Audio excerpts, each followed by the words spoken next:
It all started with an internal conversation of the hero with himself, in which he first uttered a strange saying, and then said that he took the wrong text. Thus, he tried to make a joke, but no one could appreciate his humor, not even himself. So he continued the flow of thoughts with the real wisdom of his ancestors.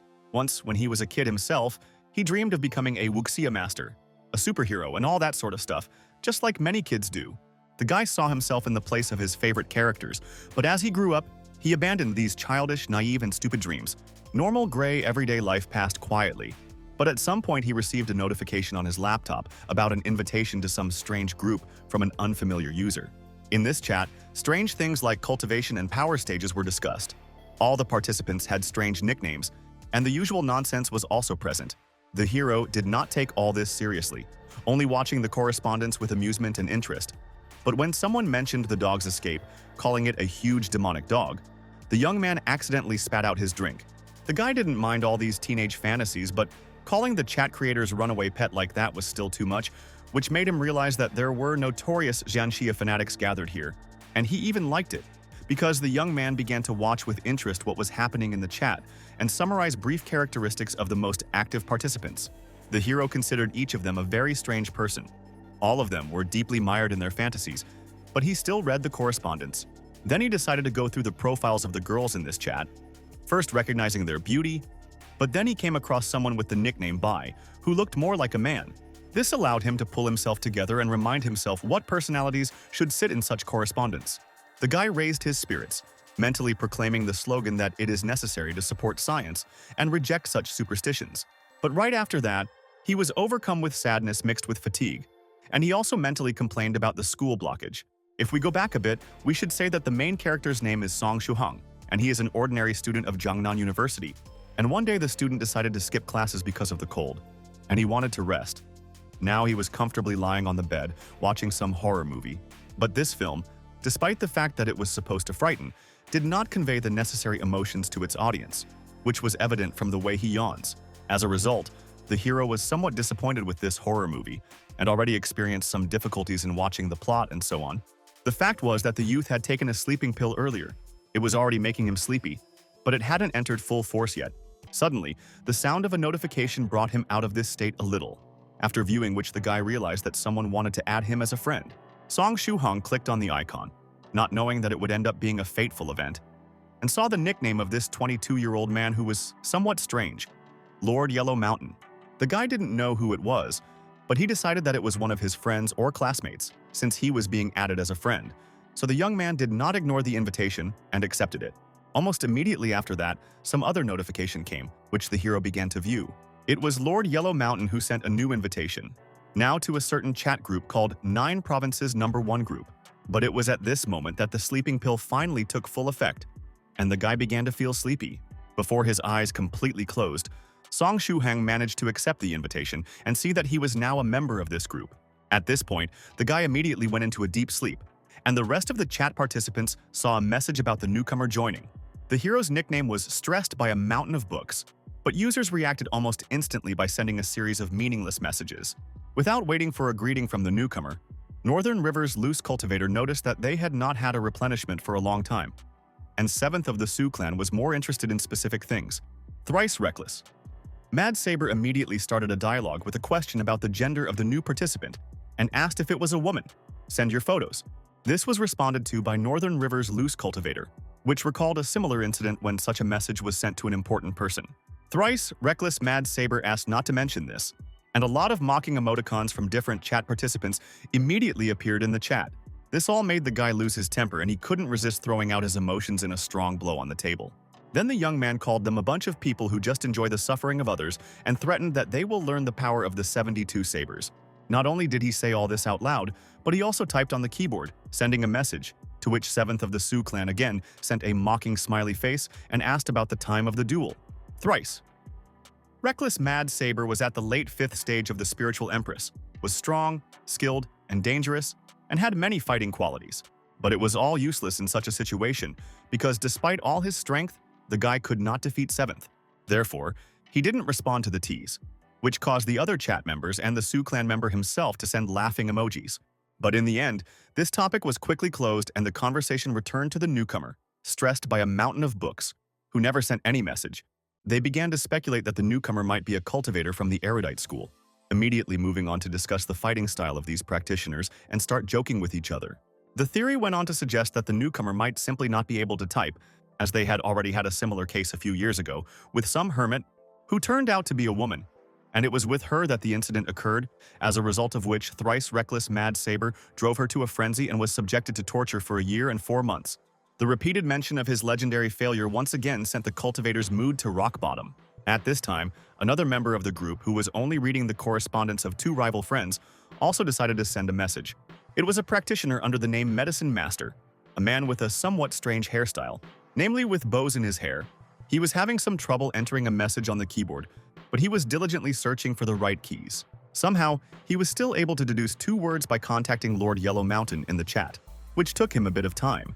Northern River's loose cultivator responded that the band's creator's demonic dog had run off somewhere, so he was still busy, and they could only wait for a message from the newcomer.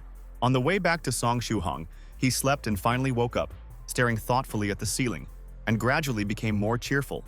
So the guy lay there for a while, looking up and remembering what happened yesterday and what needs to be done today. In the end, he still had to get up, and he also remembered yesterday's events, as well as the name of the group he joined, 9 Provinces #1 group. Then he immediately passed out, so now, right after waking up, he sat down at his laptop to check what kind of chat it was in general. After opening the app, Song Shu-hang turned his attention to the number of messages that had accumulated 78, indicating that the group was very active. The hero decided to look at what was being talked about here at all, and read all the talk about cultivation, power ranks, strange names, and so on. At one point, he even hung up indefinitely due to the absurdity and some shock of such conversations. Sure enough, as a normal person, Song Shu-hang didn't believe in the reality of these ridiculous discussions and concluded that he had entered the chat room of avid Xianxia fans. Song Shu-hang liked everything that was happening in this group, despite its oddity. But he was interested in who this Lord Yellow Mountain was and why he invited him here. Little did he know that his ordinary life as a mere student of Jiangnan University would soon lose its ordinariness. Once again, the hero's thoughts returned to the topic of delusions inherent in youth and dreams of becoming a master, superhero, or immortal.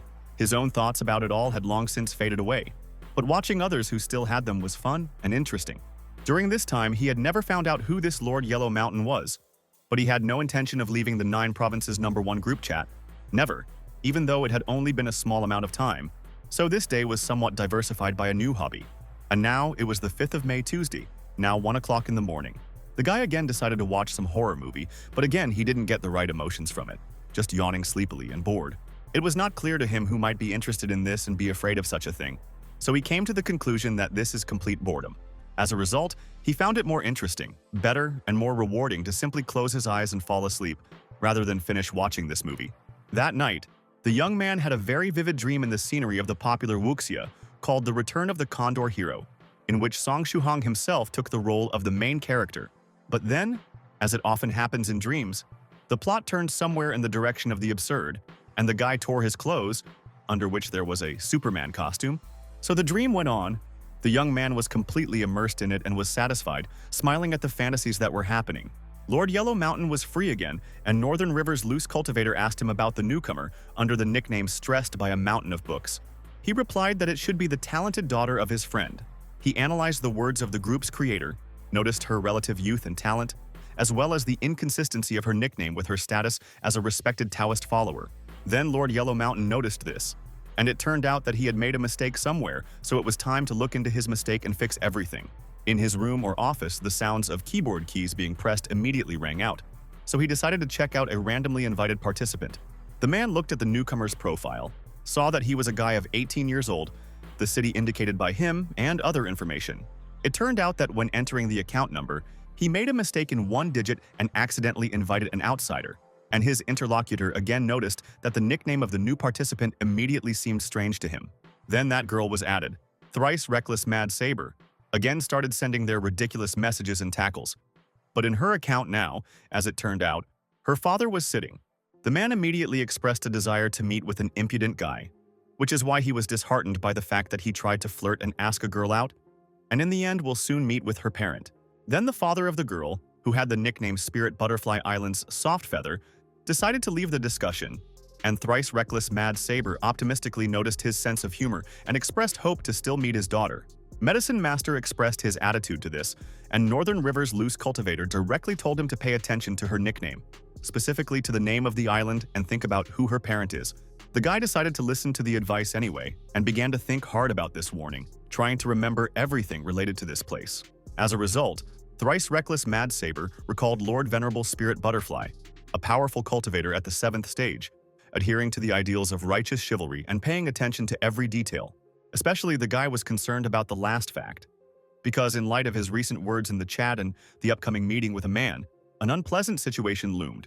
He expressed his emotions with a sticker and clarified the identity of the man. He was reminded that he had previously been warned, and Lord Yellow Mountain noticed that his friend could still receive notifications. It turned out that thrice reckless Mad Saber had almost directly insulted a respected master, causing him to fall into an even worse mood. The boy's mind was already clearly forming pictures of what would happen next. Namely, how soon the girl's father would arrive at his house. It wouldn't be difficult for him to swaddle thrice reckless Mad Saber. There was no way he could resist. That much was obvious. And then the esteemed master will surely punish the guy for the brazen, stupid attempt to flirt with his daughter and insult him. All these pictures were very clearly drawn in his imagination, because the guy was already pretty terrified. Then the young man tried to correct the situation by contacting Lord Yellow Mountain with a request to help with this. But the latter replied only with a funny sticker with a cat and the inscription that he did not want to pay attention to it. Immediately after that, the topic of conversation turned back to the newcomer. 7th of the Sioux clan offered to kick him, since he was a simple person. But the chat creator saw this as a sign of fate. The man believed that since he invited stressed by a mountain of books, then removing a new participant would be a blow to his reputation. Sitting in his office, the creator of the 9 Provinces #1 group decided not to risk losing face even in such a small matter. But at the same time, Lord Yellow Mountain also considered it not superfluous to try to guess about this situation with the help of a book of Tang poetry and his skills. To do this, he began to use his energy to create a certain technique, accompanied by bright flashes and creating a series of seals with his hands. The book he took flew into the air. The wind rose in the room, and the pages began to turn, and an energy structure appeared in the air. After some time, the mystical action was already coming to an end. Everything calmed down, the rustle of paper subsided, and it was possible to start the main thing. The cultivator's mood was noticeably better. After all, everything had gone so smoothly ever since he started learning divination. But as he read the text revealed by the ritual, Lord Yellow Mountain became less and less cheerful. His smile faded, and his expression became neutral. And then anger and annoyance came at all. The corners of her lips drooped down, and a noticeable vein swelled up on her cheek. The fact was that the text of the divination apparently indicated love, a couple, and everything like that. Although without details, but this is normal. This is exactly what upset the practitioner. He repeated aloud what he saw, swore, turned a little gray in the face and said that he would rather hang himself from the tree of love. Lord Yellow Mountain then composed himself and calmed his emotions, sighed wearily, and came to the conclusion that it was worth trying again. He blamed the result that did not suit him on his inexperience in divination, because he has only been learning this art for about a month. So the man began to repeat the process exactly.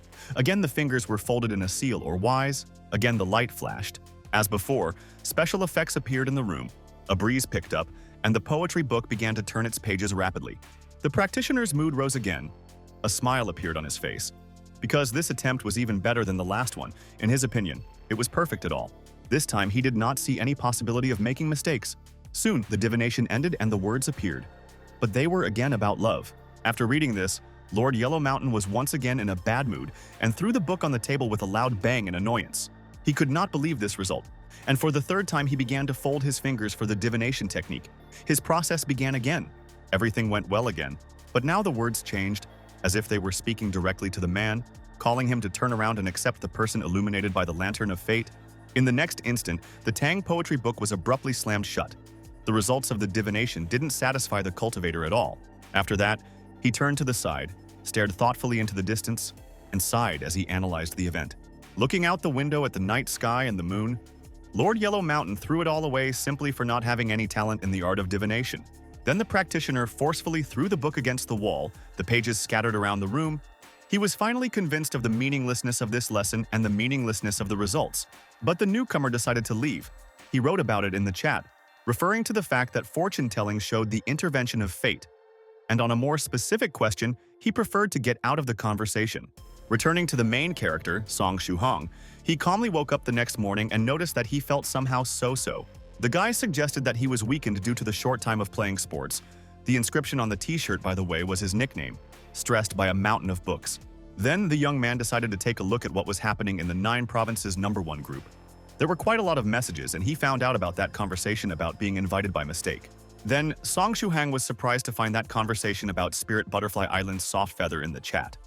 The emotion itself was caused by the fact that one of the participants already had a daughter. And under such circumstances, in the guy's opinion, he was engaged in such a strange activity in the Wuxia fan chat, which caused sympathy toward a girl he didn't know. At that time, the hero thought that he would lose interest in all this and would eventually leave the strange group without suspecting how his life would change. But while he just continued his daily life, following the chat, so it took about a dozen days, it was the 1st of June. After sleeping, Song Shuhang took a good stretch and noticed that he was somehow bored, that he needed to fix it, and he already had thoughts about it. The method chosen was to visit the 9 provinces #1 group chat, because its participants discussed their adventures in mystical regions, trophies obtained, about demons and evil spirits, about defeating them or subjugating them. It was all very interesting reading material, and the highlight was that their descriptions looked like they were actually doing these things. The last message in the chat was from Medicine Master. He reported on the improvement of some basic formula of the elixir, surprising the hero with this. Song Shuhang noticed that this member almost typed such a long message for the first time, and the young man also updated and increased his information about the active users of the group during these days. Northern River's loose cultivator was a valuable source of information for him, who was still an oddball and very active. Thrice reckless Mad Saber was a walking source of problems, was also very eccentric according to Song Shuhang, and also often wrote in the chat. 7th of the Su clan was characterized in no other way than a combat maniac. He is also active, that's all. The young man could not say anything more. Medicine Master is also, like the rest, a bit of an oddball. He communicates very rarely, but often online. There was also the Great Master Profound Principle. He never writes directly, sends only emoticons and punctuation marks. According to the hero, it was a fun role-playing practice of secret silent cultivation. Spirit Butterfly Island's soft feather, a girl, also often online, the daughter of a certain Lord Venerable Spirit Butterfly. According to the guy, she was quite a normal person, unlike the others. After finishing his brief mental analysis of the group members, Song Shuhang once again focused on what was happening in the chat. There, Medicine Master talked about the ingredients, among which was a girl's fragrance and the method of making his potion, throwing out an uncharacteristic sheet of text. This all seemed very entertaining and interesting to the main character. A smile appeared on his face and he carefully read the recipe. Then, the young man decided to check what these ingredients are in general, starting to enter them one by one in the search engine. One by one, herbs and other things were entered on the keyboard, and the guy searched for information about them and studied the information obtained. Song Shuhang found most of these items without any problems, but with the particularly strange items such as the Scarlet Flame bamboo cut and others, there was no information available. In the end, he decided that the guys were too caught up in their fantasies and made up a ridiculous recipe from non-existent reagents. And he also hoped that no one would try to repeat this substance.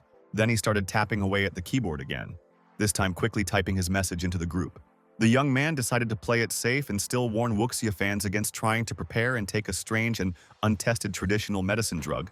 My hand was already reaching for the enter key when it suddenly stopped due to notifications about new messages in the chat. There, one of the participants, a certain venerable 7th cultivator of true virtue, responded to the recipe by sending a happy smiling smiley face. Then Song Shuhang decided to slow down and not send his message, preferring to look at the reactions of other users. The same person continued to write. Now he praised the good reliability, low cost, and effectiveness of the potion, and also did not forget to inspire the author himself. This allowed the hero to understand that someone from the participants really took and prepared this muddy elixir of body tempering. His worst expectations were fulfilled, even though the guy wasn't personally familiar with these guys, but he still couldn't let it go and started to act. First, he reached for the notebook. Song Shuhang then took out his pen and rewound the chat back to the list of ingredients with the cooking method. The young man began carefully copying Medicine Master's messages into his notebook, thinking aloud that every medicine can have side effects, such as being a slow-acting poison, especially considering its dubious origin, because the main character decided to rewrite this recipe and check it out, because someone's life could be at stake. Soon these messages were transferred to paper and the notebook was closed. The pen was put down. This he was going to show his cousin. At this moment, Song Shuhang even allowed himself to get a little proud, feeling like he was truly someone who could be called a good guy. And while the young man was busy with his own affairs and hoped that no oddball from the chat would die prematurely, something was happening in Huaxia, Spirit Butterfly Island. A certain girl, taking a small suitcase with her, crossed the water surface and surfaced somewhere in the distance. A smile appeared on the lady's face, and she said thoughtfully that she had managed to take advantage of the good time while her old man was away on business. This allowed her to escape from the house without any special obstacles. Her goal in this adventure was to find some kind of ghost, and this was not the first time she'd attempted this. Returning to the main character, we note that now he had before his eyes a picture of someone, perhaps his cousin, thoughtfully reading that recipe from his notebook.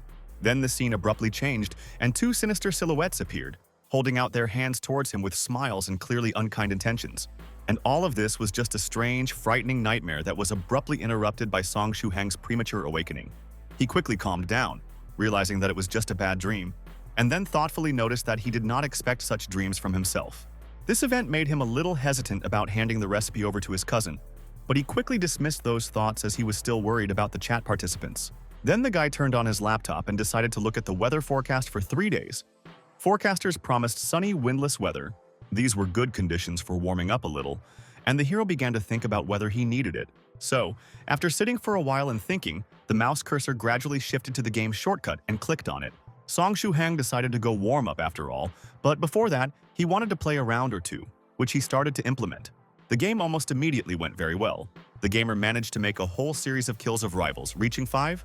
A cheerful start dragged and carried the young man to continue and further, so time passed and the next round ended. This time, it was a victory. The guy pretty much exceeded his plan and spent several hours in bed at the laptop. It was already noon. Time flew by quickly for him. In the end, he finally forced himself to quit the game, a little ironically and self-critically recalling his own words about the warm-up. Once on the desktop, the guy's attention was immediately captured by something else, forcing him to spend a little more time behind the screen. These were messages from his recently beloved 9 Provinces #1 group, and there were already over 100 messages there. In the end, Song Shu-hang decided to stay at home a little longer, figuring that playing a few rounds of the game and then reading interesting messages would give him a good mood for the whole day.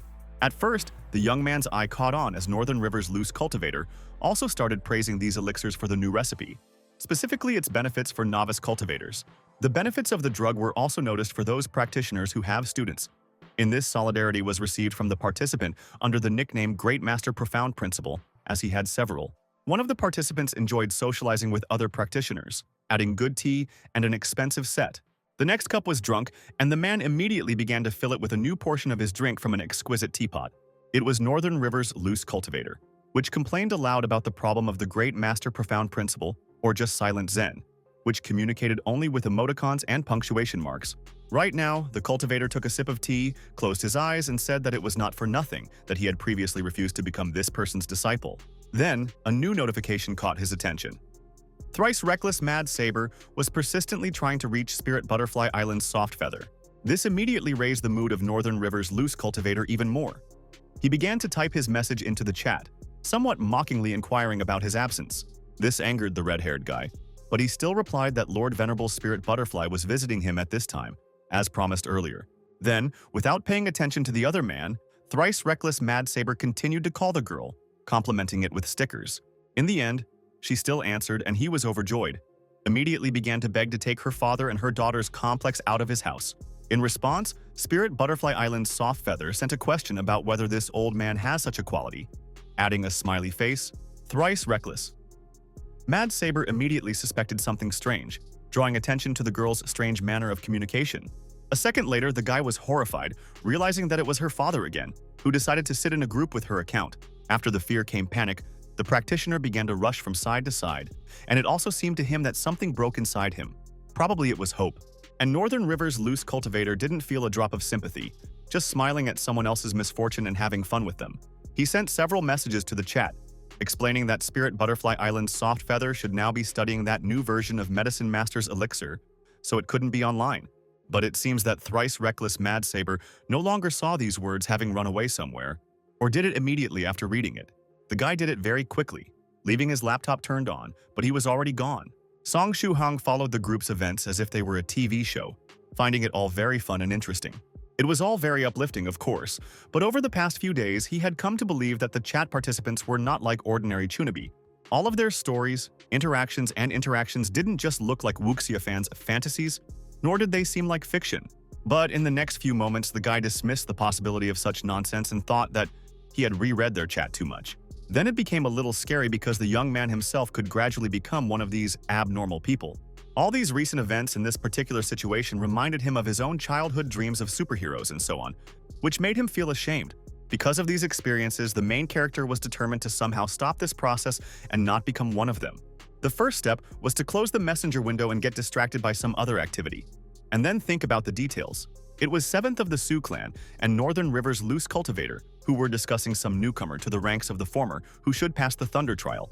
This person was a certain girl, 16 of the Sioux clan. The events will take place somewhere in the city of H. Help in this case from the rest was not needed. After reading this, Song Shuhang remembered that this place wasn't that far from his own home, practically right next door. His university was just located between this H city and J city, which gave me some thoughts. First of all, the treacherous thought crept into the guy's head that if this is something real, then he should see it from here. But in the next second, the young man was already smiling at his own thoughts and stupidity, because to believe this nonsense from the group is somehow stupid. Anyway, Song Shuhang had already decided to finally get out of bed after playing games and reading the chat, even though he was going to do it in the morning. He looked out of the window and examined the weather outside, finding it odd to mention some sort of thunderstorm test in such clear weather. Then the hero also recalled the weather forecast for 3 days, finally coming to the conclusion that it was all some kind of nonsense. After looking at the view from the window for a while, the young man decided to have a snack first, and then take advantage of the good weather and walk to the bookstore. Song Shuhang put it all out of his mind, as he couldn't believe in the reality of mysticism, especially from such a source, and in the meantime, it was all real. And the girl was just waiting for her test. It was the same 16, and next to her was the 7th of the Sioux clan, who informed her that it was time to start. The girl just smiled and flashed her eyes, saying that she knows and understands this and she is already ready for what is coming. Song Shuhang calmly walked down the street and reflected that names in general have one interesting property. They can describe a person. At the same time, he cited himself as an example, because he likes to read books, although mostly free, and his name can be translated as one who follows the path of books or something like that. Then the guy continued his internal monologue, explaining to the invisible interlocutor that he reads free books in rental stores not to save change. In fact, he just likes the local atmosphere, which was soon evident from the time spent in a remote corner, which for him flew by unnoticed. After going to the bookshelf, Song Shuhang chose a book to take home and headed for the exit, because it's already time to go back. On the way, he thought that after the bookstore, he would have to go to the supermarket to buy all sorts of delicious things and other things. In the next second, sunlight hit his eyes sensitively through the window, forcing him to squint and cover his eyes with his hand.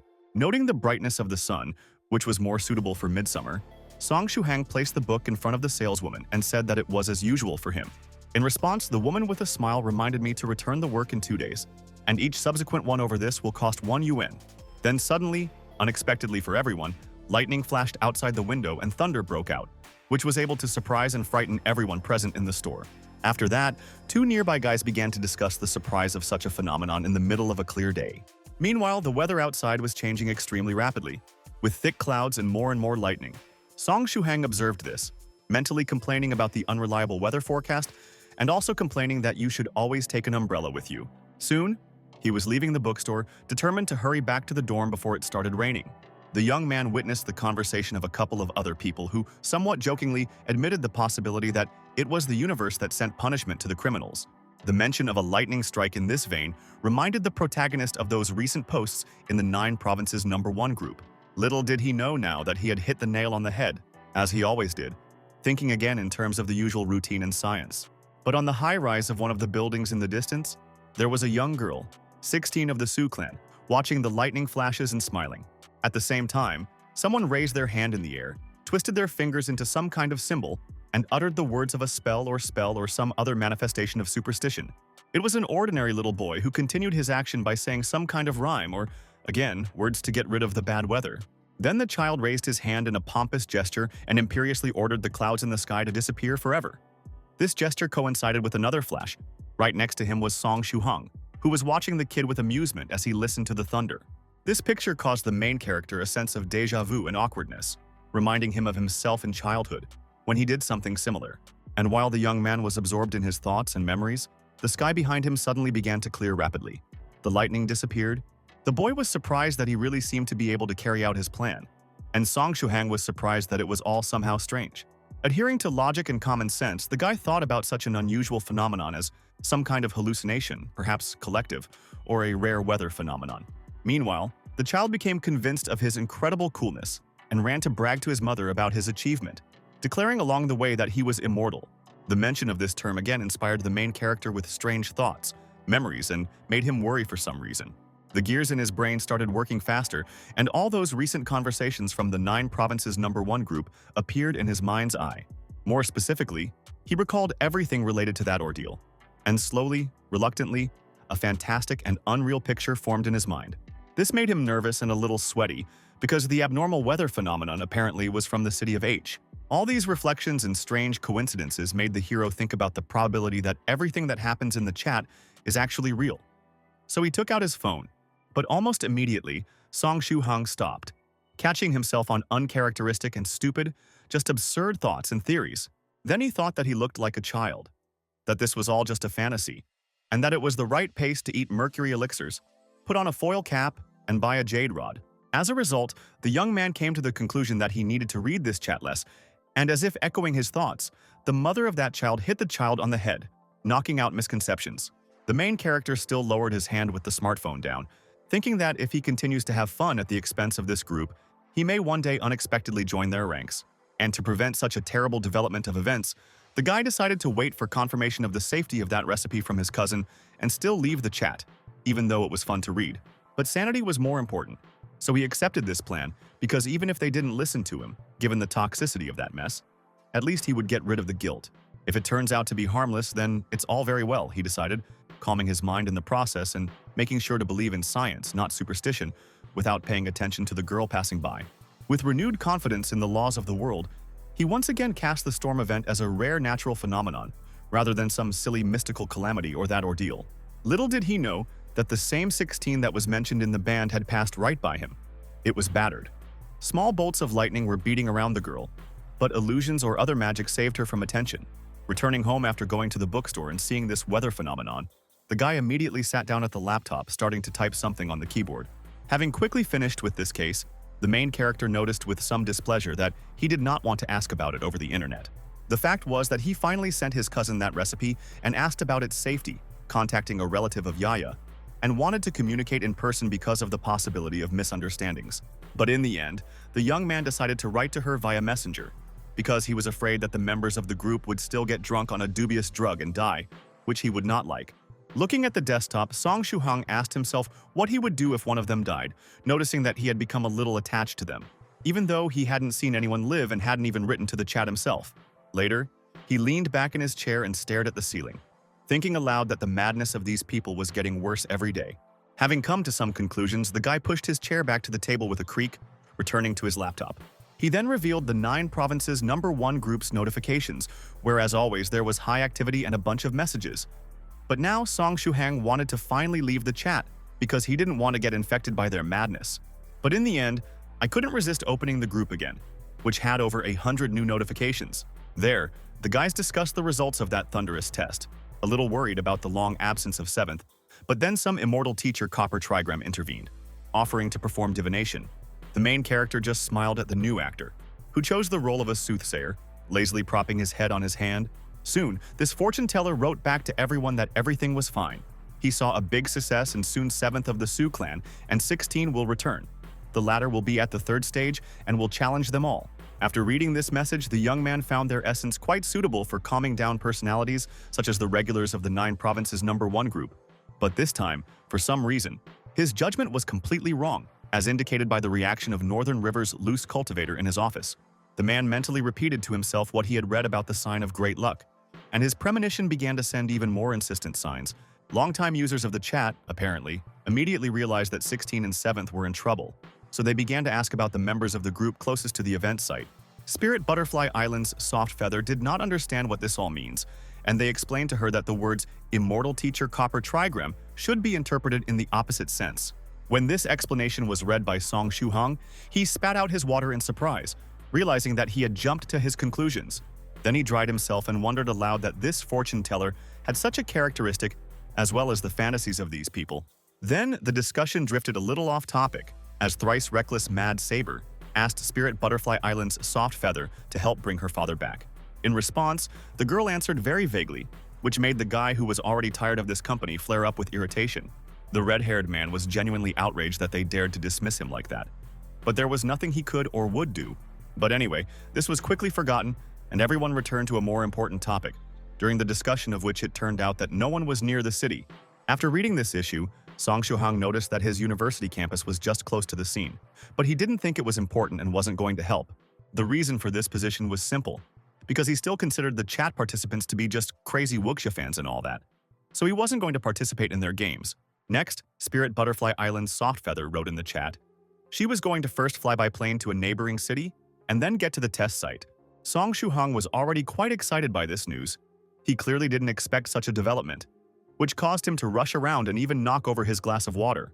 Further, Northern River's loose cultivator offered to help in the search, but Lord Yellow Mountain tried to calm him down, saying that they would somehow cope with the third stage there. But when that prediction from immortal teacher Copper Trigram was mentioned again, the band's creator, along with thrice reckless Mad Saber, sent an ellipsis. The thing was, they already had a rough idea of what this might lead to, and were right. After all, the fortune teller was so angry that he smashed his table with his fist using the huge power of the cultivator. The furniture somehow survived, although it was covered with a network of cracks. And the man himself asked aloud what Northern River's loose cultivator allows itself. In the next instant, his hands were on the keyboard, rapidly typing out a response to such an insult to his talents. He immediately offered to arrange a meeting with a subsequent fight next month. The second guy agreed, but pointed out that he was busy and that the future opponent changed his identity too often, so it was difficult to recognize him. In his office, Northern River's loose cultivator talked about what he knew about the predictor, and also decided that he needed to get the opponent interested better so that he wouldn't run away. Immortal teacher. Copper Trigram in anger immediately agreed to fight in 3 months, and Lord Yellow Mountain immediately saw through the provocateur of the conflict because he needed a boost in development to the 6th stage. Also, the creator of the group decided, under the right circumstances, to become a judge in the duel and bring gifts to both. Northern River's loose cultivator immediately became interested in the latter. Then the floor was taken by immortal teacher Copper Trigram, who admitted that at first he was going to make his opponent wait on the spot for half the night. But since Lord Yellow Mountain will come, this is cancelled. This taunt angered Northern River's loose cultivator. He couldn't even contain his emotions and crushed the cup in his hand, surprised at the blackness of the other party's heart who managed to make up this subterfuge so quickly. Meanwhile, the main character was reading the correspondence in a puzzled way, not understanding the degree of their seriousness in actually going to some mountain at night and having a fight there. The image of immortal teacher Copper Trigram arriving on the roof of a mountain temple with his aura and ki already fully expanded came back to him. Next, the fantasy drew a silhouette of his rival, Northern River's loose cultivator, who was also preparing for a quick battle. Further, a good imagination made up the standard exchange of remarks and threats between opponents for such a genre. Immortal teacher. Copper Trigram responded with a tease to Northern River's loose cultivator. The battle was about to begin. Suddenly, an elderly volunteer shouted for the two men to immediately get off the roof of one of their country's greatest treasures. Song Shuhang's fantasy ended there, but it did not bring him any fun, because based on the recognized character of both of them, they could really arrange some such trick. After this conclusion, the young man thought hard about something, staring at the laptop screen, or rather at the window with the 9 Provinces #1 group chat. As a result, he decided to write down the date and address of this fight in his notebook, solely in order to remind them before leaving the group about the dangers of spoiling national values. Yes, it is. After another normal day passed, Song Shuhang woke up and decided to sit down at his laptop, this time to view the latest news. Immediately, he found an article about a recent lightning incident, and it turned out that it caused a power outage in some places, but there were no injuries. The guy paid special attention to the fact that his thoughts were confirmed. The weather anomaly really was in the town of H. The young man decided not to linger on this article, since there was nothing more interesting in it, so he began to scroll down. But he didn't find anything more worthy of attention. There was just all sorts of banal stuff like the next award in the competition. Updating the list of beautiful guys of the university and rising prices, Song Shuhang was just closing his browser and thinking about what to do next when he received a new notification. The young man had already taken some food and it was a good idea to see what was going on in parallel. Once again, there was news from the university. It said about a strange and unusual incident of beating up hundreds of small robbers at the same time in the area. The person who committed this good deed is unknown. This caused the main character only a drop of surprise, because beating such offenders is a common thing. But such a number of them is already unusual. In the comments, they noticed the ruthlessness of this case and started saying that it could have been committed by members of some of the fighting clubs like Taekwondo, while the criminals are unconscious in hospitals. Further, Users discussed the oddities of this event. Someone pointed out that this is either a group of pros or even one person at all, while the second called their number 80 people and ridiculed the theory. Then this topic was supported by the words that, for example, the special forces are quite capable of this. But he was told that such guys have enough of their own affairs. And it all ended up with the fact that you just need to wait. As long as those robbers didn't wake up, there probably wouldn't be any new news. Song Shuhang also thought that he hadn't been a victim of these guys before, as he was quite trained. Because of this, he probably did not fit their criteria. And under these thoughts, the main character closed the browser again. The young man considered his appearance, in which he looked skinny from the outside, but had muscles under his clothes, just perfect, thanks to which he cheered himself up. Then he thought that it would make him less likely to be a victim of petty burglars in the future, and leaned back in his chair, stretching and yawning. With a somewhat strange mood, Song Shuhang quickly returned to his previous state and for some reason drifted back into his memories. For some reason, a picture of that thunderstorm phenomenon flashed before his eyes, and the events of yesterday came back to him. Not understanding why this all popped up in his head, the main character decided to play a couple of skating rinks in the game to calm his thoughts. So, imperceptibly, another day passed and the 2nd of June came, early in the morning.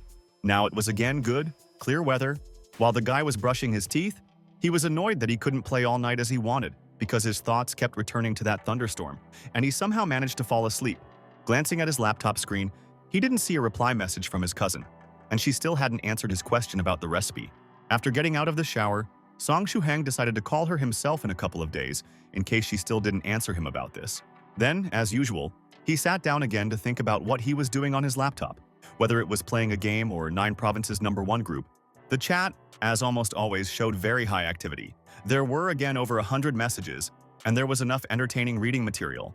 When he found himself automatically moving the cursor to the group, he reminded himself that he was going to leave this community, but again postponed it for a little later.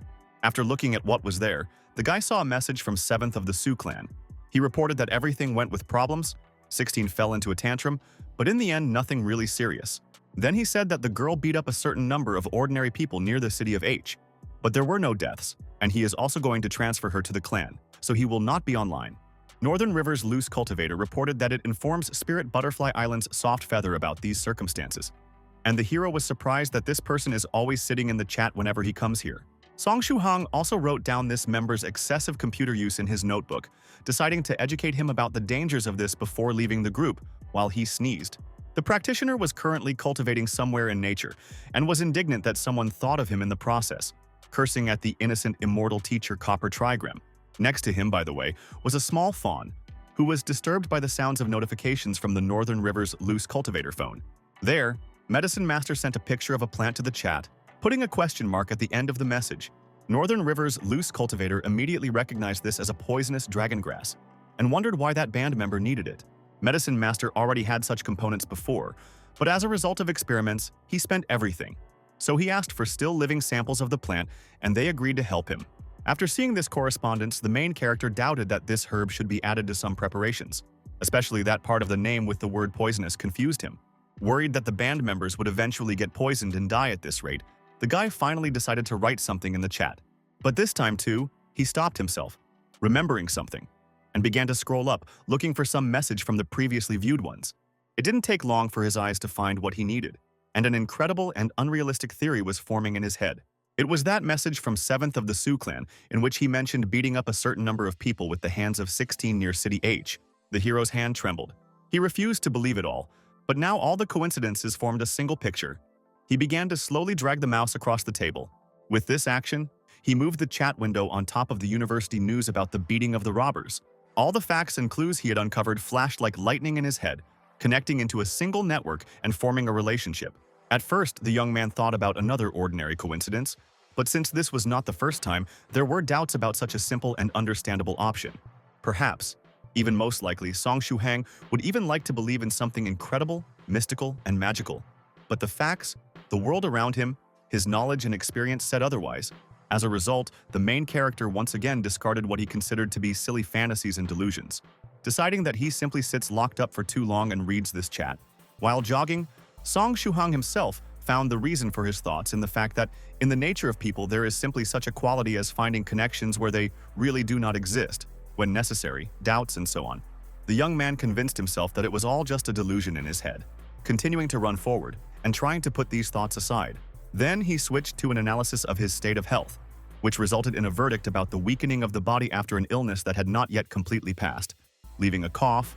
This bothered him, so Song Shu-hong decided to increase the load, for which he accelerated and set a goal to start running at least 4 laps.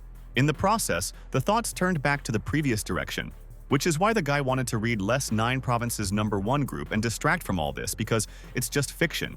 And on Sunday morning, in clear weather, a plane arrived at Jiangnan Airport with Spirit Butterfly Island's Soft Feather on board, which, as I said earlier, flew here out of concern. She was not online, and it seems that she did not know that everything ended well in that story, so she continued on her way, and a random man involuntarily admired her beauty. The word pretty involuntarily came out of his mouth, and he did it in vain, because he was talking on the phone with his jealous wife, who thought something was wrong and now he had problems. And the beauty herself did not pay any attention to the man's words in the subsequent scene, continuing on her way forward. Then she stopped and took out her smartphone, muttering out loud that she hated such big places and spaces. And then, Spirit Butterfly Island's Soft Feather continued her thoughts. Naming the reason for this attitude, she simply easily got lost in them. Almost at the same time, in his dorm room, the main character woke up, took the morning procedures, and wondered if there was any new news about the beating of a crowd of robbers. And to find out, Song Shu-hong sat down at his laptop and started typing search queries on it to find something. But in this case, he was waiting for failure. There was absolutely no news. But at the same moment, familiar notifications began to come to him. It was Spirit Butterfly Island's Soft Feather who went online and asked about the situation regarding 7th of the Sioux clan and 16, finding out that everything had already been decided and they were out of town. Further, Northern River's loose cultivator offered her any help, and the girl complained about poor orientation. She was asked to use maps and geolocation. This conversation amused the main character, and he burst out laughing, mentally urging them not to go out of character since they pretend to be cultivators. The guy thought that they should fit the role and use some ancient maps or artifacts, at least disguising geolocation as such designations in the dialogue. Song Shu-hong then thought that it would be even better for them to start a conversation about teleporters or something similar that was more in line with key practices. After letting out another chuckle due to the images in his head, the young man said out loud that they should stick to their own wagering rules. Further, the girl complained that the app could not find the right place, and she herself is lost even so. In response, she was advised to develop for the sake of levitation, but for now, use a taxi. Seeing the mention of the possibility of flying, the main character accidentally spat water out of his mouth and noticed that the atmosphere of the group was back in place. Then Spirit Butterfly Island's Soft Feather thanked Northern River's loose cultivator. And it also turned out that she wanted to get into City J, Ghost Lamp Temple on Luoxin Street, which offered support in the search. After reading this name and address, Song Shu-hang noticed that it was familiar to him, and he had heard it somewhere, but he couldn't remember where exactly. Meanwhile, the girl herself left the chat and began rummaging through her phone, wondering how she could have forgotten about such a convenient form of transport as a taxi. Having ordered a car, the driver soon stopped next to the desired place, immediately asking where they need to go. At this, Spirit Butterfly Island's Soft Feather raised her phone to her face again and read out the name of this temple. Then the taxi driver said in a puzzled voice that he had never heard of such a place, so he asked for an address, and the girl answered with the street name, Luoxin Street. In the man's head, based on the name, an image of a very gloomy structure surfaced, and he stated that he was well acquainted with this part of the city and had never heard of Ghost Lamp Temple. To this, Spirit Butterfly Island's Soft Feather asked just to take her to the right street, without any problems throwing her luggage in the right place. From such a sight, the taxi driver's eyes almost fell out. But in the end, he reassured himself that the suitcase was lightly loaded and soon moved off and drove to this street. During the trip, the lady took out her phone again and opened 9 Provinces #1 group, typing something. There, she said that she was going to Luoxin Street, but the driver did not know anything about Ghost Lamp Temple, so she asked around the locals. Northern River's loose cultivator again promised to help. Right after that, Spirit Butterfly Island's Soft Feather took her mind off her phone and looked out the window at the views, thinking about her own. Her mind was filled with the fact that this was her first such trip away from home, and that alone, without her father's company, she saw it as an opportunity. Meanwhile, an hour and a half later, Song Shu-hang decided to relax a bit and treat himself, arriving at a place that he described as a glutton's paradise. Here, in the form of prepared dishes, you could meet everything that flies, quacks, or meows. And even more, the variety is huge. Anything can be found here, satisfying almost every whim of every lover of good or interesting food. He also noticed that this place is simply called a paradise for a glutton or for a gourmet, while the real name was long and safely forgotten by everyone. This train of thought eventually made the guy curious about the original and true name of such a landmark, Looking up, he was able to find a sign that simply said Luotian Street District, without any frills. But he liked it. But then something suddenly clicked in his head. The main character reread what he saw a couple of times and was surprised. This is exactly the place that Spirit Butterfly Island's Soft Feather was looking for. But it's not City J, which gave rise to thoughts about a mistake or the same names for different places. As quickly as he became excited, Song Shuhang calmed down, deciding that it was just a coincidence and the girl was already out there somewhere, in the right place for her. So he walked some distance, enjoying the taste of the purchased snack, and decided to sit down on a bench. Next to him, in the neighborhood, there were 3 guys who admired the girls passing by and discussed what they saw. One of them, the most obese and wearing glasses, urged friends to pay attention to a particular person who is distinguished by outstanding external data. Then the company began to set its rating from 1 to 100, arguing with each other about the results of the assessment and giving different arguments. The hero listened to all this and was not particularly happy with this fact. Then, the owner of the points turned all his attention to the new girl, immediately setting her a maximum score of 100 points. At this, his blonde companion began to pull his cheeks in a friendly way, declaring that such an assessment was simply impossible.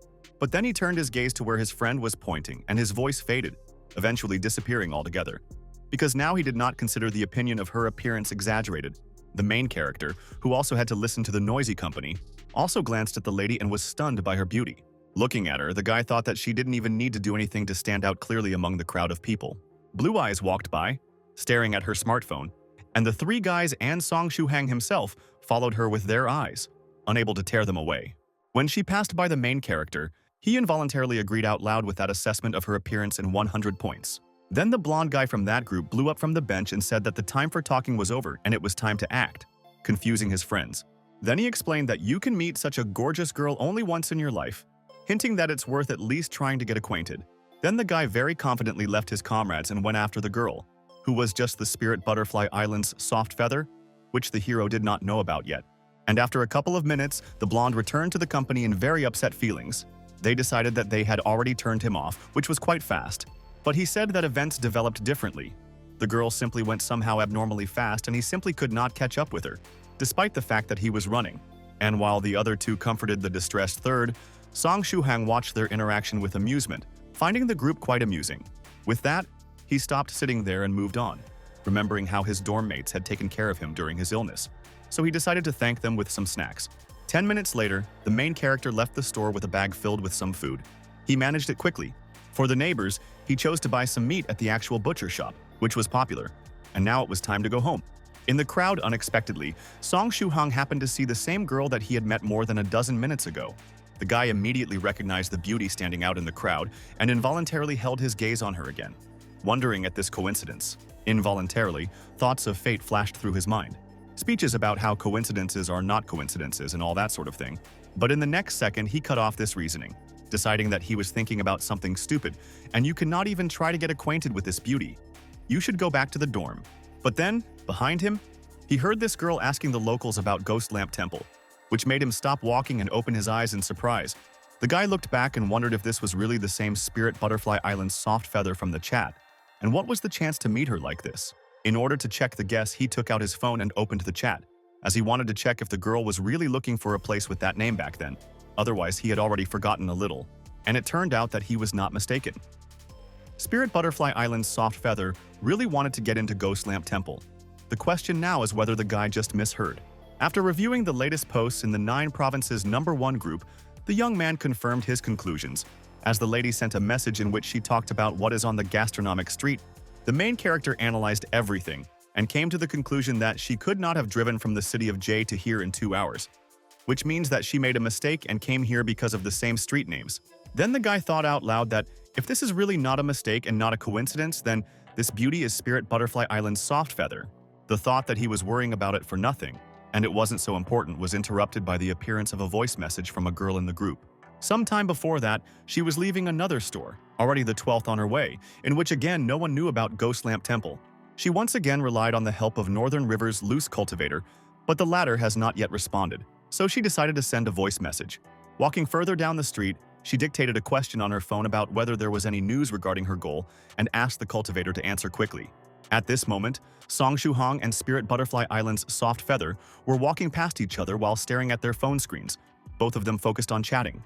And already when they missed each other, the guy decided to listen to this voice message, which did not go unnoticed by the sensitive ear of the girl.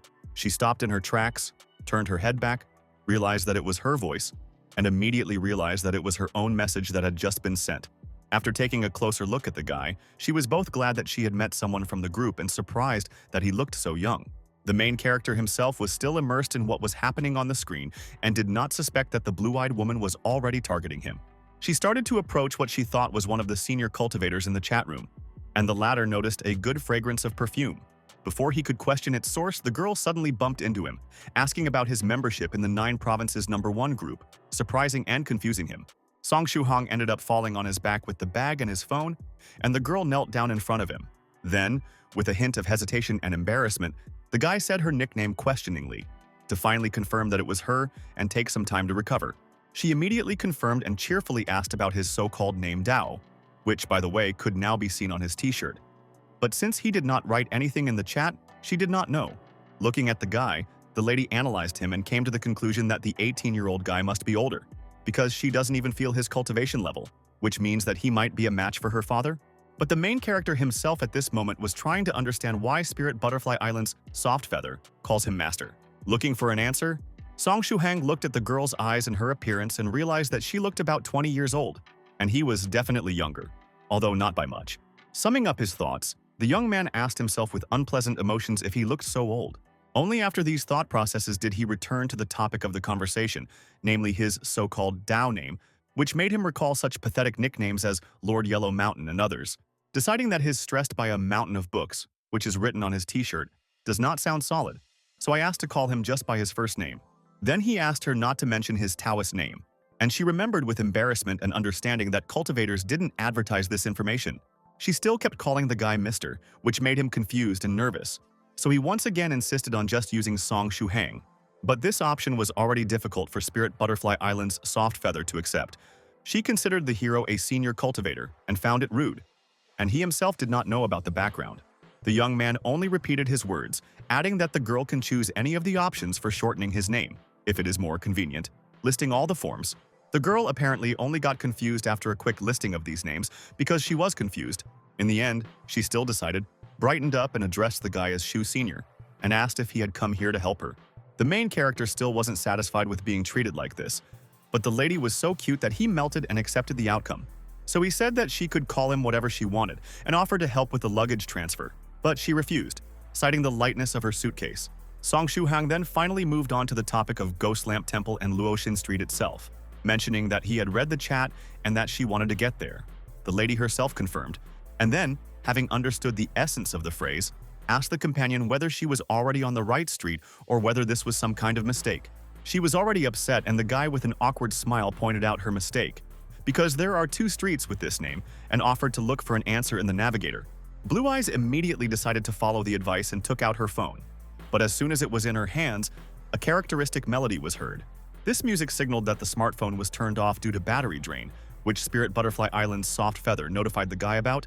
The main character, seeing this problem, immediately took out his phone and offered the lady to use it. She took it in silence, but before she could use it properly or thank him, the same beep sounded as a couple of seconds earlier. Further, Spirit Butterfly Island's Soft Feather pointed out the obvious fact that his phone was also dead, and the young man experienced a slight embarrassment. So Song Shuhang took his smartphone back and asked if she was in such a hurry to get to this temple. She said there was no rush, but she wanted to get there quickly, not mentioning that when her father actually returned from visiting thrice reckless Mad Saber, he would take her home. Hearing this, the young man awkwardly suggested that she go to his dorm room where she could charge her phone, and at the same time he would look up the internet to search for information about the temple.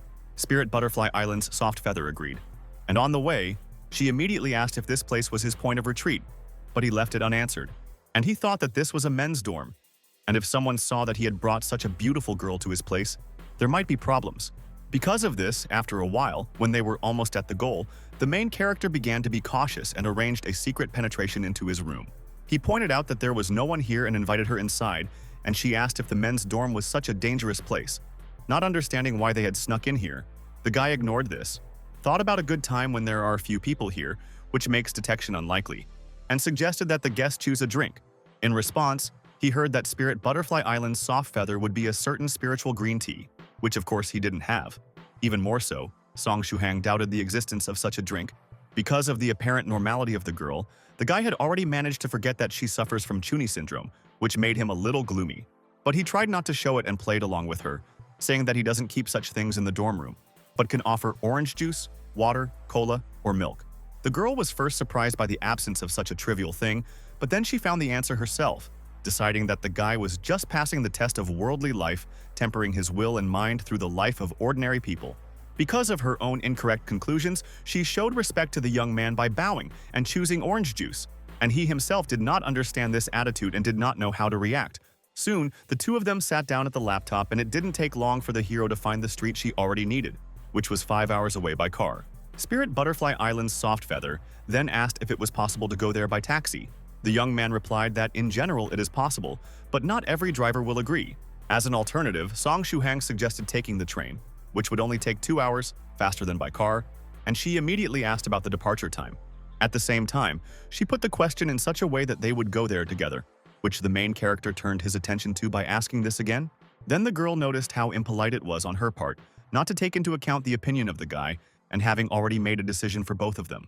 Then she turned to the young man with a request to accompany her on this trip. The reason she pointed out her poor skill in orientation and her fear. In response, Song Shuhang awkwardly scratched his head and said that he would love to help, but there was nothing he could do. He explained that he had classes at the university tomorrow, so he offered to go there next Friday if she wasn't in a hurry.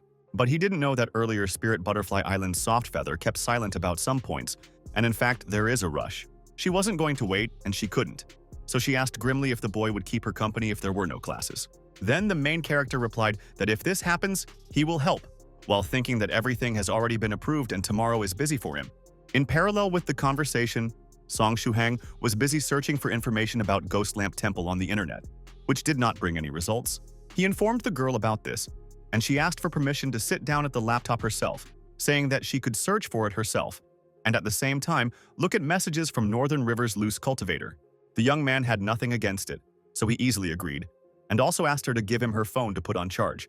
He and his smartphone retreated to the back of the room, and the lady sat down at the table and watched him move away. And after making sure that he wasn't following her actions, the beauty began to tap on the keyboard with great speed, typing something. And she wasn't looking for information about the temple, but rather about the hero, displaying his data, class schedules, and the identity of the professor who would lead the pair tomorrow. Then, with a smile, she thought that even though they wouldn't cancel it for no reason, she could arrange something herself, for example, if the professor broke his leg. After looking at the photo of this man, the girl folded her hands in front of her in a prayer gesture and asked him for forgiveness. Thinking that she would definitely solve this problem soon, she looked up from her laptop and accidentally drew attention to the notebook with the hero's notes. Opening it to a random page, the lady went straight to the recipe for that potion from Medicine Master, coming to the conclusion that he was also studying this elixir, and also noticed that only ordinary herbs were on the list.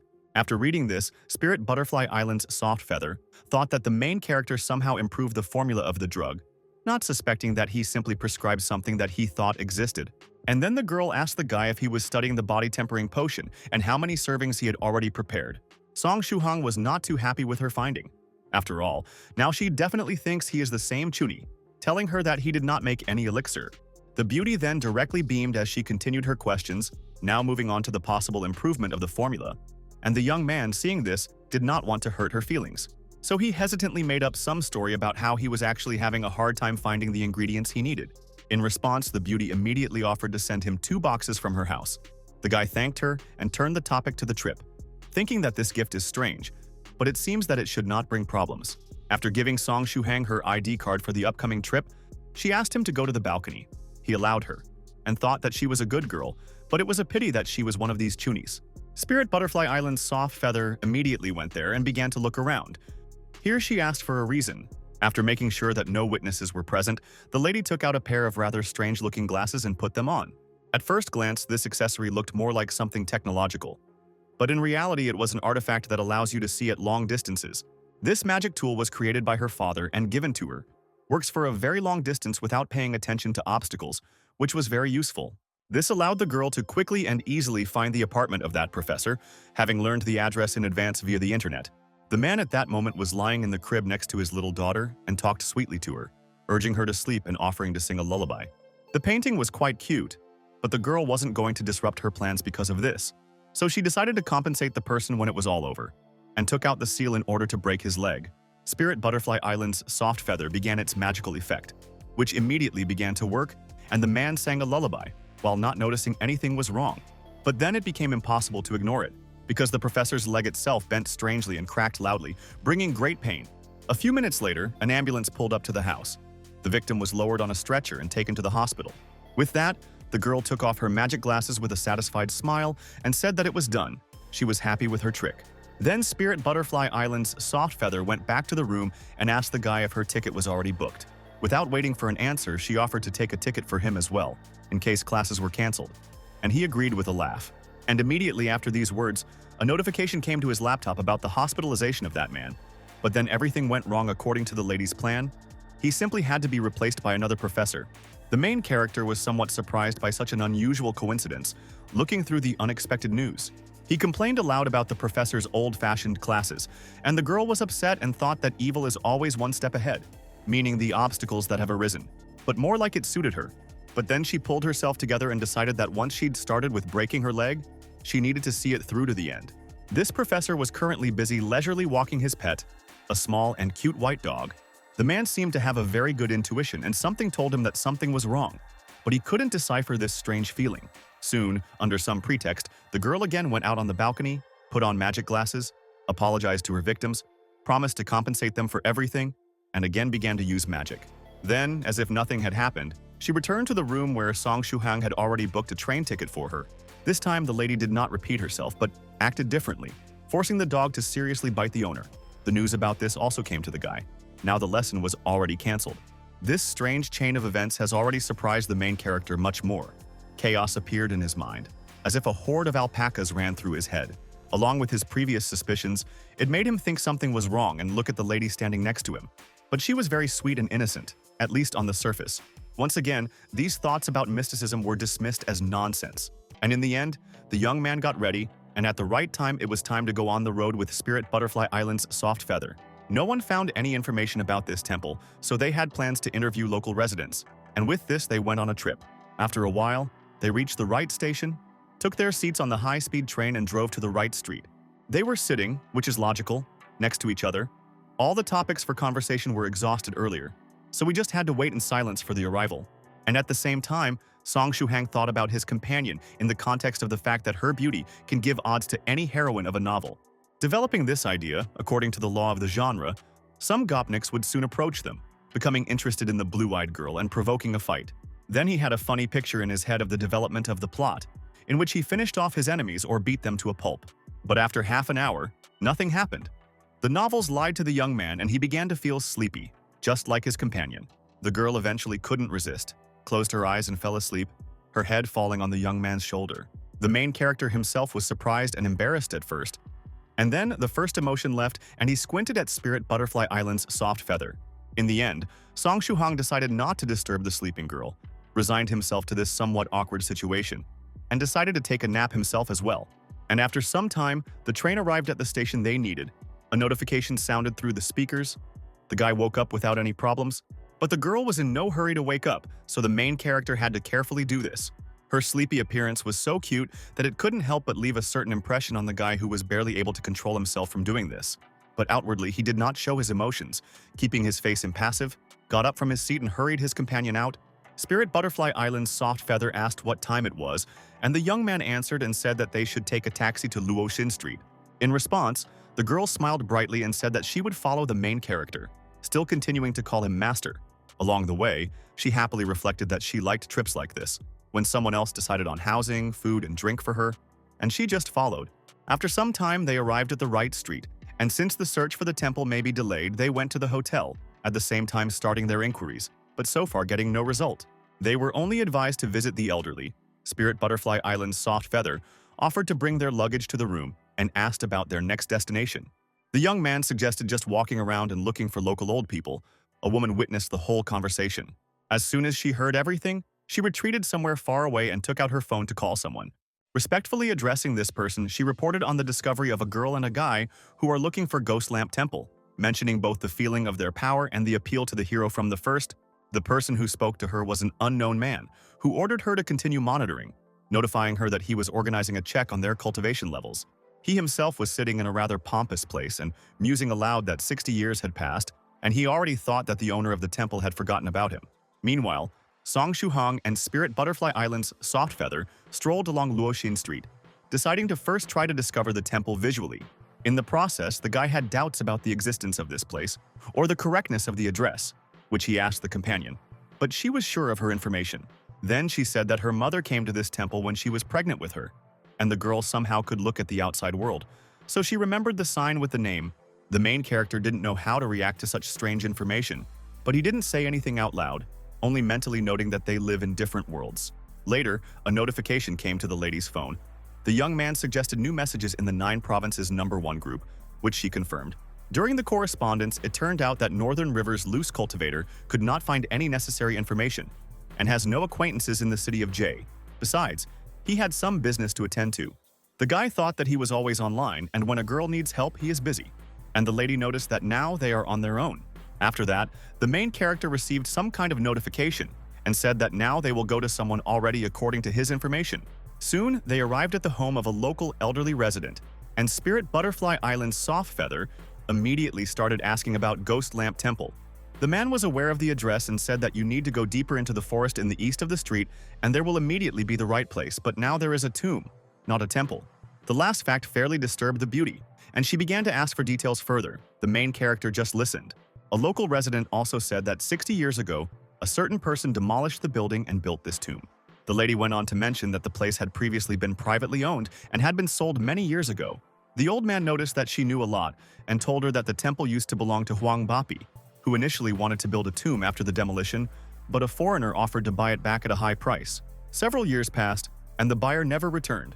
Then the man considered the transaction invalid and still demolished the temple.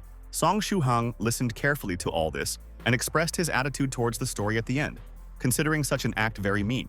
And the girl continued her questions again, now asking about the man's family, implying that they were no longer alive. The old man was still surprised by the lady's information, but he replied that these people had actually died less than a year after the temple was demolished. The beauty also told the story that there used to be a ghost bought by a cultivator that lived under the seal. But since the temple was destroyed, it escaped and absorbed the souls of that family. The old man looked at her, and then addressed her as if she were a child, and urged her to put aside these superstitions and believe in science, because knowledge is power. This statement caused embarrassment in the lady, and the guy chuckled because it reminded him of his own thoughts on this topic. This conversation ended, and at 23:30, in the dead of night, the main character and the girl left the hotel and went to that tomb at that time because she wanted to find that ghost. The main character did not know how to react to this and asked if she really needed his help. But the lady replied that she could handle it herself, and the spirit could not do anything to her. After that, the guy had thoughts about what he was doing in general and strange emotions. But somehow I didn't want to leave my companion here alone. So the two of them continued on their way to their destination and soon arrived at the place where the temple once stood. And now the tomb is located. Suddenly, the young man was struck by a chill and shivered, although he hoped that there were no ghosts here. But the atmosphere was gloomy. The girl was, as before, cheerful. She had been dragging her luggage behind her all this time. And now, before entering, she opened it and began to take out various things. The first thing that went into action was some kind of powder, or something similar, which the lady began to sprinkle on the territory. And Song Shuhang watched her actions while sitting on a rock. Because of the time of day, he was very sleepy, and the ghost hunt was boring so far. So he yawned and quietly complained about all these circumstances. Meanwhile, Spirit Butterfly Island's Soft Feather finished scattering the powder and danced along with the bluebells. Now the boy's drowsiness somewhat receded, because the sight before him was very beautiful and fascinating. Then he was a little embarrassed by his own gaze, so he turned away and thought that dancing on a tomb in the middle of the night was a rather strange hobby. Then the young man admitted that it was pleasant to watch, but as a simple person, he apparently did not see how greenish mystical lights appeared around the lady. Song Shuhong, meanwhile, came up with the idea that such a beautiful picture should at least be captured on camera. But in the next moment, when the main character took the phone out of his pocket, he accidentally dropped it on the ground. The smartphone landed quite gently, without any damage, and this also led to the discovery of an unusual plant. Meanwhile, the girl was worried that her father had only sealed one ghost here before, and there were two of them here for some reason. The energy entities were not going to wait obediently for the moment when they were sealed and decided to attack the opponent themselves. In response, the beauty defended against their advance with her paper talismans, rejoicing that she had already reached the third stage of cultivation, which is very helpful. And the ghosts, when they encountered the energy of the barrier, received some damage and began to faintly evaporate with a hiss. This allowed Spirit Butterfly Island's soft feather to gain a fair amount of confidence in their abilities, because the spirits did not even have a chance to do something at such a pace. Further, the immaterial entities tried to break through the obstacle that had arisen, but the shield worked more intensively and manifested itself in the air. The ghosts also had some skills, and one of them suddenly burst into flames, which began to grow rapidly in volume. The girl, seeing this, recognized the innate magic of such creatures, which meant the fact that these creatures were not of the lowest level. But, according to the lady, this was not at all enough because the beauty began to use some other technique, which was manifested in the appearance of a translucent butterfly silhouette. Summoning the wraiths to surrender, she activated a spell called Butterfly Dance, and a wave of energy surged towards them. It worked very well and the immaterial creatures just fell to the ground, looking pretty pathetic now. The girl was delighted with the success of her tactics and decided that the opponents would no longer be able to resist, so it remains only to seal them. But behind her emotions and confidence, she did not notice that the spirits still had strength left, and they began to rise imperceptibly from the ground. And in the next instant, the two of them burst with energy and flew up. Realizing that they had no chance of defeating the girl, the lady hadn't been able to stop them right away, and now she was worried that they couldn't be allowed to leave, or all their efforts would be ruined. Meanwhile, these creatures, it turns out, decided not to run away, but to attack Song Shuhong, who was calmly sitting on a rock, not noticing the danger. Spirit Butterfly Island's soft feather, seeing this development of the situation, was concerned for the guy, even though he, in her opinion, should be stronger than her. Therefore, the girl created energy wings for herself, which looked like a fairy's, and quickly flew straight to the main character. And the young man himself just at that moment picked up the phone from the ground and looked at the found plant, which looked like the same poisonous dragon grass needed by Medicine Master. He decided to check how safe it is for people, and did not want to let the girl discover and take it for herself. Realizing that then the potentially dangerous plant could get to Medicine Master, he plucked it out of the ground, not noticing the approach of Ghost to his body. But for some reason, his actions led to a strange effect. From the ground where this grass grew a moment earlier, a beam of energy hit, which noticeably ruffled the immaterial entities. This time, the main character still noticed or felt something, so he looked around for the reason. When he found the lady looking at him strangely, he asked what was wrong. While the two ghosts were lying on the ground after the flash, the girl's eyes were filled with admiration, and she clasped her hands in fists in front of her and declared that the master was simply magnificent. The fact was that from her face, it looked like this perfume was simply unworthy of Song Shuhong's attention, and he himself looked quite pretentious. She thought that the guy decided not to sit and wait for the development of events, sitting on a rock, but to choose another option. And in the next moment, he plucked out the poisonous dragon grass that the girl thought was his plan for simply defeating the ghosts. In her eyes, everything looked like this, and the main character's figure became even more imposing and wise, and she still had a lot to learn from senior cultivators like him. After that, the lady still pulled herself together and reminded herself of the ghosts still at large, and Song Shuhong couldn't be disappointed by letting the spirits escape again. Therefore, she used a special trap for such entities called the Ice Pearl. She pulled these creatures into some rocks, and Song Shuhong, who was watching the process, finally really noticed the manifestations of mysticism, recognizing the view as very beautiful, although he tried to deny the obvious. Looking at the glowing pearls, he thought that there was no way science could explain what he saw today. But he still couldn't dispel doubts about the existence of creatures like ghosts. The next moment, the girl interrupted the young man's thoughts, thanking him for his help and admitting that, if it wasn't for him, the creatures might have escaped. In response, the main character only laughed awkwardly and wondered if these strange things were really ghosts. Then, the beauty tried to give one of the creatures to the guy as a thank you, mentioning that although he didn't need it, he could pass it on to his students or grandchildren, and he refused. He referred to the too high value of the present, but he simply considered it a bad idea to take an incomprehensible pebble from which this creature can get out. But the girl did not give up on this, mentioning his significant contribution to this journey and saying that refusing a gift would break her heart. The guy could not stand such a cute look and behavior, again surrendering to the beauty, so he agreed, hoping that the spirit would not get out of there at least in the near future. After that, the lady packed her suitcase and the two of them walked away.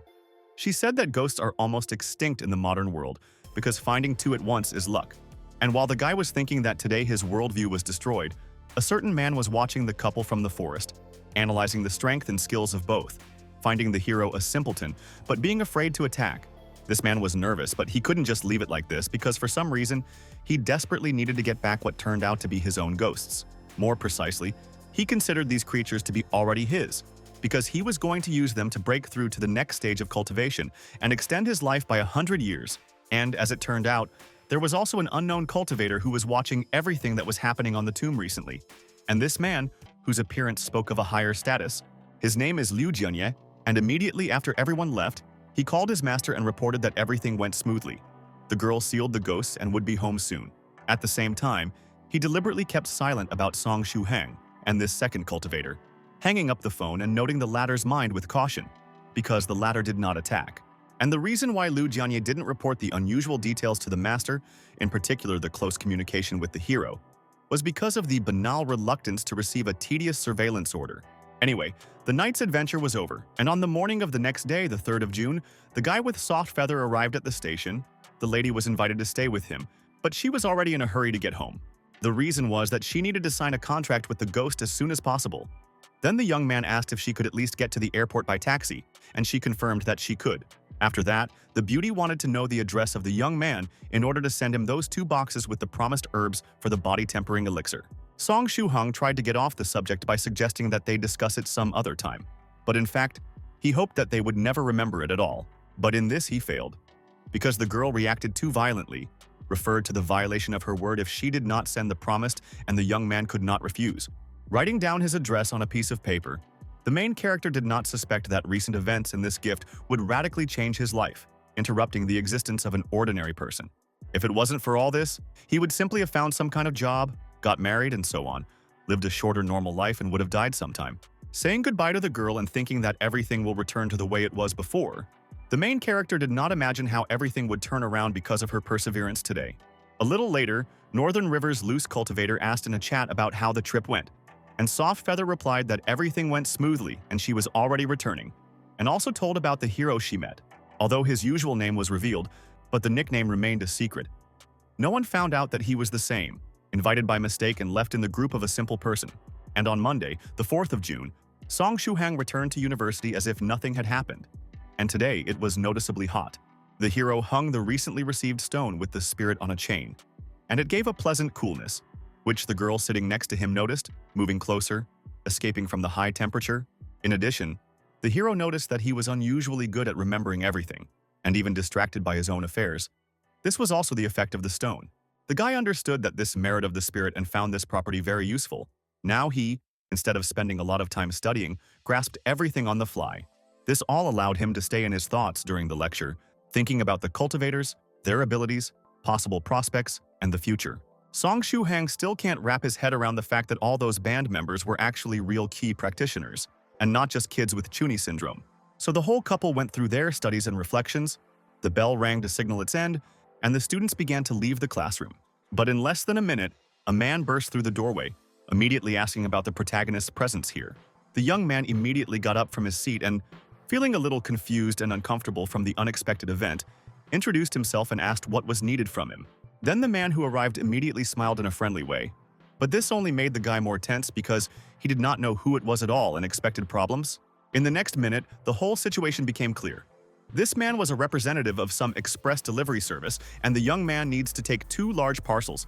After handing over his business card, he explained that the customer was a VIP person, and therefore it is necessary to confirm the receipt in order to receive it. All this conversation only confused the main character more. He began to think about who could have sent him all this by express delivery. Almost immediately, he was reminded of the conversation with Soft Feather, where she had mentioned 2 boxes of those herbs for the elixir, which made him wince a little, not knowing how to react. Putting these thoughts out of his mind, the young man turned to the man somewhat familiarly with a question about where these things were, and the same was surprised with such an unusual treatment. But he maintained his composure and a professional smile as he replied that the package was already at the door of his room, and he just needed to confirm everything. And they did not hesitate immediately from the lecture hall, going to the dorm while they were accompanied by a security guard. The procession was unusual. Song Shuhang was even more surprised when they arrived at these boxes, which were guarded by 4 bald men in sunglasses and classic suits, which attracted a lot of attention. Then the guy asked if the service always did its job so professionally. Thinking inwardly that they somehow looked suspiciously like the mafia, the man replied that they always work perfectly, but this time the rates are really a little higher because of the VIP person, and then urged them to sign receipts anyway. The young man carefully looked through everything written on this piece of paper and made sure that the package really came from Soft Feather. Immediately after signing the receipt, the man and all that crowd of security guards walked away, saying goodbye to the main character. The boy himself watched them go and waited for them to disappear into the distance. Then he was overcome by thoughts about the boxes of herbs he had received. He decided to immediately open one of them to look at the contents, thinking that it should be the ingredients for that body-tempering elixir from Medicine Master. Inside, the main character found carefully packaged in separate sections, separated by walls, types of herbs. Looking at all of this, Song Shuhang felt doubts mixed with anticipation, wondering if he would be able to make this elixir and if it would work like in Xianxia, strengthening his body. Despite all the events that had happened to him recently, he still doubted the existence of cultivation, so he decided to try and make sure everything was clear. At first, the young man decided to bring these boxes to himself and arrange them in the closet, hoping that the roommates would not mind. Quickly finishing this task, the protagonist thought with a smile on his face that it was time to start cooking elixirs, just like in his favorite novels. But then the joy and anticipation turned to thoughtfulness and confusion about where to start making this potion in the first place. He didn't have any special equipment for all this, of course, so he began to sort out what he had, looking at the mess in the room. After 5 minutes of searching, out of all the kitchen utensils he found, the most suitable one was a saucepan without a lid. This was far from the limit of dreams, especially for such an activity as brewing an elixir. So the guy had some doubts about the success of this venture. So he stood in the midst of what he considered unsuitable containers and admitted that he didn't have a choice anyway. Soon, the young man brought some of the herbs to the kitchen and began to check all this with the recipe. Identifying the plants, almost immediately, he noticed that Soft Feather had arranged all these ingredients exactly according to the order in which they should be added. Even the proportions should be observed. Because of this, the guy immediately recognized the sensitive and attentive girls as the best, and was glad that now he did not have to ask for advice in the 9 provinces #1 group. To refresh his memory, the main character reread the recipe, which talked about adding each subsequent ingredient 5 minutes after the previous one and maintaining the temperature, bringing it to a paste state. In the end, it should resemble a clear dark liquid, and Song Shuhang came to the conclusion that the recipe is quite simple. If you follow it, everything will work out. When he put the first ingredient in the container, he was worried that it didn't say anything about water, which could cause problems for him. As a result, the guy decided to simply add water and not bother the group with all sorts of questions every 5 minutes. Otherwise, he will not do anything, and the first attempt can be flunked. The young man came to the conclusion that first you need to try to make the first portion, and then ask for advice based on the experience gained, even if it will be negative. Then the hero continued to change the recipe, replacing the source of open fire with a simple electric stove, believing that there would still be no special difference. In the end, when the elixir cooking finally started, the young man found himself thinking that it was more like making noodles. But there were no other alternatives, so he doubted whether he was doing everything right, and continued with his lessons, turning on the timer according to the 5-minute instructions. Remembering that it was written in the recipe to monitor the power of fire, he realized that he could not normally do this on an electric stove. And besides, he did not have any experience. So the young man decided that the only thing he could do was keep an eye on the timer and throw in the ingredients when the specified 5 minutes elapsed. Looking doubtfully at the main character's concoction, he thought again that it was definitely some kind of noodles, and not an elixir. And when the time came, the guy took out the next plant that should get into the mix. This was the first interesting stage. The reason was that this herb is one of those information about which is not freely available. Mysticism was manifested in the presence of dewdrops on it, which do not evaporate. Deciding that it was only due to the unusual properties of such a plant that this soup could truly become the cultivator's elixir, Song Shuhang decided to throw it into the pot. At this moment, he felt just like the elementary alchemist from his favorite Xianxia, hoping that he would see some magical effect. But when the young man looked at his soup expectantly, he was disappointed because there was no immediate reaction. Because of this, he was once again filled with doubts about what he had seen, and his belief in the existence of cultivation was once again somewhat shaken. And in the next instant, even though he didn't see it, the spirit stone inside started to take effect, infusing the guy with its energy. And that again strengthened the cognitive functions of Song Shuhang and allowed you to notice the reaction taking place in the soup, namely, the release of some yellow substance and the swelling of ginseng slices. Not understanding how he could have noticed these minor changes in the ingredients' behavior at all, the young man felt elated.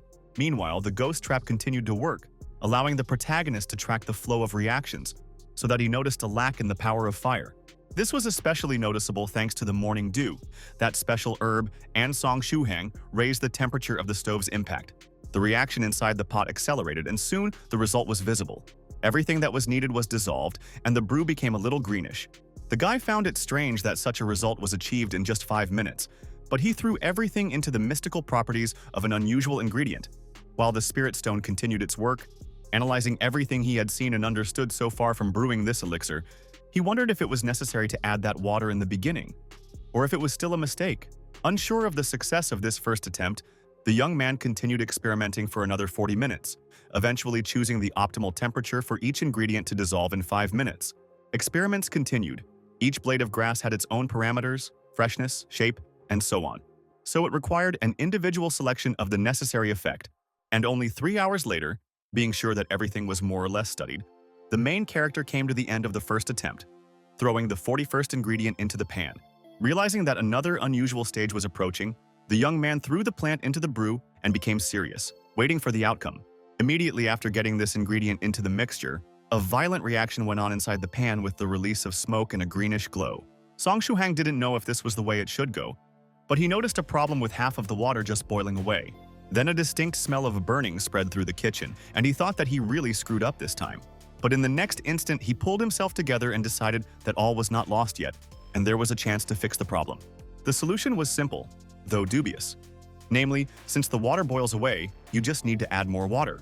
Then it occurred to the young man that his roommates would soon be back, and if they saw him doing this, they might immediately send him to the madhouse or suspect something illegal. Next, he decided to continue cooking, deciding that despite the problems, he should continue the attempt to the end. Even if he failed, it would be a valuable experience. He thought that even other cultivators must have made mistakes too, so he shouldn't worry. So he tossed in the rest of the ingredients and saw an unusual reaction. And it is precisely that for some reason this soup was divided in half. The halves were colored in blue and orange colors without even thinking about mixing. To solve this problem, the main character began to add even more temperature to boil this brew again. Even though he had hoped for this situation to be corrected, it was still strange for him to see the result that was different from what he had expected. Instead of boiling for a long time, for some reason, the liquid in the pan began to mix back, and the ingredients dissolved. Although he wasn't entirely sure of the correct course of preparation, he still felt hopeful that he would still be able to brew the elixir. Song Shuhang then covered the pot with a lid to wait for the subsequent result. The mixture inside was boiling and creating steam, and after a few moments, everything immediately changed dramatically. The soup suddenly exploded, and a suspicious color of smoke began to spread around the kitchen. It tasted purple. After inhaling the smell that appeared, the main character commented on it with words about the terrible stench, and his eyes immediately watered. Experiencing real torment from these sensations, the guy fell to his knees, coughed, and crawled on the floor, evaluating this fragrance extremely highly in a negative way. He flung open the window, partly to escape the stench, and reckoned it would haunt him for the rest of his life. It was so disgusting. When the young man more or less recovered, he began to analyze his actions, hoping to find out why everything went wrong, exploded, and released this smelly smoke. When it was all partially gone, he went back to the kitchen and looked at the result, seeing a dark, transparent substance that looked like paste and smelled terrible. Then, a sudden realization hit him, and to check his thoughts, Song Shuhang turned to his notes in his notebook. It was clearly stated that the finished body-tempering elixir was supposed to look approximately like the resulting slurry, but the guy had reasonable doubts about whether he really got a successful elixir, because the recipe did not indicate such an explosion, and he changed a lot of things. He was disgusted and afraid to try this abomination, but at the same time, he was sorry for the time spent, and the mixture could be working. As a result, he soon decided to eat a spoonful of this liquid, hoping that he would not die from such a large amount, and also put the phone next to him so that if anything happened, he could call for an ambulance. Soon, the young man was pulling the dark stuff into his mouth, trying unsuccessfully to convince himself that it was just a paste and not a potentially dangerous drug. In the end, the mixture still got inside the guy and he immediately froze, trying to figure out if it was really worth it or if he could spit it out before it was too late. Yet, overcoming the vile taste and reluctance, Song Shuhang swallowed this supposedly successful elixir. Feeling it go down his esophagus, he was immediately struck by a sensation of incredible sharpness, as if he had tasted the sharpest pepper, as if a real fire had broken out in his throat. Feeling worse and worse by the second and fearing poisoning, the young man reached for his mobile phone, deciding to call an ambulance anyway. But the limb stopped in the middle of the way, because at one point the main character's body became not just better, but even good. A pleasant feeling, as if an explosion overtook him. This feeling, along with the warmth, radiated from his stomach, spreading all over his body, and he wanted it to last as long as possible. Then he began to feel the bliss spreading through every cell of his body. He tried to restrain himself from letting it go, but he couldn't. And then the atmosphere collapsed with the release of his gases. Then he felt as if all his organs had been cleansed, followed by a sense of urgency to go to the toilet, which he did. A little later, Song Shuhang went for a jog to try out the effect of the elixir, which was witnessed by a girl who considered playing sports in such heat stupid and called two friends to watch. And the main character himself, meanwhile, just threw off his wet t-shirt from his body, opening up his muscles for a review, which those students witnessed.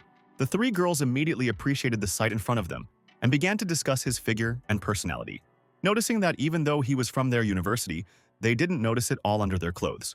The guy did not even suspect about the increased attention to his person, focusing more on the strange black muck that came out of his skin, recalling his favorite novels with all the stages of body purification and so on. He came to the conclusion that it was the impurities in his body that came out with the sweat from that elixir. He then shifted his focus to analyzing the changes, first of all visually assessing his abs, finding them well-toned, as they were before when he was training more actively. Realizing that this pace is worth a little more run and to return his lost muscles, the guy recognized the elixir is just a great tool. But as if that wasn't enough, Song Shuhang continued to analyze his condition, finding that the pain in his shoulders and neck that he had experienced after sitting in front of a laptop screen for a long time was also missing. Then the turn came to the eyes. The main character instantly realized that his short-sightedness, which appeared for the same reason, is now also gone. And not that the problems with vision just disappeared. No, everything was even better. Vision dramatically improved, breaking through the limits to unexpected values. To check it out, the guy looked at the sports field nearby and realized that he could see a fly at a distance of more than 10 meters, which was incredible. After finishing his physical examination, the young man soon took a shower to wash off the sweat from his workout. Here, he continued to notice changes in himself. Now his skin was light and very healthy, which could cause strange questions from his roommates. But what bothered him more now was not this question, but the fact that the final, decisive proof had been obtained that the 9 provinces #1 group was not just ordinary chunis, but real cultivators.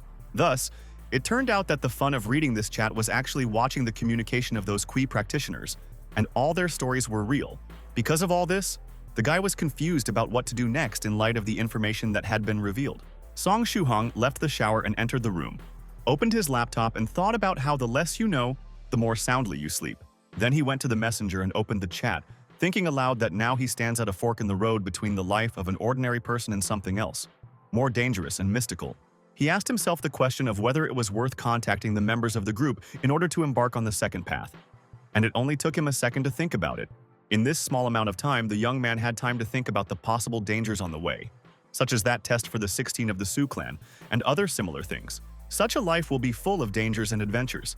It is impossible to compare it with the everyday life of a layman, and a pathos picture with his participation has already appeared in my head. Finally asking himself if his desire to touch the mystical world of his life is worth it, the guy immediately found the answer that it is worth it. So he started typing his first message into the 9 provinces #1 group, thinking about how to get started. Soon the message was printed, and the protagonist, feeling some excitement, with determination pressed the enter key. At that moment, the moment seemed to him pathos and fateful. It was a turning point in his life, after which everything will change. And then the atmosphere was shattered by an awkward greeting from Stressed by a mountain of books, the hero's nickname, to which Soft Feather and Northern River's Loose Cultivator responded. The latter, like last time, was somewhere in the picturesque wilderness, remembering that this participant is that simple person invited by mistake and being surprised that he is still in the chat. Then came the crystal clear realization that Stressed by a mountain of books was able to reveal the true essence of this group. The hero, meanwhile, introduced himself, thanked Soft Feather for those herbs, and admitted that he was a simple person, told about the history of his getting here due to the similarity of his and the girl's account numbers. After reading this, the man realized that that strong cultivator from the chat room that the lady was talking about, whom she met on her journey, was this Song Shuhang. Further, during the conversation, the guy revealed that he really learned about the existence of cultivation, and also told about the preparation of the body-tempering elixir, which already surprised Northern River's Loose Cultivator more. The fact that a simple person, just by obtaining herbs and following the recipe, was able to concoct a key potion, caused a crack in the practitioner's worldview and caused him to spit up blood, typical of cultivators. The correspondence continued further, and it became clear that the main character had a successful result from the first time. His body strengthened, and the elixir, even if it deteriorated a little, simply decreased its quality. Then, Northern River's Loose Cultivator silently put forward the theory that the guy spent a whole bunch of ingredients for this result, because this was his first experience. Then we talked about the method of cooking and the number of furnaces used, and the cultivator was shocked that there was only one furnace, and the drug came out on the first attempt, Because of the revealed fact, the man began to experience real anger because he himself failed many times in the cooking process. And for a simple person, it turned out like this. Next, Northern River's loose cultivator tried to clarify the information about the oven and found out that it was the simplest device for cooking food. Then he'd get even more oddly disconcerted when he realized that the process was taking place in a normal cooking pot, and Soft Feather seemed to be having a lot of fun. The man, on the other hand, only felt more angry, perhaps envious, and a vein swelled in his cheek. And in his attitude, it seems that he was not the only one, because after sending a question about whether it is possible to swear in the chat, other participants made themselves known, expressively expressing their reaction. And Northern River's loose cultivator vented his negative emotions by destroying a nearby rock, also resenting the fact that the others did not understand all the appropriate words. Then the passions gradually came to naught, and Medicine Master entered the business, starting to ask their own questions about the cooking method. Soft Feather also indicated its interest. She did it very informally and in a nice format, allowing Song Shuhang to easily join in the conversation, for which he was grateful to her. And his knowledge of the characters of the participants was also influenced by previous observations. The main character began to talk about the course of cooking the potion, and the first question arose on adding water, which he added so that nothing would burn at the bottom. The rest understood the logic, but at the same time, the further things went and the more details were revealed, the more painful it became for the soul of Northern River's loose cultivator. Then the practitioner asked himself why it all affected him so much and began to analyze it. In his mind's eye, the sight of yesterday's ordinary person immediately comprehending the art of cultivation, studying sword skills, ancient scrolls, and the method of alchemy in a pot, immediately appeared in his mind's eye. While thinking about this, Northern River's loose cultivator suddenly realized that Song Shuhong had just improved the new Medicine Master body tempering elixir recipe. In the chat, meanwhile, we talked about adding the 41st ingredient, which provokes everyone to evaporate the elixir, because it serves as a catalyst for the final reaction and requires filigree fire control. And the hero said that he simply added water, hoping that this would help with cooking and slow down the process. Medicine Master was seriously surprised by such a simple but strange, from his point of view, an experienced alchemist solution. The cultivator admitted that this might be a good way, but it wasn't enough to make an elixir. So the hero said that after that, he threw in all the other ingredients and turned on the fire to full. As a result, 5 spoonfuls of elixir came out, which was recognized by the chat participants as quite a decent amount, and Medicine Master immediately decided to check this method of cooking and the quality of the final product. Northern River's loose cultivator also noticed that Song Shuhang started actively communicating in the 9 provinces #1 group, which could signal his desire to enter the path of cultivation. Therefore, he wrote in the chat, "Congratulations on joining the team," pointing out that Lord Yellow Mountain should do this, but he again has some problems with the demonic dog. And the main character read this and thought that the pet of the creator of the group really has its own characteristics and character. Then, the practitioner decided to enlighten the guy about some of the features and dangers on the path of cultivation. And the latter pointed out that he had already learned some of them thanks to the story with 16. Northern River's loose cultivator realized that the young man was following the correspondence from the very beginning. And Song Shuhong himself decided not to admit that for a long time he considered them guys with Chuni syndrome. The cultivator then continued his speech, saying that the main character has 2 paths: join a certain sect or be a free cultivator. Soft Feather immediately began to urge him to join it. The guy was interested in the details, and he learned that joining a clan is a good way for a beginner, because then they will provide everything they need, but they will have to follow the rules of this organization. Because of this conversation, Northern River's loose cultivator himself recalled his younger years when he chose his own path of development, which caused unpleasant emotions. This apparently left a certain mark on the man, because then he almost fell for the trick, enslaving himself with these unpleasant rules. The conditions themselves can be very different, but in most cases he will have to leave his loved ones in order to permanently stay in the territory of the chosen clan. After thinking about this option, the main character decided that this path is not suitable for him, because he is not ready to part with his family. Then the girl again began to advertise Spirit Butterfly Islands to the guy, insisting that before reaching the 3rd stage, he would be a little freer, and she herself could help in some way. The young man thanked Soft Feather, remembered that it was already at the 3rd stage, but this was achieved thanks to talent, and he himself started late, so he would be completely free in about 40 years in this case. In the meantime, the second option was discussed, namely free cultivation, in which case the hero will have to rely only on himself, completing tasks for rewards from other practitioners. As an example, the situation with Soft Feather and those herbs was mentioned, but it was also noticed that it was wasteful for such a thing. In the end, a beginner would need to work hard for cultivation. This option already seemed very good to the main character. The shortcomings did not frighten him, and in general, it suited him in all respects. He announced his choice, and Northern River's loose cultivator pointed out that he then first of all needs to get the body training technique and meditation technique before that also form the basis. And the practitioner was immediately offered a way out. He could lend him this knowledge. And together with the elixir, this should be enough to form the basis and reach the first stage.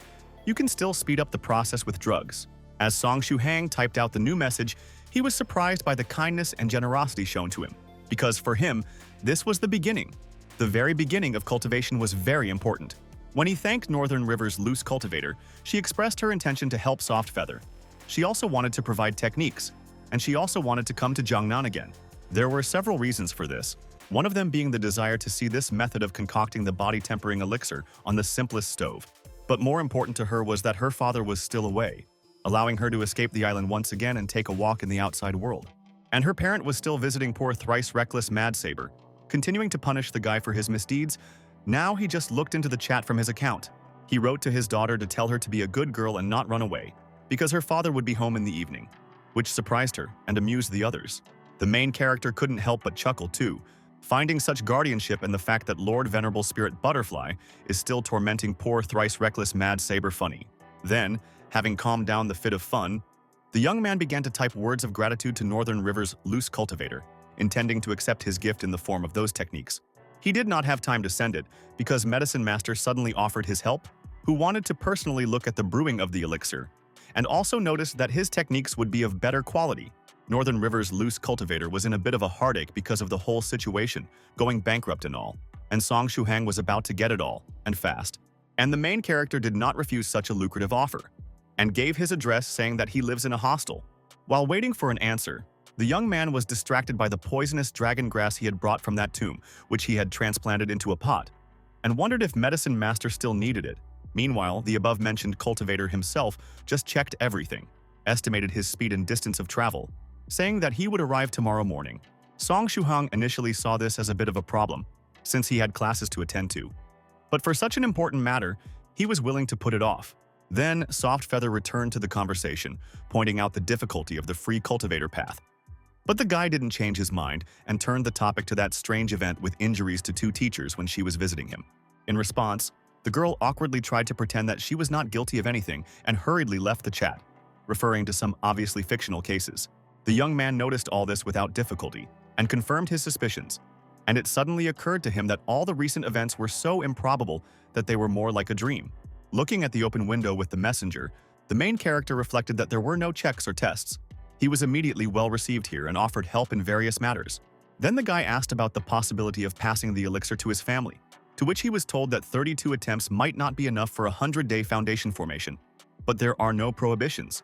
Northern River's loose cultivator smiled at the fact that the young man's first thought after all this was to share the elixir with his family.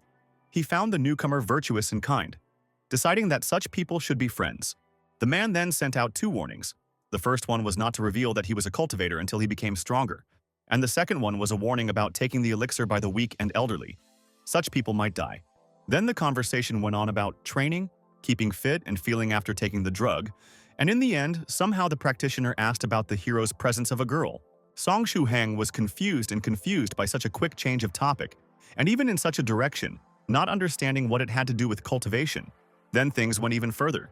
The guy confessed that he didn't have a mate, and the cultivator started asking if the main character was a virgin. In the end, he even began to make a very vulgar joke about the newcomer, bantering about it and embarrassing the main character. The awkward questions went on and on. The other participants didn't interfere and only watched. The next topic was whether stressed by a mountain of books had wet dreams. The boy's awkwardness grew throughout the dialogue, but now it was at its peak, and he didn't want to respond to it. But he still admitted that he didn't have it. And Northern River's loose cultivator said that this explains the lack of negative feelings from taking the elixir. The guy just had yang energy, otherwise he might explode. Then one of the participants, Medicine Master, finally intervened, although he did it a little hesitantly, also admitting his interest in watching the awkward secrets being drawn out. Then, he reminded the main character about the presence of such a simple function as private messages, to which Northern River's loose cultivator sent a smiling smiley face, and the young man an ellipsis. In the end, Song Shu-hang was shot, and now he felt extremely stupid, and he was also embarrassed that he had spilled all these details into the chat like this. Then, Immortal Master Copper Trigram and Northern River's Loose Cultivator decided to chat in a private chat, where the former asked about the reason for recommending free cultivation to a beginner, because it's a hard path. The second one said that it was because of his age, because to form the foundation, you had to start at least 4 or 5 years old. And the main character is already 18. His QE energy laid down at birth has almost dissipated. Further, it was said that the clans, because of the futility, will not invest resources in the young man. So it's better to let the guy choose everything himself, and if he regrets it, it will be his decision. Summing up his thoughts, Northern River's Loose Cultivator thought that he could only offer Song Shuhang his help if needed. The main character himself at this time collected the remaining elixir of body hardening in a jar and left it for later, because the techniques from Medicine Master should help with the disclosure of the properties of this drug. Distracting the young man from this reflection, suddenly the ringtone of his phone rang out. It was his friend named Tubo. He said that their friend earned money and decided to celebrate by renting an apartment and inviting the others. Song Shuhang is also invited. The guy did not refuse, and on the way to the right address, he thought that for future cultivation, you will need to get money. First, you need a secluded place for meditation. He believed that since key practitioners somehow interacted with the rest of the world, they had sources of income. And at the same time, he tried to find out where the apartment was. At some point, his path turned into alleys, which gave rise to thoughts about a possible encounter with all sorts of bandits and other scum. But after that beating of 100 people, there were fewer of them. Remembering that event, the injured hooligans for some reason couldn't remember what happened there. Song Shuhang immediately broke off his thoughts when he noticed something unusual.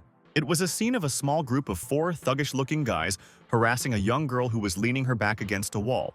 The guy noticed an unusual coincidence. As soon as he thought about such scum, he immediately met them.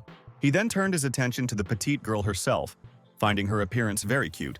But the situation itself was more important right now, and it developed in the direction that the bullies found her anger very funny and, approaching her, offered to calm her down. At this point, Song Shuhang decided not to wait for anything anymore, but to intervene, getting angry at the bandits' behavior and running towards them. The first one on the way was a blonde. The main character shouted something to them, attracting attention, but they did not have time to pay attention and understand something. The reason was that the guy had developed an extremely fast running speed without noticing it, and a moment later he was standing next to the first scum, grabbing it by the hair and wondering at its stupidity for not paying attention to it. With the next move, the young man easily lifted the bully into the air above him, holding onto his hair and declaring that this lady did not want to interact with them. And only now the main character drew attention to the oddities, because somehow he manages to hold this bully with one hand, and without problems, the reason was quickly found. This is the effect of the elixir. Meanwhile, the others finally noticed something was wrong and went to the rescue of their friend, pulling out studded bats from somewhere. But this did not frighten Song Shuhang at all. The new strength gave confidence, and he declared to the opponents about his hatred for people like them. And when they approached, the guy swung the blonde guy, knocking down one of them with his body, and pushed the other one's heads with his living weapon. Now there were 3 bandits on the ground, and 2 more on their feet, and the young man himself noticed that due to the increased physical indicators, he could not control the force of the blow. And the reaction of the other hooligans was logical. It was fear at such a sight. The girl was only a little interested, but that's all. The condition of those 2 was noticed by Song Shuhang as well, and he took advantage of it by making a vicious face and ordering them to disappear. The gang decided not to take any chances. The whole ones gathered their defeated friends and hurried to escape from the alley, trying to preserve the remnants of dignity with the help of assurances of revenge. The main character carefully watched their backs until the company disappeared around a bend. After that, the guy approached the rescued lady who was standing in the same place, extended his hand to her and asked her about her condition. But she just walked right past him, saying that it was none of his business, leaving the young man in some bewilderment and confusion. He also watched her back as long as she was visible, thinking about this slightly strange situation. This caused Song Shuhang to question what it was all about, and whether all the girls today were so ungrateful. But all this was already thrown out of his mind in the next second, because he is already late for a party with friends and they can start without him. So you need to hurry. Everything went well. And the next morning, on the 5th of June, he went to steam again. The weather remained as clear and the temperature was high. There weren't a lot of people in the audience. Some of them were asleep. And the young man was constantly checking his phone for a message from the medicine master, who was due to arrive soon. After a while, there was an unexpected knock on the door, which was done with great force and volume, waking up the sleepy students. One of them was sitting next to the main character. He raised his head and complained about the noise, annoyed from the interrupted sleep. And then an unknown guest, without waiting for an answer from behind the door, suddenly knocked it out, breaking it into pieces and shocking the audience. The audience was followed by a man with an unusual hairstyle with pink bows in his hair, and the clothes were an unusual hybrid of a classic suit and a lab coat. The guy who was sitting next to the main character expressed his surprise at the question of whether this guest really just smashed the door to splinters.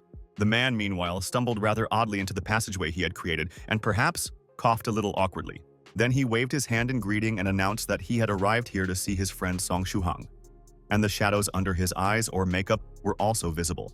And the main character himself, after these words, came to a real shock, because this frankly strange man turned out to be the medicine master that the guy was waiting for. After that, the two of them left the audience. The guy was interested in the method of detecting him. He suspected magic. But the cultivator replied that he tracked him by phone number through some application. Then, he arrived at the room, and all that remained was to identify the student who had taken the body-tempering elixir. A little disappointed that it wasn't magic, the young man noticed that Medicine Master follows fashion, and the latter didn't understand this. It turned out that his hairstyle was not the stylist's decision, but the consequences of a fast flight on a flying sword and a strong headwind. Song Shuhang then pointed out the presence of cosmetics. The cultivator did not immediately understand, but still remembered the words of his disciples about it. And with a laugh, the Kui practitioner said that it was just a consequence of not getting enough sleep due to the fascination with the new elixir recipe. Forming bags under his eyes, Song Shuhang's mind became chaotic because of this, and he also noticed a very high sociability of Medicine Master, which was at odds with his behavior in the chat, where he is laconic. Soon, they arrived at the men's dorm. The man immediately asked where the cooking room was, to which the young man replied that they were already here. Then the cultivator remembered that the young man was just using a simple stove to brew the medicine, and didn't need a separate room. Medicine Master wanted to immediately start the process, surprising the main character with this enthusiasm and haste. It turned out that he couldn't start doing this right now due to the fact that there were still classes left, which didn't suit the cultivator anymore. And the man already had a plan for solving the problem. He formed some kind of energy clot in his hand with a smile and asked what pairs were left there. This situation seemed very familiar to the guy, and he cautiously asked if the practitioner was going to send the teachers to the hospital. He decided that they simply came up with the same idea, and said that in this way the problem would be solved and classes would be cancelled. He continued by saying that he would control his power. Just chick and it would all be ready, and they would be free for the whole day. The main character was extremely opposed to this development of events, so he began to complain and loudly asked not to do so. Then he said that a couple of days ago, Soft Feather had already sent 2 professors to the hospital, and Medicine Master was somewhat perplexed by such a reaction and information. But all that bothered the man was the mediocrity of his idea, and the guy was afraid that all cultivators are strange after all. As a result, the practice came up with the idea to arrange some other incident that could cancel classes. And in the mind of the main character, a picture of the university explosion was already formed.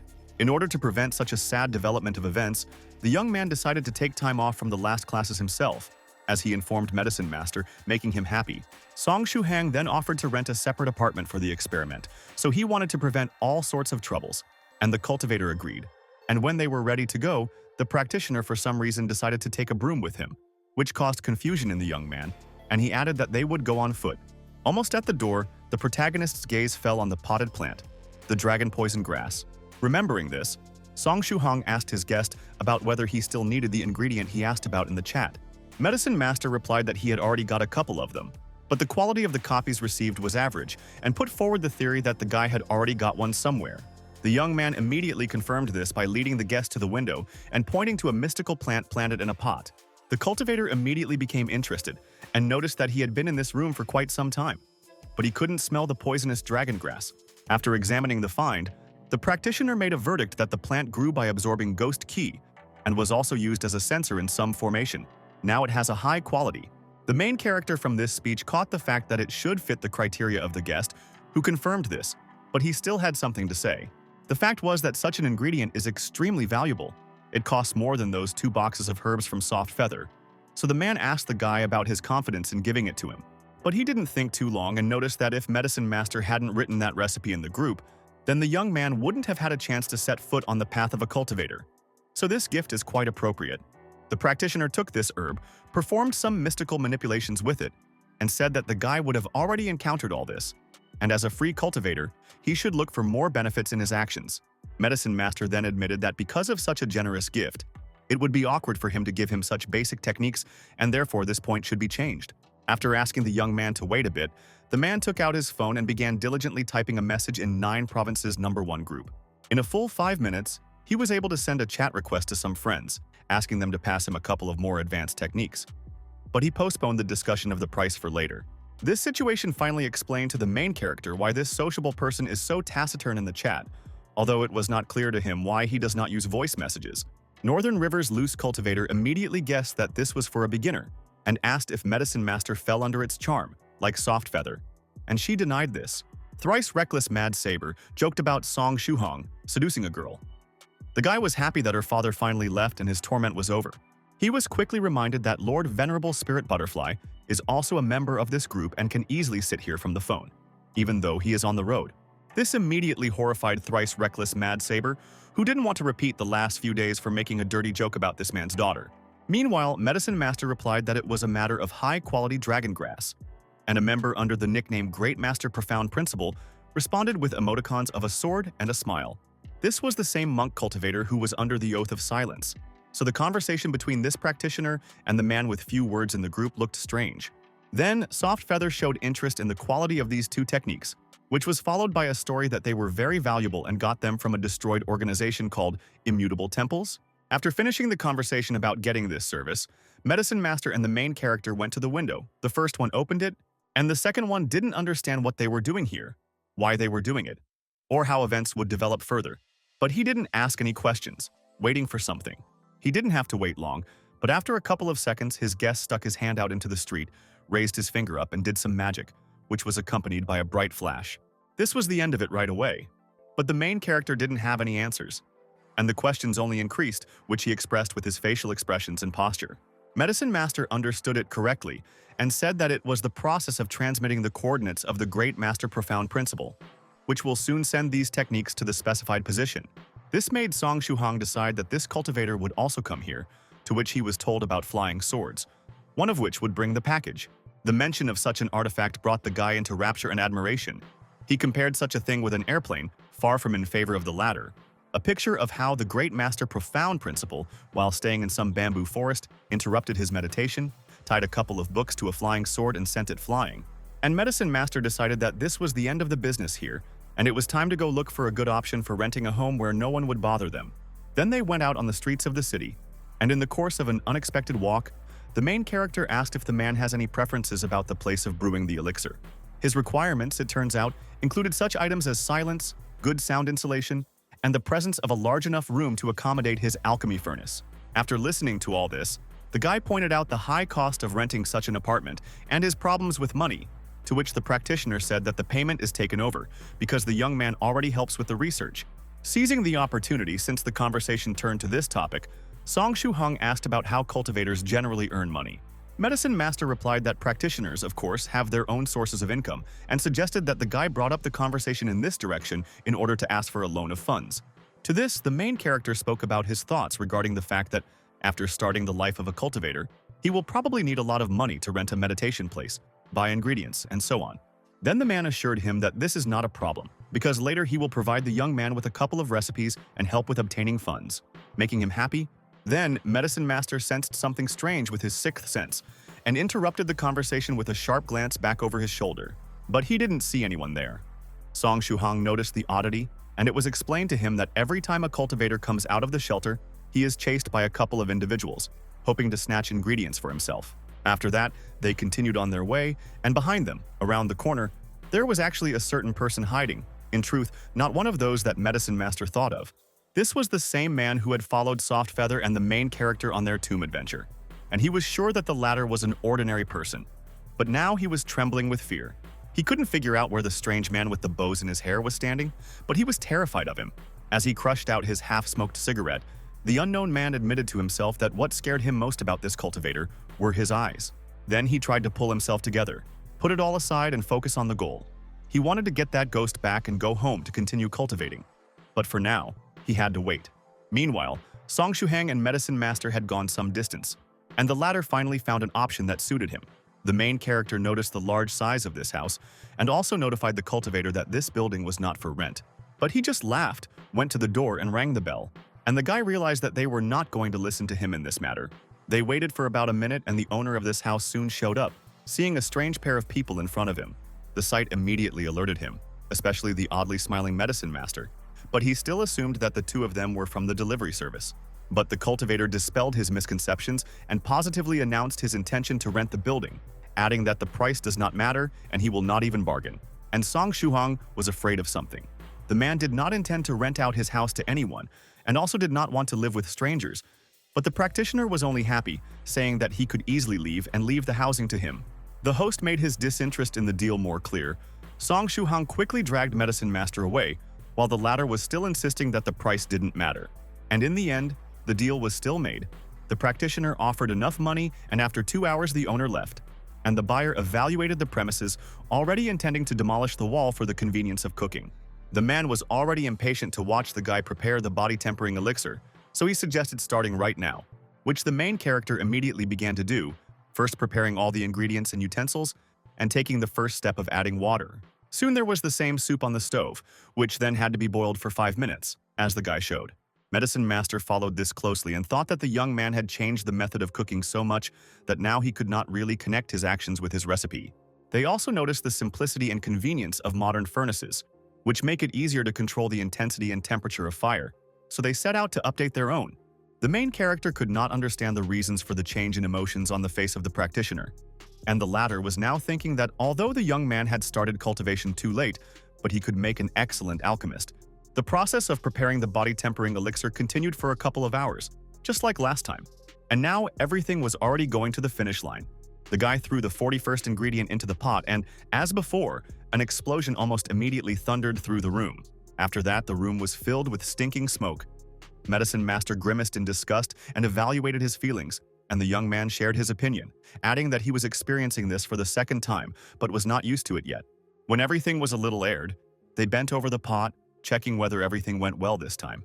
The practitioner picked up some of the liquid from the container with his mystical skills and popped it into his mouth, evaluating the final product. As he had expected earlier, this option would be weaker than his method. But in contrast, the cooking process itself would be safer for beginners. The main character then asked if it helped improve the cooking method, to which the cultivator responded by saying that it only pointed the way to new research. Next, the man took out a notebook and pen, stating that Song Shuhong's help would still be useful because he wanted to rework this method a little. In response, the young man assured the alchemist of his willingness to help, accompanied by active nods of the head and thinking that behind every genius lies a path of sweat and blood. Then, the guy reminded the cultivator that that flying sword should arrive soon, to which the latter laughed and assured that there was no hurry. The package would arrive at the coordinates without any problems. But after that, Medicine Master immediately added that he would stay here to write down his thoughts. And if the young man is in a hurry somewhere, then he can go. The guy announced his plans to go back to the dorm and wait for the parcel on the flying sword. The practitioner did not mind. Then he threw the key to this house into his research assistant's hands and allowed him to occupy the top floor and live here, without wasting time looking for another place to live. The young man did not even think to refuse such a good invitation, so he caught the thrown object and thanked Medicine Master. Soon, Song Shuhong was walking towards the men's dorm, looking at the unexpected key. The mood was just great because he had just recently thought about renting a good place to cultivate, and now the problem was solved. Passing by another alley, the guy's ear caught onto a characteristic phrase and tone, immediately drawing his attention to the source. He was once again witnessing a scene like a bunch of small-time bandits molesting a young girl, moreover, the same one as last time. Noticing that this rabble even used lines almost identical to the previous situation, the young man rushed into the alley with his fists at the ready. The girl stood quietly surrounded by robbers, and almost immediately noticed the appearance of the main character and recognized him. The lady thought that the latter annoyed her, and suddenly reached out her hands to the blonde bandit standing directly in front of her. He was immediately elated and blushed, because he took her movements for the intention to kiss him, and her lips stretched in a stupid smile. Having prepared for this, the blonde thought that this lady is very passionate and assertive, also deciding to show herself in all her glory. But his expectations, of course, were dashed by a sharp headbutt from the girl, directly hitting his teeth, causing one of them to fly out and his mouth to fill with blood. The rest of his cronies were immediately furious at the way one of them was treated and said the lady would pay for it. But she was not going to listen to them, instantly switching to the attack of other opponents, for which she raised her leg over her head. The subsequent impact carried a crushing force that shattered the asphalt beneath her feet, shrapnel and shockwave hitting their targets. From this unexpected event, the main character's jaw almost fell to the floor, and a surprised exclamation escaped from his mouth. Following this emotion came genuine admiration. The guy recognized the blow of this lady just damn cool. Then it occurred to him that this time, and the last time, he was prying into other people's business. and the girl herself was looking for such personalities, and that was the reason for the lack of gratitude, as well as anger. The lady herself finally finished looking at her work and turned her attention to the guy who was still looking at her. Then she grunted, turned, and walked away again, leaving a pile of unconscious bodies and a witness in the alley. The latter was thinking about such an unusual encounter and came up with the idea that the girl might have some kind of power to attract such scum.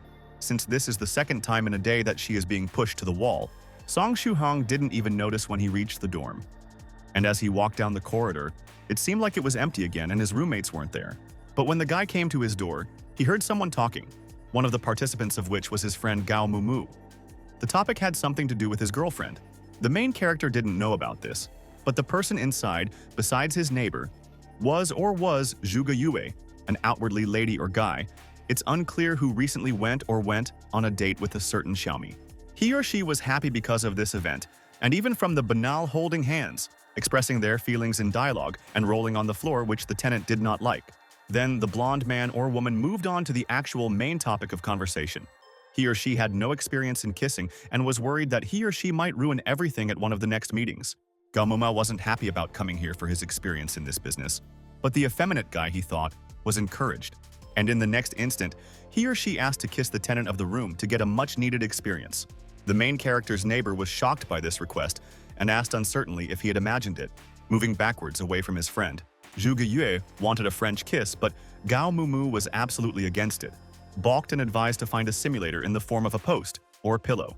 The blonde, as it turned out, tried to train with a doll, but she did not like it, and now she wants to practice on a live person, offering to use food wrap if he is squeamish.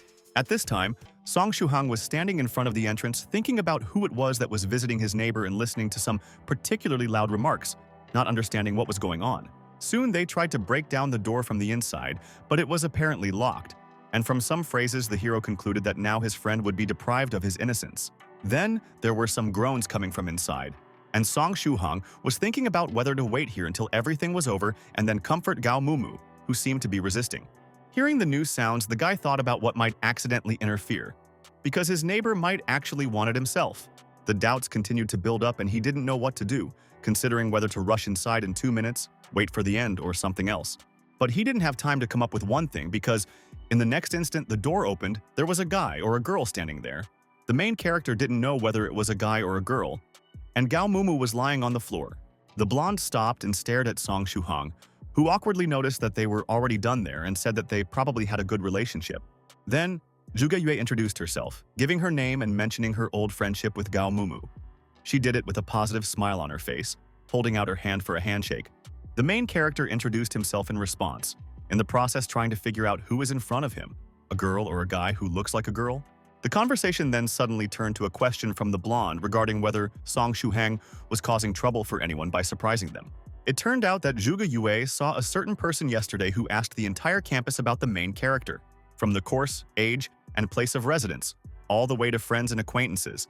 This strange news made the young man immediately think hard about the reasons for such attention, which he found too: acquaintance and communication with Medicine Master and the beating of that bunch of bandits not so long ago. With this, Zhuge Yue ended the conversation, advised to be careful and left, referring to business and wishing good luck, while the main character thanked him or her for the information.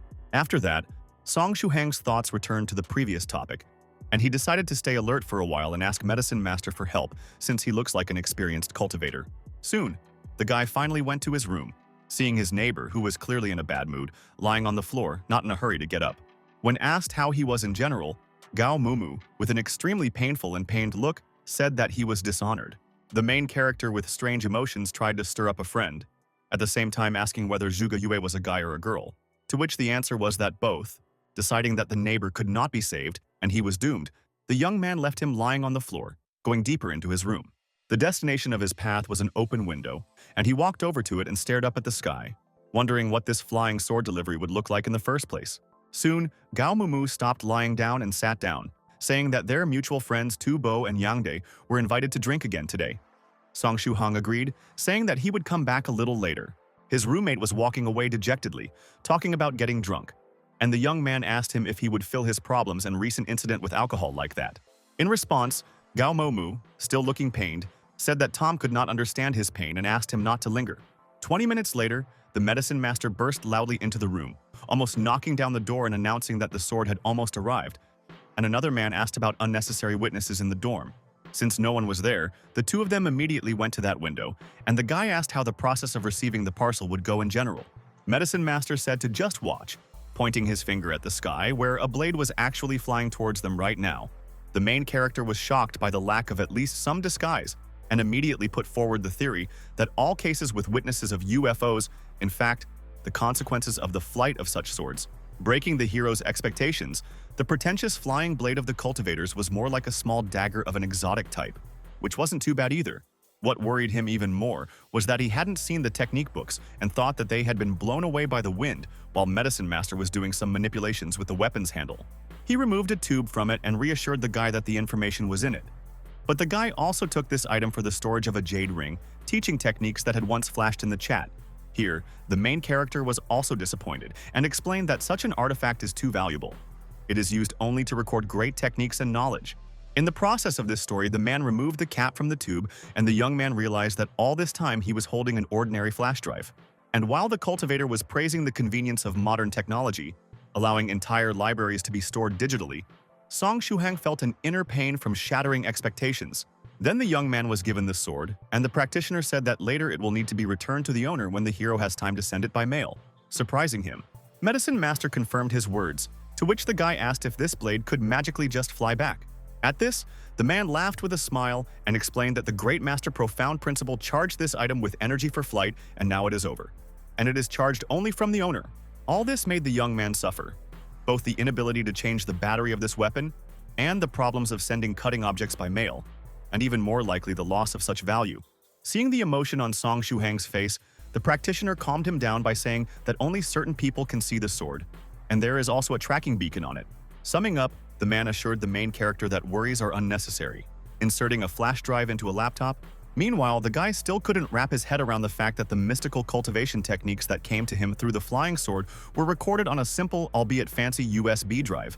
Before opening the files, Medicine Master warned Song Shuhang that passing on other people's techniques to outsiders is taboo, in which case he will not receive any other knowledge. The young man briefly replied that he understood everything and soon saw two folders on the flash drive, one called Basic Buddhist Fist Technique, the second True Self Meditation. According to instructions from senior members of the 9 Provinces #1 group and Medicine Master, you should first read the first one.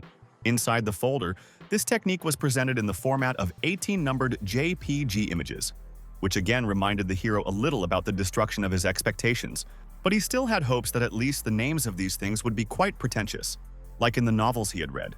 With enthusiasm, the main character double-clicked on the first picture, which was a drawing of a person in motion and text next to it, and the name was Basic First Technique 1. Once again, the guy's expectations were not met, and he hurriedly checked the rest of the files. But their names were the same as the first one, only the number at the end changed. He shared with Medicine Master the opinion that the names are too simple, to which he was explained that practicality is more important, to which he had nothing to object. But Song Shuhang almost immediately had a fantasy about a possible fight with some cultivator in the distant future. When he shouted out the pretentious name of his technique, and the image of him saying one of those names in response made him feel unnecessarily disappointed. In the meantime, Medicine Master urged him not to dwell on the name and was going to tell him more about the first stage of cultivation and what such a foundation formation is in general. A lecture was held on the topic that the initial path of cultivation for ghosts, humans, and others is the same. You need to strengthen the body with life force and ki, which is achieved in the formation of yourself, first with the battle technique, and after successfully completing the first step, you need to practice intensively through meditation, collecting both types of energy at the point of your heart. It was when this process was completed that a neophyte could be considered a true cultivator, leaving the ranks of mere mortals and stepping into the first step. Then the main character began to carefully view the pictures and read the explanations next to them, trying to remember everything. The guy very seriously focused on this knowledge, without noticing how he fell into some kind of trance. And when he woke up, he noticed something very strange. For some reason, the young man was not in his room, but in some field, and an unusual monk was performing those movements in front of him. But in the next second, he threw it all on Medicine Master magic. He decided to set aside his thoughts and take the chance to gain the necessary knowledge about these strikes, and he could get an answer later. Subjectively, for the main character, something like a couple of days of intensive study passed, and at some point he was engulfed in radiance. The young man regained consciousness in the same place, in the same position, a moment or a few minutes after falling into a trance. The first thing Song Shuhang did was ask Medicine Master about what had happened in the first place and told him about what he had seen. He explained that this is just a simple hypnosis technique with knowledge of this technique, which only beginners like the main character can fall under. Further, the man shared details that the pictures and words were filigree selected and calculated so as to enter the neophyte in such a state. The young man simply focused on the acquired knowledge and immediately fell into hypnosis, quickly learning the right strokes. After hearing all this, the main character shared his feelings, which were amazing, as if he had learned techniques directly from the master. Then he spent another hour studying the data on this fist technique, as well as on meditation, managed to remember everything very accurately, and was more tired than during the 4-hour brewing of that elixir. Medicine Master was patiently waiting for the guy at this time, and now, having noticed the end of the training process, it was time to move on to practice, for which there was a suitable place. They ended up sitting on a rooftop, the cultivator instructing the youth that once he successfully completed all 18 movements of the fist technique, he would accumulate energy for the second step. The guy immediately began to perform, listening to the final instruction that, after success, you will need to move on to meditation, focusing the chi and life force, which is also called simply blood, in the heart. Then the main character was not distracted by anyone, and he completely focused on the correct execution of the strokes learned with the help of hypnosis. He soon finished the exercise with the first picture, but did not feel any changes, which he notified the medicine master, having received advice to repeat the words from the instructions, control your breathing, and use all your strength. Because of this, the young man found strange analogies regarding the fact that with such introductory classes, it is similar to those usual classes on TV. But I still started following the words of an experienced cultivator, fully focusing on the technique of execution, mentally commenting on it with the words from the picture. The guy exerted much more strength, giving his best, and repeating the movements of the monk seen in the trance. And when the last movement of the first exercise followed, a ray or stream of energy shot out from Song Shuhang's fist.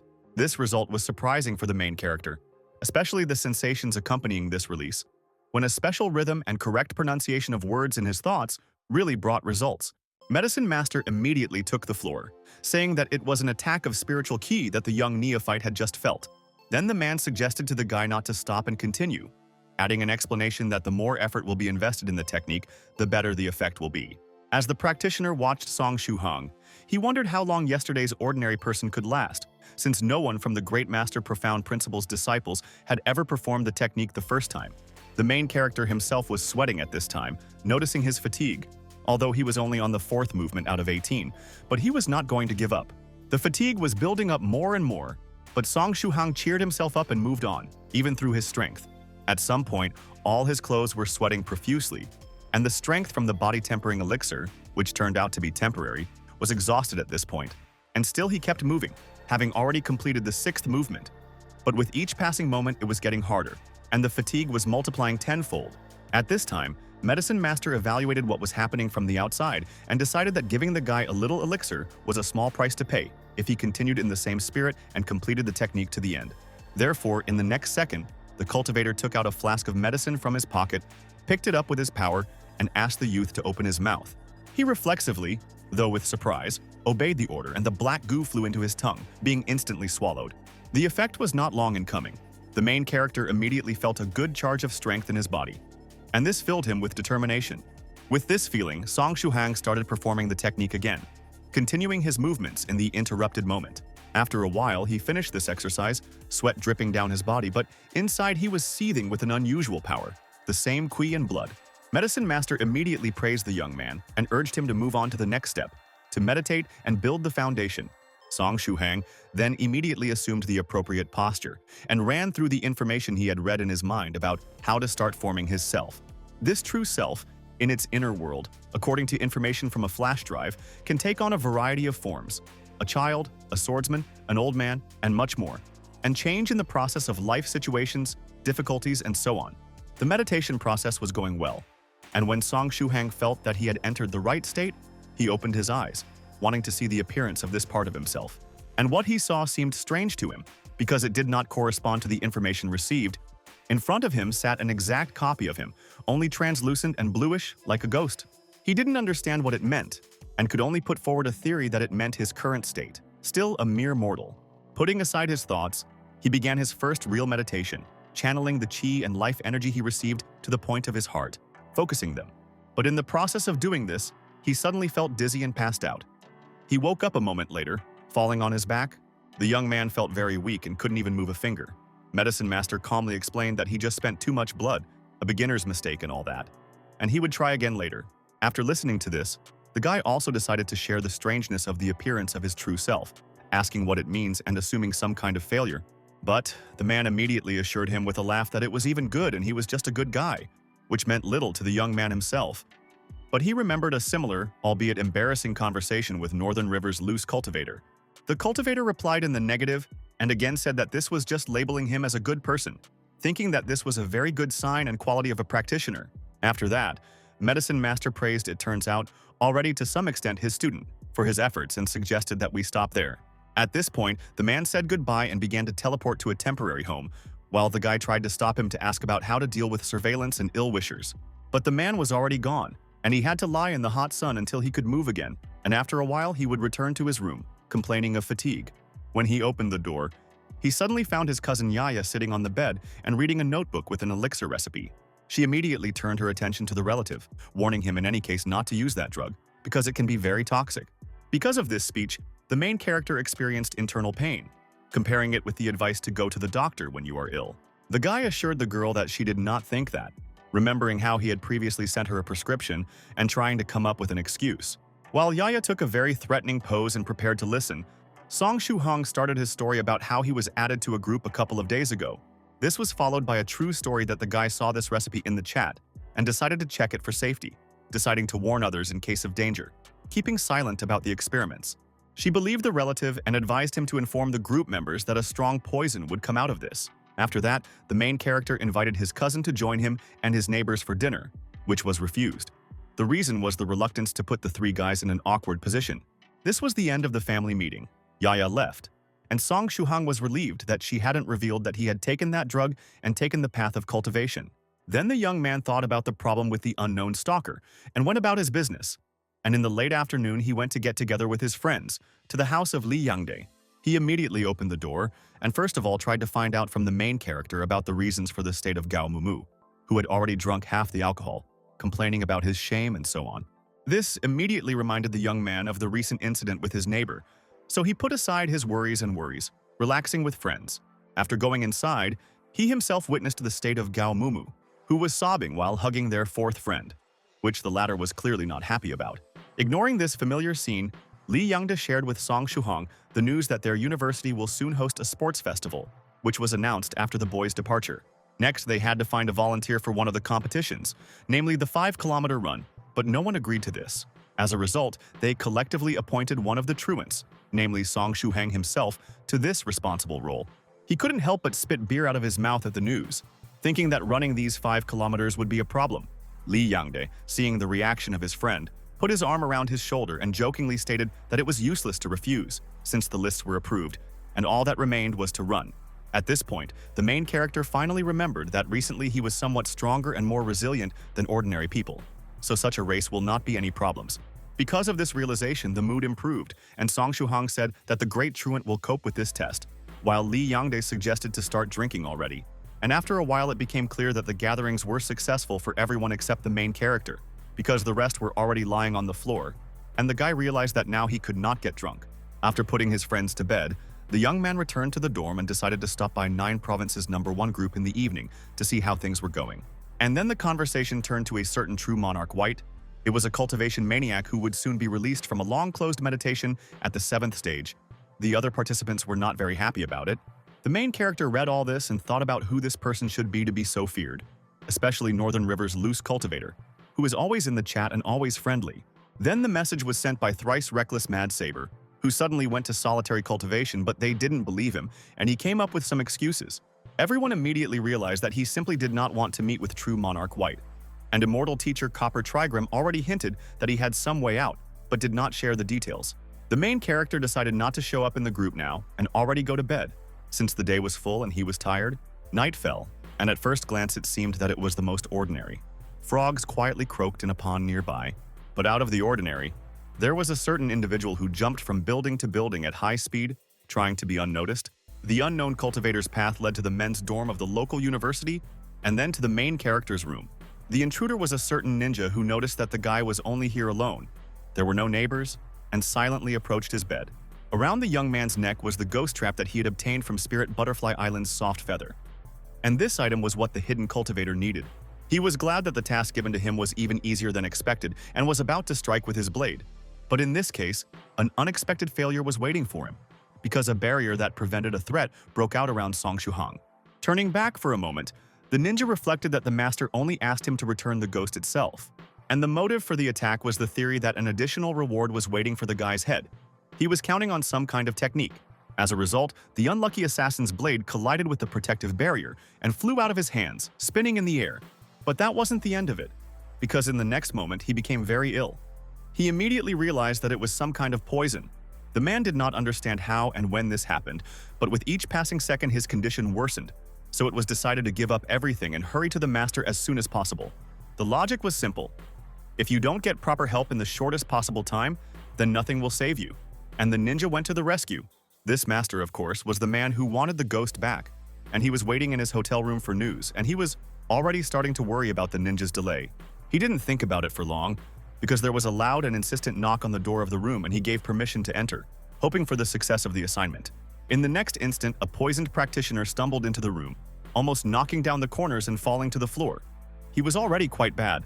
The older man immediately rushed to him with concern, asked about what was happening, and turned the ninja face up. He somehow reported the poison, showing his face, which was a terrible sight.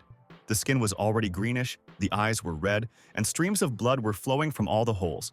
The poison was so dangerous and concentrated that it immediately penetrated the body of a healthy person, which forced him to take an antidote. The ninja had already expired, and the living man began to check his condition with some technique and estimate the danger of Song Shuhang.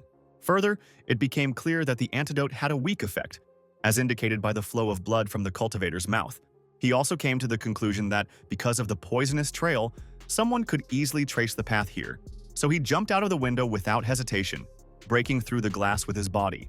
And the main character woke up at 5 in the morning, feeling some kind of anxiety. He opened his eyes and felt a distinct smell of blood. Sitting up in bed, the guy saw the open door and the fact that his neighbors still hadn't returned, so he immediately thought of the thief. But when the young man went down, as he was lying on top of a bunk bed, he saw a blade lying on the floor. He immediately noted its sharpness, subtlety, and lack of a handle, which required some special device for clamping between the fingers, all pointing to the weapon of a skilled assassin. He carefully picked up this sword and came to the conclusion that thieves and robbers did not need such a thing, and could even be dangerous, because due to their lack of skills, they could cut themselves. Putting this together with the smell of blood, the main character thought about the attempt on himself, and began to think about who needed it at all, immediately discarding those Gopnik, and then the pursuers of Medicine Master. Thinking in this direction further, Song Shuhang began to analyze everything related to cultivators. Recalling that adventure with Soft Feather, her memory quickly returned to the episode when she was surprised by the presence of not one, but 2 ghosts on that tomb, because her father did not leave a second one here. Then she voiced her thoughts about the fact that since these creatures do not know how to reproduce, then someone else left the additional essence. The main character came to the conclusion that an unknown owner of the ghost might be behind this attempt, but then the question arose as to why he was not killed, but stopped almost at the goal.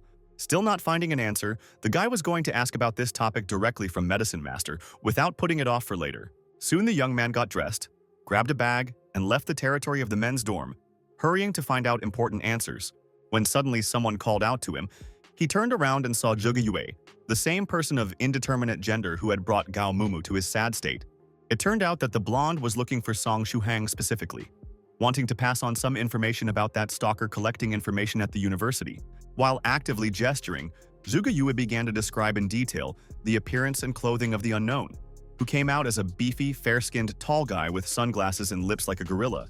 Also, the blonde was able to find out about the specific dialect of the unknown. He had a dialect inherent in the inhabitants of the cities of Jie and Jiangnan. Both of these localities are located near Luoxin Street, where the temple that became the tomb was located, which gave even more clues pointing to a connection to that incident. With that, the short conversation ended and Song Shuhang continued on his way, finding a car parked outside Medicine Master's rented house. This immediately made the guy think that some guests had come to the cultivator, but he did not intend to turn back. Soon, a lilac-haired girl appeared next to the vehicle, dressed in a somewhat unusual outfit, as well as Medicine Master clothes, combining traditional and modern style. She was also wearing a cape and was busy pulling out a cauldron of some sort, probably an alchemical device. from the trunk of the car. Then the girl put it on the ground and suddenly hit it with a ringing foot, sending it into a low flight, during which it increased in size. This sight delighted the protagonist and made him think about the unknown capabilities of cultivators, suspecting the effect of the item augmentation spell. As he watched the lady hold the cauldron that had grown 7 or 10 times larger, he hoped that one day he would be able to perform the same, if not more amazing miracles.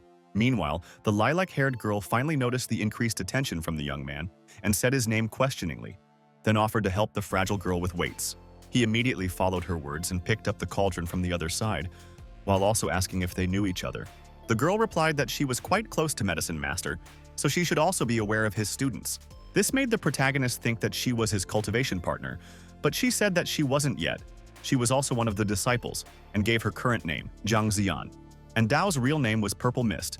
Also, her cheeks turned red, and the lady said that in the rush of experiments, Medicine Master can forget about everyday things. So she helps with this. Now she has brought his oven. At this point, the dialogue was interrupted by the alchemist himself, who opened the door, from behind which a characteristic smoke poured out. Greeting the guest, the practitioner immediately showed his awareness of certain events during the night, which let the guy know that he did something to scare off the killer. The young man then showed the cultivator the blade he had found that morning and told him about the penetration, as well as the smell of blood. Medicine Master analyzed this weapon and noticed negative energy on it, traces of dried scarlet liquid, realizing that this was often used for its intended purpose. The man then asked Song Shuhang with a grin about his feelings about being the target of an assassin, which made the latter wonder. He still couldn't move away from the incident, and he started to tell me what he was feeling, how he was reproaching himself for not paying attention and so on. So, gradually analyzing himself, the main character summed up his feelings, saying that he even liked it all. This answer surprised Medicine Master and Jiang Ziyan. The former called him strange, and the latter called him a freak. The young man himself did not know what to say to this.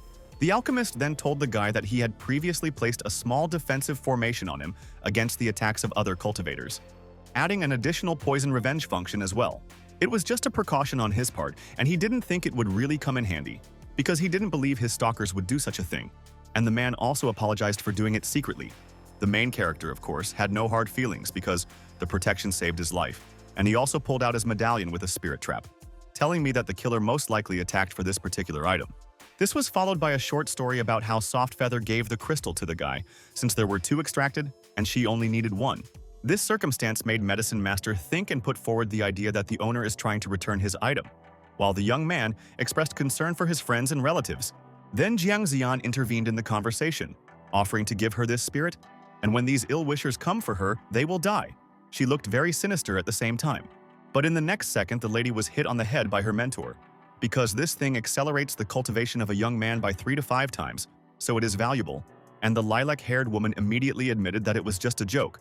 Then the conversation returned to a serious course. Medicine Master asked about the intentions of the main character, and he asked to teach him some technique for detecting surveillance. The man immediately found the right technique, just suitable for such novice cultivators. For this he reached into his phone, namely, in files from their chat, among which were such things as the structure of modern electronics, tips for using a smartphone, information for recluses in the modern world, and so on. There was also something about integration into modern society, safety on the road with a note that cars are not monsters and you don't need to attack them, and contact to sell gold with jewelry. Song Shuhang also became interested in the personality of a certain scholar, Xian Gong, who shared tips on finding places suitable for solitary meditation. At this point, Medicine Master began his story about this person who has great power and went into seclusion about 200 years ago.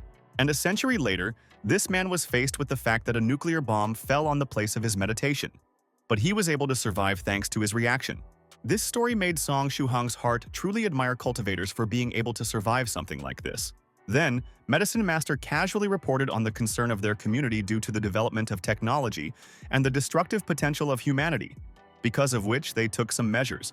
At this point, the man broke off, exclaiming that he had finally found the right technique for detecting ambushes and pursuers. These were some mental energy studies from Scholar Drunken Moon, techniques that novice cultivators like Song Shuhang can use as well.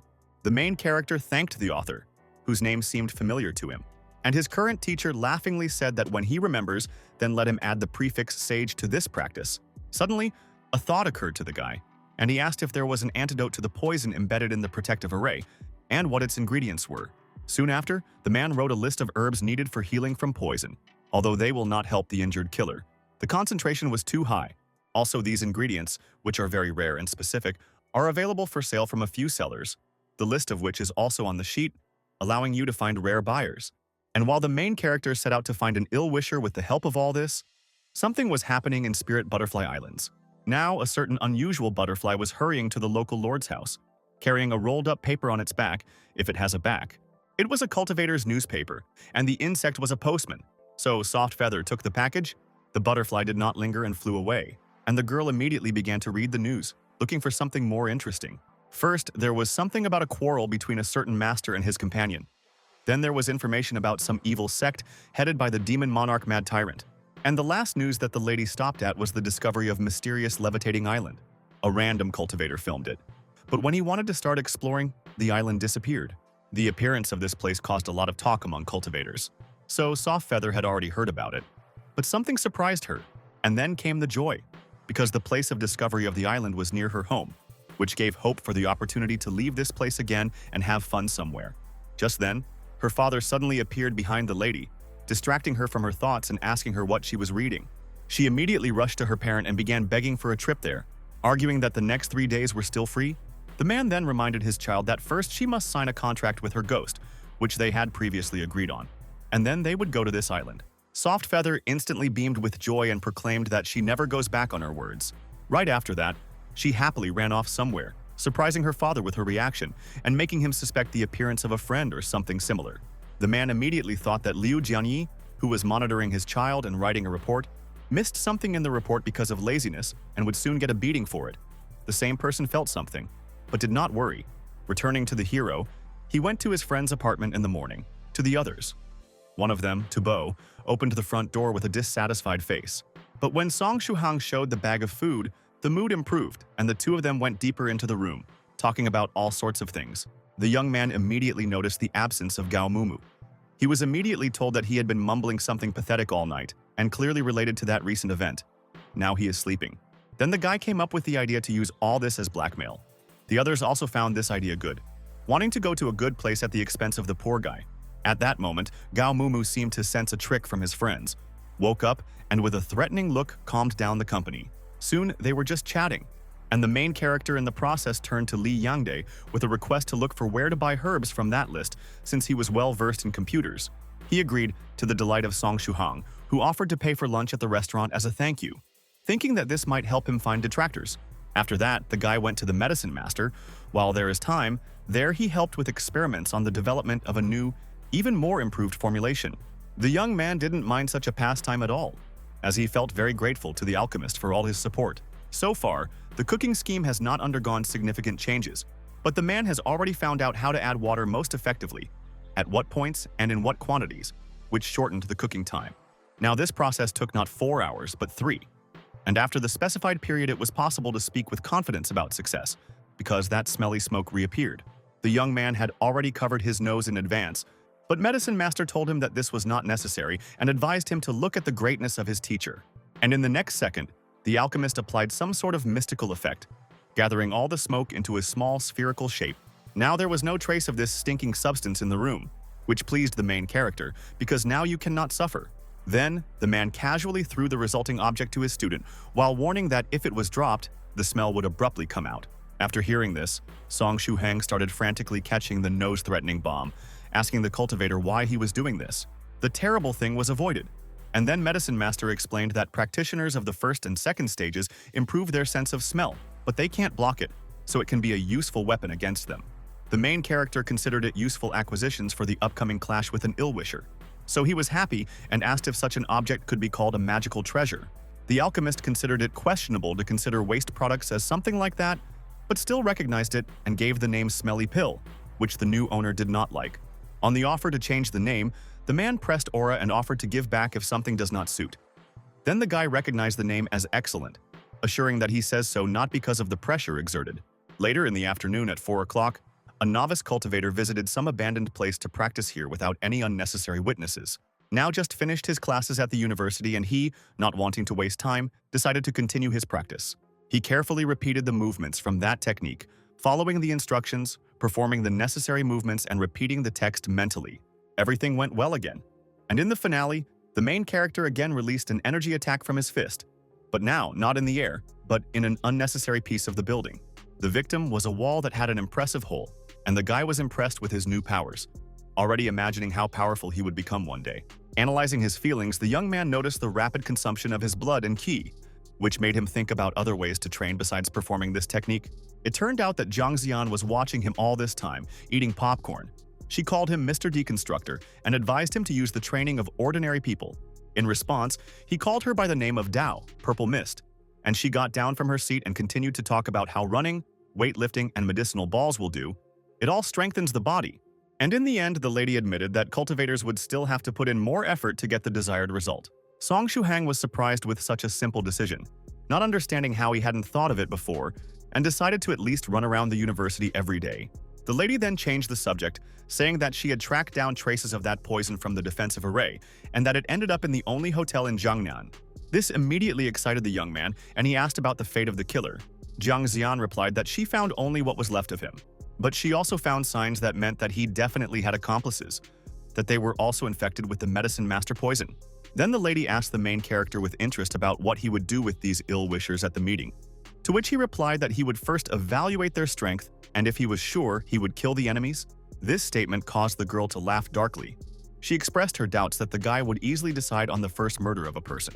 The latter had other thoughts on this matter and said with a confident look that the safety of friends and relatives was at stake, so he would definitely do what needed to be done.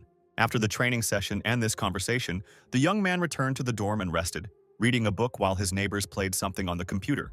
At some point, Li Yangde started talking. He had already scoured the internet about those herbs and found only one place where there is everything together. He also left a question on some forum. In response, the main character thanked his friend, calling him comrade, who indignantly asked not to call him that while the others were still focused on the game. Night fell. Song Shuhang had already gone to bed when suddenly his phone rang. It was his cousin Yaya. He immediately found it unusual to have such a late call. He picked up the phone and asked what had happened. And in response, he heard some aggressive words that she could call just like that, along with a request to come somewhere. Then she gave the exact address, and the main character sensed something was wrong in all this, but did not show much sign, continuing the conversation. I asked if I need to take something with me. The girl said that it is not required, again speaking in a rather rude way. With that, the call ended and the guy was about to leave, asking his neighbors if they should buy something, receiving an order for some food for dinner and a bottle of Coke. When the novice cultivator arrived at the place, he was in no hurry to go out immediately, but first began to climb the stairs somewhere, thinking that this was a very reliable call. But there is one thing.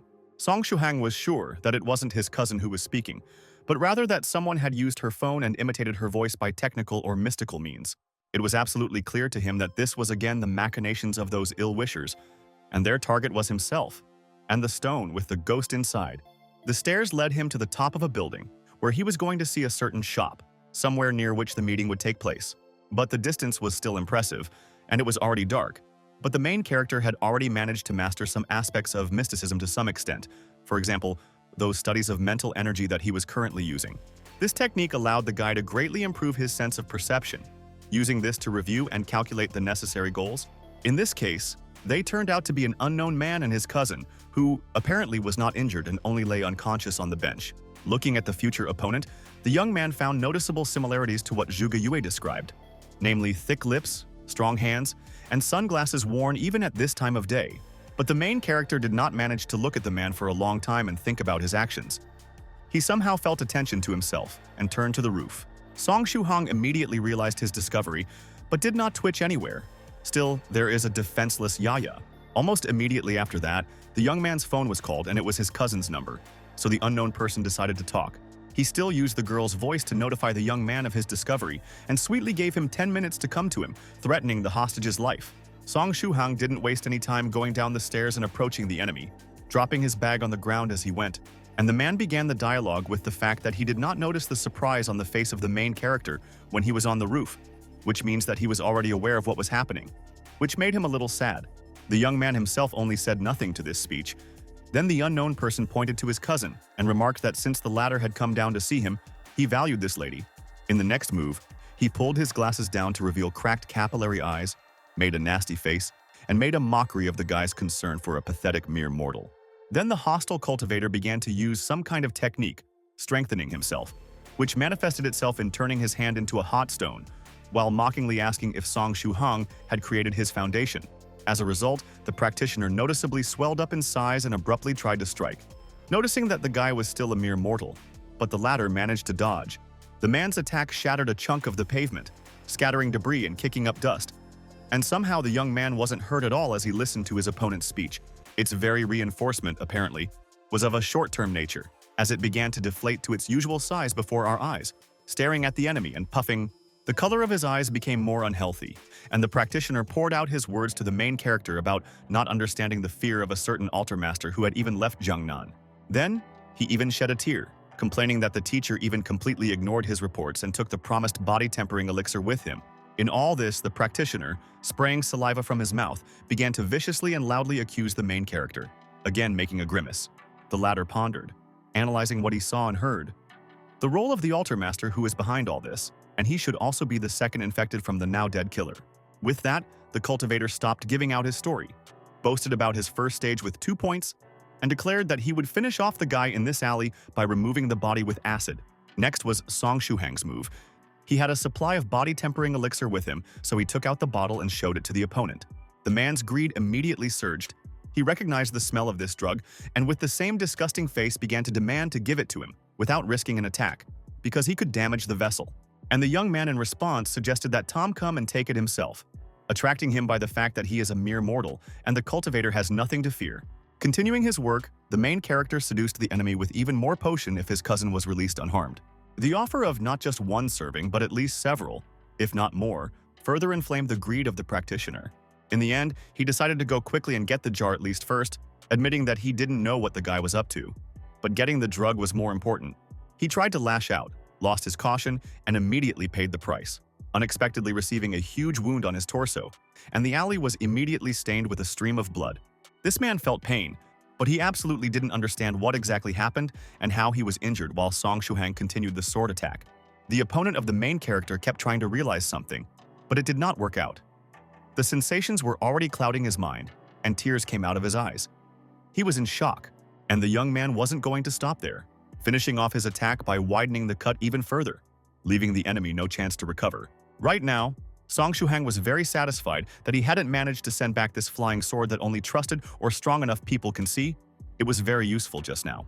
Then the sharp, metallic smell of blood reached his nose, and he realized what he had already done and what he was going to do next. But as it flashed, so it went. The guy threw disgust away, deciding to finish with it. The blade in his hands was duplicated by energy projections on the sides. The wounded man was asked to say the last words, and in despair, looking at his future killer, he already opened his mouth to speak. But he didn't have time to say anything, because in the next instant he was brutally beheaded by the main character. The blade in his hands with unexpected ease cut through everything in its path, separating the head from the body. Then the guy noted in a dark tone that he had asked for the last words, but in fact he did not need them, so he did not listen. He did not regret the first murder. It was for the sake of his relatives, and this is his determination. The young man did not dwell on this and wasted no time in picking off the fresh corpse, looking for valuable trophies among its belongings. In the end, he was even displeased that for a first-stage cultivator with 2 points, this dead person was too poor in possessions. Among other things, they were allocated a certain medallion. It was not of practical use, but could be evidence, being a symbol of a certain organization to which his detractors belong. Further attention was paid to a bottle of liquid, in which the guy identified the acid that this practitioner spoke about earlier. This discovery was just in time to get rid of the evidence of murder in the form of a corpse. The tool itself was very effective, dissolving the tissues and bones of the cultivator.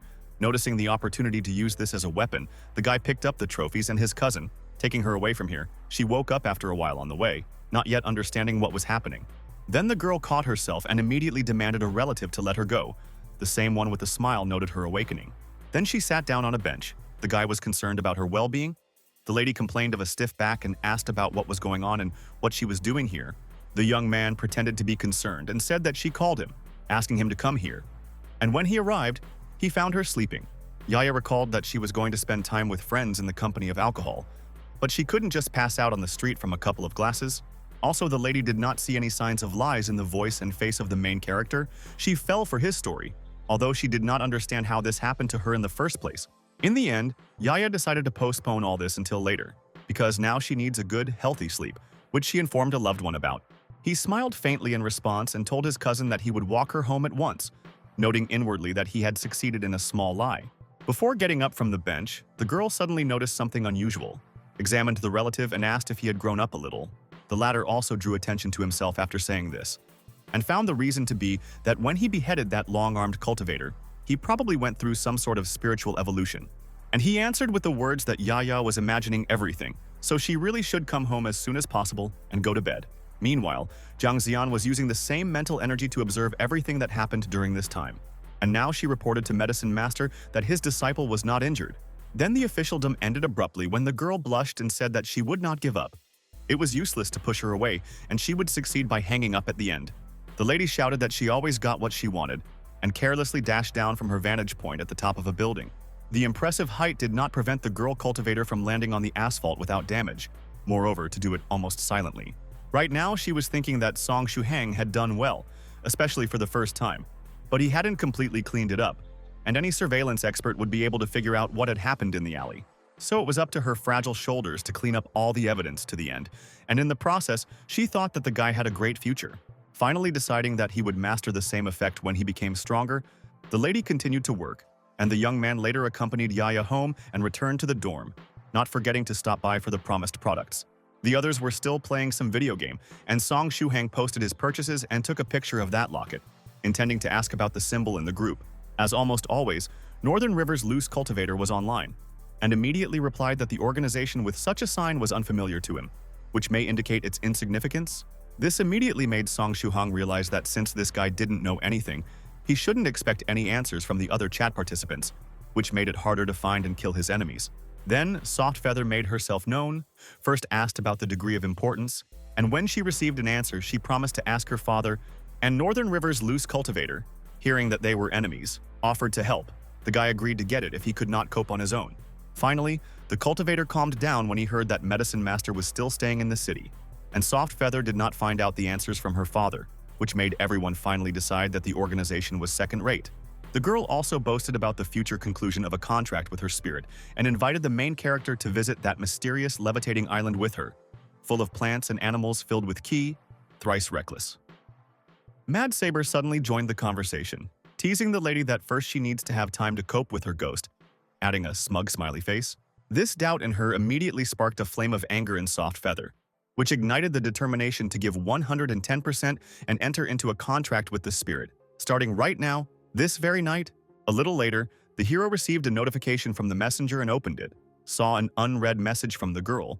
She had somehow noticed something unusual about the main character and was now asking about it, backing it up with a sticker. The guy believed that his current communication in the group was no different from the past, so he was perplexed with how she found out, suspecting the legendary female intuition here. But she guessed right, so the young man decided to share his feelings about the fact that he killed a person for the first time, and does not regret it. As a result, the lady supported Song Shuhang with her own words. He thanked her, and the conversation ended with the fact that she needed to finish with that spirit as soon as possible. But what the main character didn't know was that all this time he was communicating not with Soft Feather, but with her father, Lord Venerable Spirit Butterfly. The man again secretly used his daughter's account, and in the company of a couple of bowls and bottles of sake, sadly tried to understand who this Song Shuhang is and what kind of relationship he has with his child. This correspondence was the last thing the guy did before going to bed, and in the middle of the night he had to wake up because of the phone ringing. He received a call from an unknown number and heard the speaker address himself through his nickname, stressed by a mountain of books, with the addition of his new status as a Taoist, which meant connecting with cultivators. This immediately drove away all the drowsiness and dissatisfaction with the late call, and the unknown person introduced himself as Palace Master 7 Lives Talisman, and the guy's number was obtained from Medicine Master. The cultivator then went straight to the point, which was the information about the medallion that the youth picked up from the body of that hostile practitioner. It turned out that Palace Master 7 Lives Talisman saw such an emblem as early as 40 years ago, when he was visiting a certain village in eastern China on some business of his own. But upon arrival, all he found was a pile of corpses. A bloody massacre took place in the settlement. None of the villagers survived. They were sacrificed in the process of some ritual. That's where he found the locket. And he also found signs that the mass murder was committed to create evil spirits. After the man witnessed such an atrocity, he crumbled the found emblem and emotionally swore in his Tao name that he would destroy all members of the sect involved in this ritual. But in the end, in all these years of practice, only a couple of ghost cultivators were found that had the image of a bear's head on their bodies. And now, He contacted Song Shuhang because he had information about this sect, to which the latter replied that if everything went smoothly, he would soon discover a certain altar master. Further, Palace Master Seven Lives Talisman said that he is currently busy and will not be able to help personally, but can send a certain number of certain talismans, intriguing the main character. He immediately began to think about what it is, and immediately came to the conclusion that these are the paper seals that Softfeather used. The cultivator then turned the topic to the hero's nickname, namely Stressed by a Mountain of Books, who considered such a Dao name strange and recommended changing it. The last words rang out quite loudly, and the phone was abruptly hung up right after them, leaving the guy to digest this comment. Stressed by a Mountain of Books was just the nickname of the young man, and he, imagining how other practitioners would take it for the name of the Tao, so addressing him, began to think about a new option. But now it was late, so he went back to the interrupted sleep and woke up on the morning of Friday the 7th of June. By the way, they added him to the group around the 5th of May. His life turned around quite abruptly, in just a month. Right after he woke up, he felt for that flying sword and was convinced that the recent events, namely yesterday's murder of a man, was not a dream, and he really is now a murderer. But he wasn't going to regret it, although he was uneasy. But the guy was filled with determination to kill the altar master, as he can still threaten his family and friends, even if he ran away somewhere. Here the main character was somewhat confused by a knock on the door, forcing him to interrupt his studies and get dressed. Pulling on his clothes at a fast pace, Song Shuhang hurried to open the door and saw a familiar face in front of him. It was the same Xiaozheng, the representative of the Fengshu Express Delivery Service. He wasn't happy to call himself Junior, but that's what this guy called him last time, and now he's getting his second delivery from reputable people, so he's resigned. In the subsequent dialogue, the main character found out that Xiao Zheng, due to the high urgency of this order, personally flew on a plane so as not to be late. In response, Song Shuhang assured the man that everything was fine, wondering how quickly Palace Master Seven Lives Talisman arranged it all. During the standard process of filling out the receipt papers, the novice cultivator remembered that he would need to send the flying sword back after a while and felt the ground at this point. Then, Xiao Zhang actually beamed, anticipating a new order, smiled professionally, and began to clarify such details as the urgency and arrival address. The guy just filled out the papers, handed them over, and replied that the delivery would be fine and normal and he would contact the man in a couple of days, planning to keep the blade with him for now, because the altar master's murder was coming. With that, they said goodbye. Song Shuhang began to bring the box he received into the room, and the representative of Fengshu Express, seeing a respected person in front of him, allowed him to call him 24/7. Then, all the attention of the main character was focused on the package. He saw in these talismans from the Palace Master Seven Lives Talisman a real mystical treasure. From this point on, the narrative includes inserts called Cultivation Kia Mini Theater, which explains to the reader some points. The awareness of the characters themselves varies from scene to scene. The chibi version of Softfeather in the image of a teacher points to a blackboard with a drawing of Palace Master Seven Lives Talisman, saying that the latter has a notebook with hundreds of promises made by him. The important point is that the cultivator must use all his strength to fulfill his vows. Otherwise, the spirit of the practitioner will not be able to find peace, which leads to the formation of internal demons. During his reckless life, Palace Master Seven Lives Talisman has made many such promises, and continues to do so. While the number of them does not decrease, the rest can only sympathize.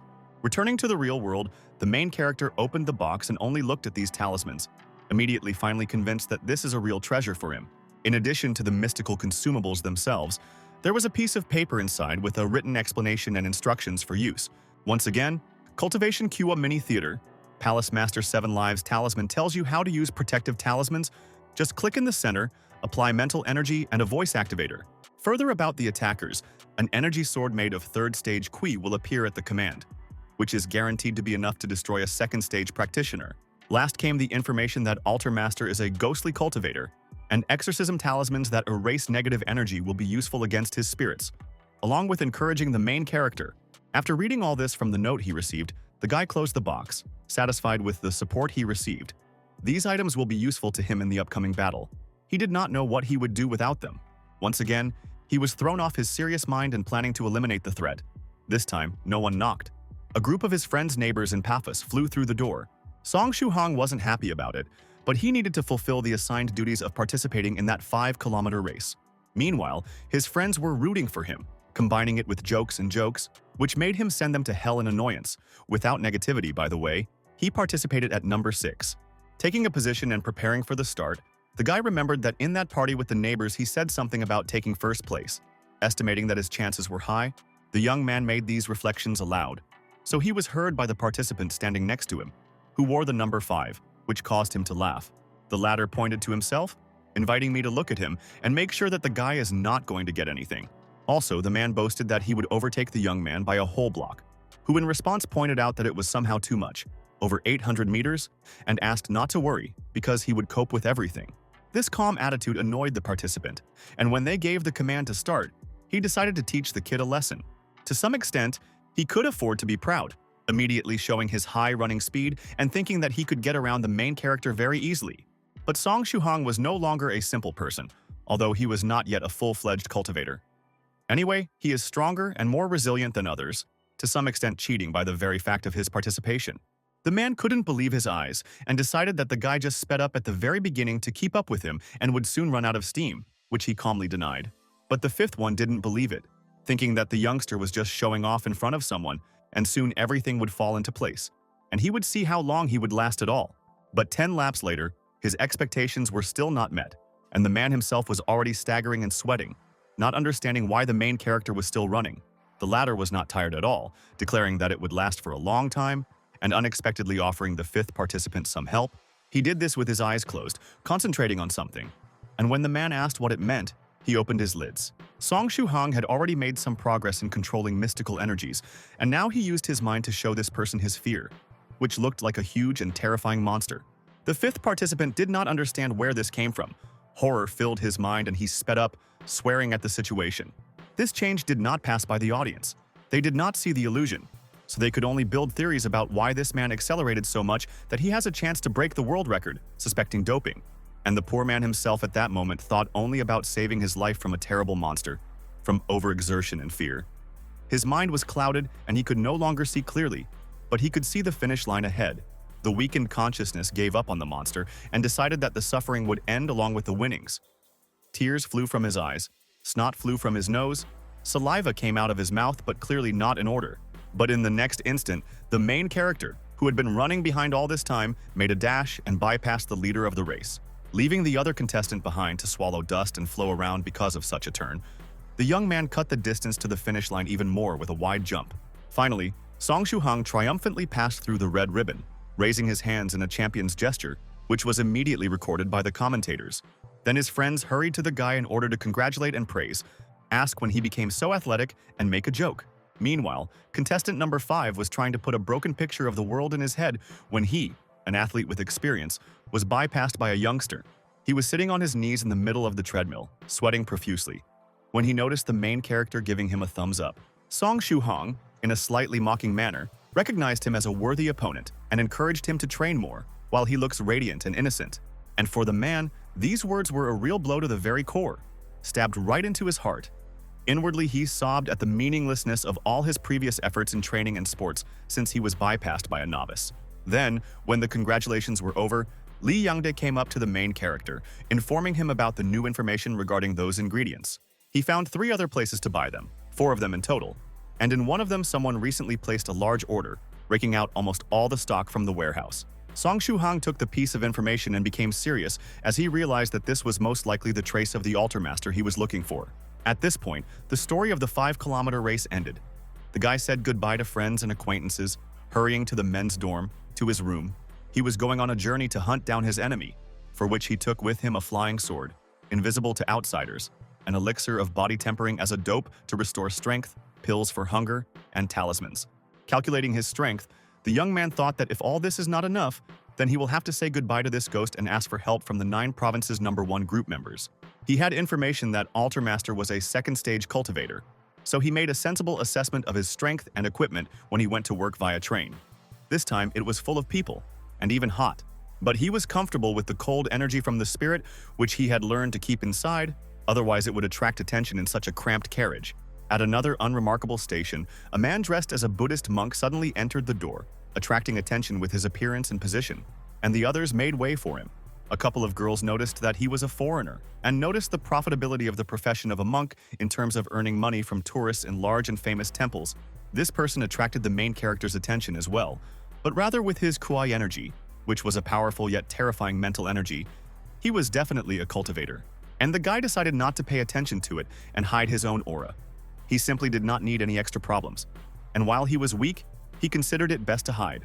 Meanwhile, the monk seemed to have sensed something, but the young man managed to finish his energy manipulations and was never discovered.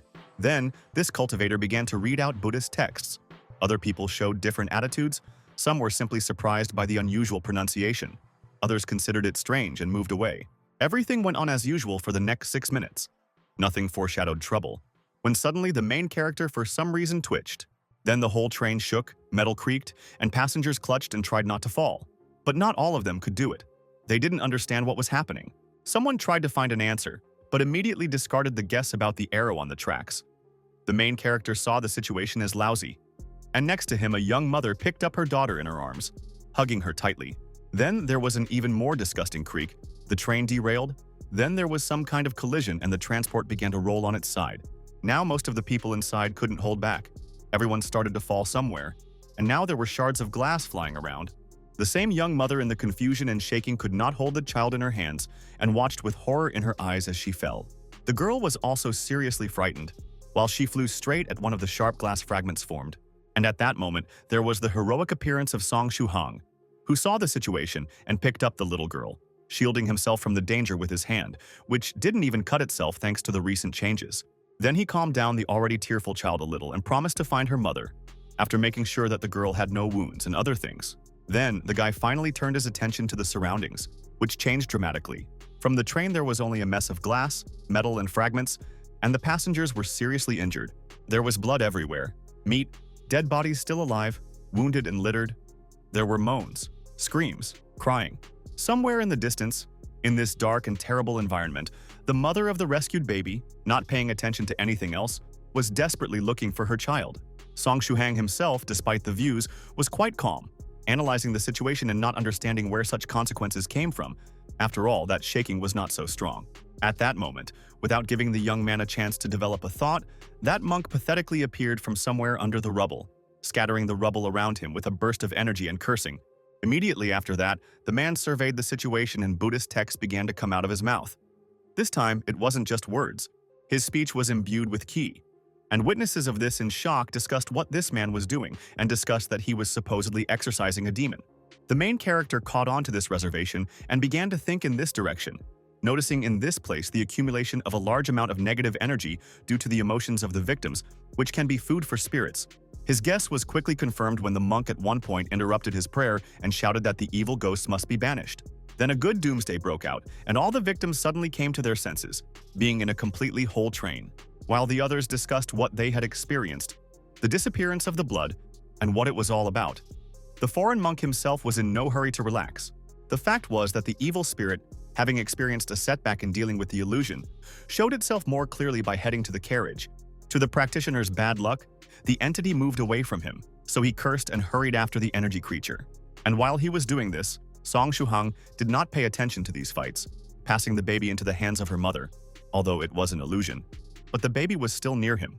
Then it occurred to him that the altar master was a ghost cultivator, and that this incident might be his doing, and that the pharmacy wasn't far away. Meanwhile, 3 cars away from the main character, 2 guys were shaking with fear, discussing the fact that this monk had followed them. But what worried them more was that Ghost General Ku Yu had already been fed 2 days ago, which was a bad thing under the current circumstances, because this cultivator could make the food themselves. Once again, the Cultivation QA Mini Theater.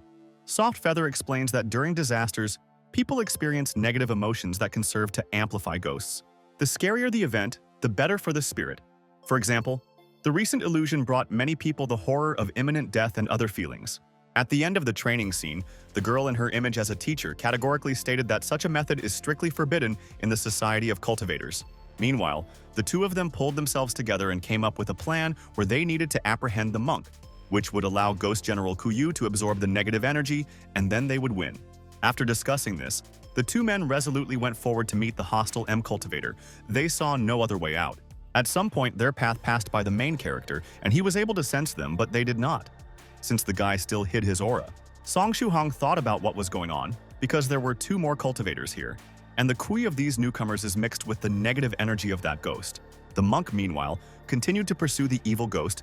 Now he turned directly to this creature, telling him that it was useless to run because he was not bad at clairvoyance and would easily track down the target. The energy essence hung behind several passengers, frozen in front of the cultivator as he read out the Buddhist texts again. Then, he abruptly attacked the evil spirit with golden energy chains that rushed towards the opponent like living things. These constructs clattered and clattered around the ghost, holding it in place, and ordinary people either didn't seem to care, or were under an illusion, or were unconscious, I don't know. Then the two guys finally arrived at the scene, immediately cursing at the righteous practitioner and demanding that he stop. What was held by the chains was Ghost General Ku Yu, and naturally, not having achieved the result with words, the men decided to attack.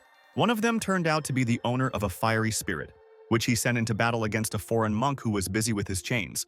Because of this, he had to temporarily stop refining Ghost General by applying another technique that triggered the Buddha energy construct behind him. Further in this car, such a bright light flashed that it spread to the entire train and even through the windows, blinding opponents and attacking evil. One of the other two, a fire spirit caster, realized the futility of attacking with such an elemental force and tried to recall his ghost. But the foreign monk loudly proclaimed that it was too late and surrounded the energy entity with a whole stream of paper talismans. Then the process of purification took place rather quickly, and a water spirit with the image of a man escaped from the torn shell of the fiery evil ghost. Then the second opponent came into action, who relied more on his body in battle and began to strengthen it. Inflate your QI muscles. The guy swiftly charged at the righteous cultivator using the black bear martial art, but in the end, the monk took this blow on a sliding block, while doing it in the same prayer gesture with his hands, as a result of which only the floor of the car was damaged. Then the Buddhist began to perform some technique, the preparation for which was accompanied by the active ringing of his beads against each other. A practitioner who relies on the body became very angry and tried to make another push, wanting the enemy to go to hell. But the latter did not bother at all, called the man in front of him a blockhead, and the latter realized that something was wrong here, but he didn't have time to do anything. Suddenly getting hit in the face by a monk, the blow was quite strong, blood spurted out. The monk moved into an active onslaught, stopping only to defend himself, while simultaneously declaring that they had attacked him first. At the same time, he did not beat these two with his fists, but only with his palms, which, however, was quite enough for them. The slaps on the cheeks were impressive. Beating up opponents without the slightest difficulty, the monk continued his speech, which boiled down to the fact that he fights back like this, that this is self-defense and all that, there is no violation of his vows and so on. He concluded with the words that he wished them to go to hell in the form of a curse, mentally adding their sins that they were evil cultivators trying to control evil spirits. Then, the sounds of the monk's palm colliding with these guys could be heard for a while, and when they no longer resisted, they heard from the winner that he was already at the first stage, opened 6 points, and they, like the main character, had not yet formed the foundations. Then, the righteous cultivator thought with anticipation about refining that Ghost General Ku Yu, which would allow him to break through to the second stage. Song Shuhang himself had been standing quietly in the same spot all this time. He felt shivering, but he didn't want to be distracted and risk missing his stop to track down Altermaster. But his plans went a little wrong, because after a while a new passage was broken into his car, there was a crash and so on. And the Cultivation Kua Mini Theater, Soft Feather talks about how Buddhist cultivators do not develop like others. They must increase their strength with the help of a certain virtue. The bottom line is that such practitioners should do good deeds, not commit evil deeds, guide souls to the right path, purify evil spirits, and so on. Then, there was a scene with chibi versions of the characters, in which the girl noticed the strength of the monk's virtue, saying that he sent over 10,000 souls to the righteous path, which made him confused. Going back a bit to the past, before breaking into the main character's carriage, the righteous practitioner returned to the Ghost General Ku Yu held, intending to finally clear it. He struggled all the time, pulling at the chains, using all his strength, but the golden constructs held him fast. A foreign monk confidently approached the entity and told it that it was time to embark on the righteous path and get rid of negative energy. To begin the exorcism process, a whole fan of paper talismans with techniques sealed inside were also used. Those two battered men came to their senses a little and began to beg not to touch this ghost, because then they will die. They pressed for pity, and the monk was not deceived, answering with the words that all evil spirits must be cleansed and no one will escape from him by continuing the rite. And while he was focused on the exorcism, he did not notice the appearance of the Altermaster behind his back, which quickly, silently, and imperceptibly moved. After getting close, the villain used some kind of technique, leaving a dark purple palm print on the monk's back. This attack was instantaneous. The righteous cultivator felt a sharp pain, spat blood out of his mouth, and mentally exclaimed the question of who it was, but he couldn't turn around and look. The wound was very serious, The man fell to the floor, his beads fell down and scattered everywhere, and his concentration was lost. His spirit was released. By the sign that the unknown person was attacking him with his QE, the monk realized with horror that the new opponent was already at the second stage. But what he didn't understand was why this expert of such power had only intervened now and not before. Altermaster himself, meanwhile, paid little attention to the fallen man, focusing on those two beaten people and blaming them for nearly losing a valuable spirit.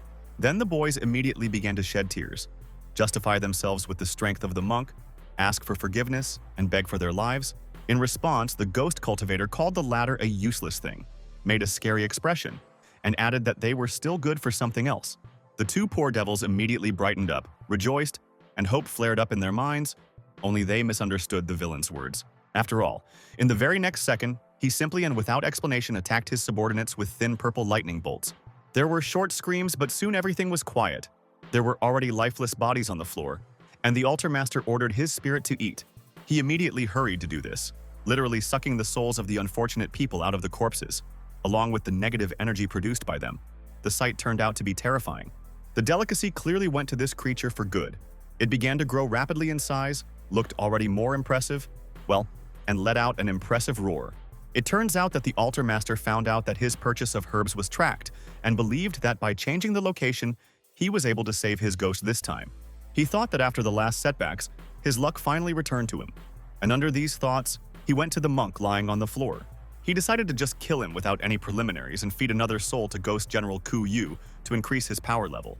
But when the Altermaster delivered a heavy blow to what he thought was an already dead practitioner, his palm made a strange clacking sound, as if it wasn't hitting flesh. It was a foreign monk who gathered his strength and applied some kind of body strengthening technique, which also affected the body itself, and he pouted. The ghost cultivator was a little surprised from this turn, but then just with a cold look, he noticed that the victim decided to resist, and without exchanging any more words, Altermaster used a technique called Resentful Ghost Claw, and the monk was able to evade. It was frankly bad for him, and his pious behavior gave a crack. At least mentally, he swore dirty at the enemy and the situation in general.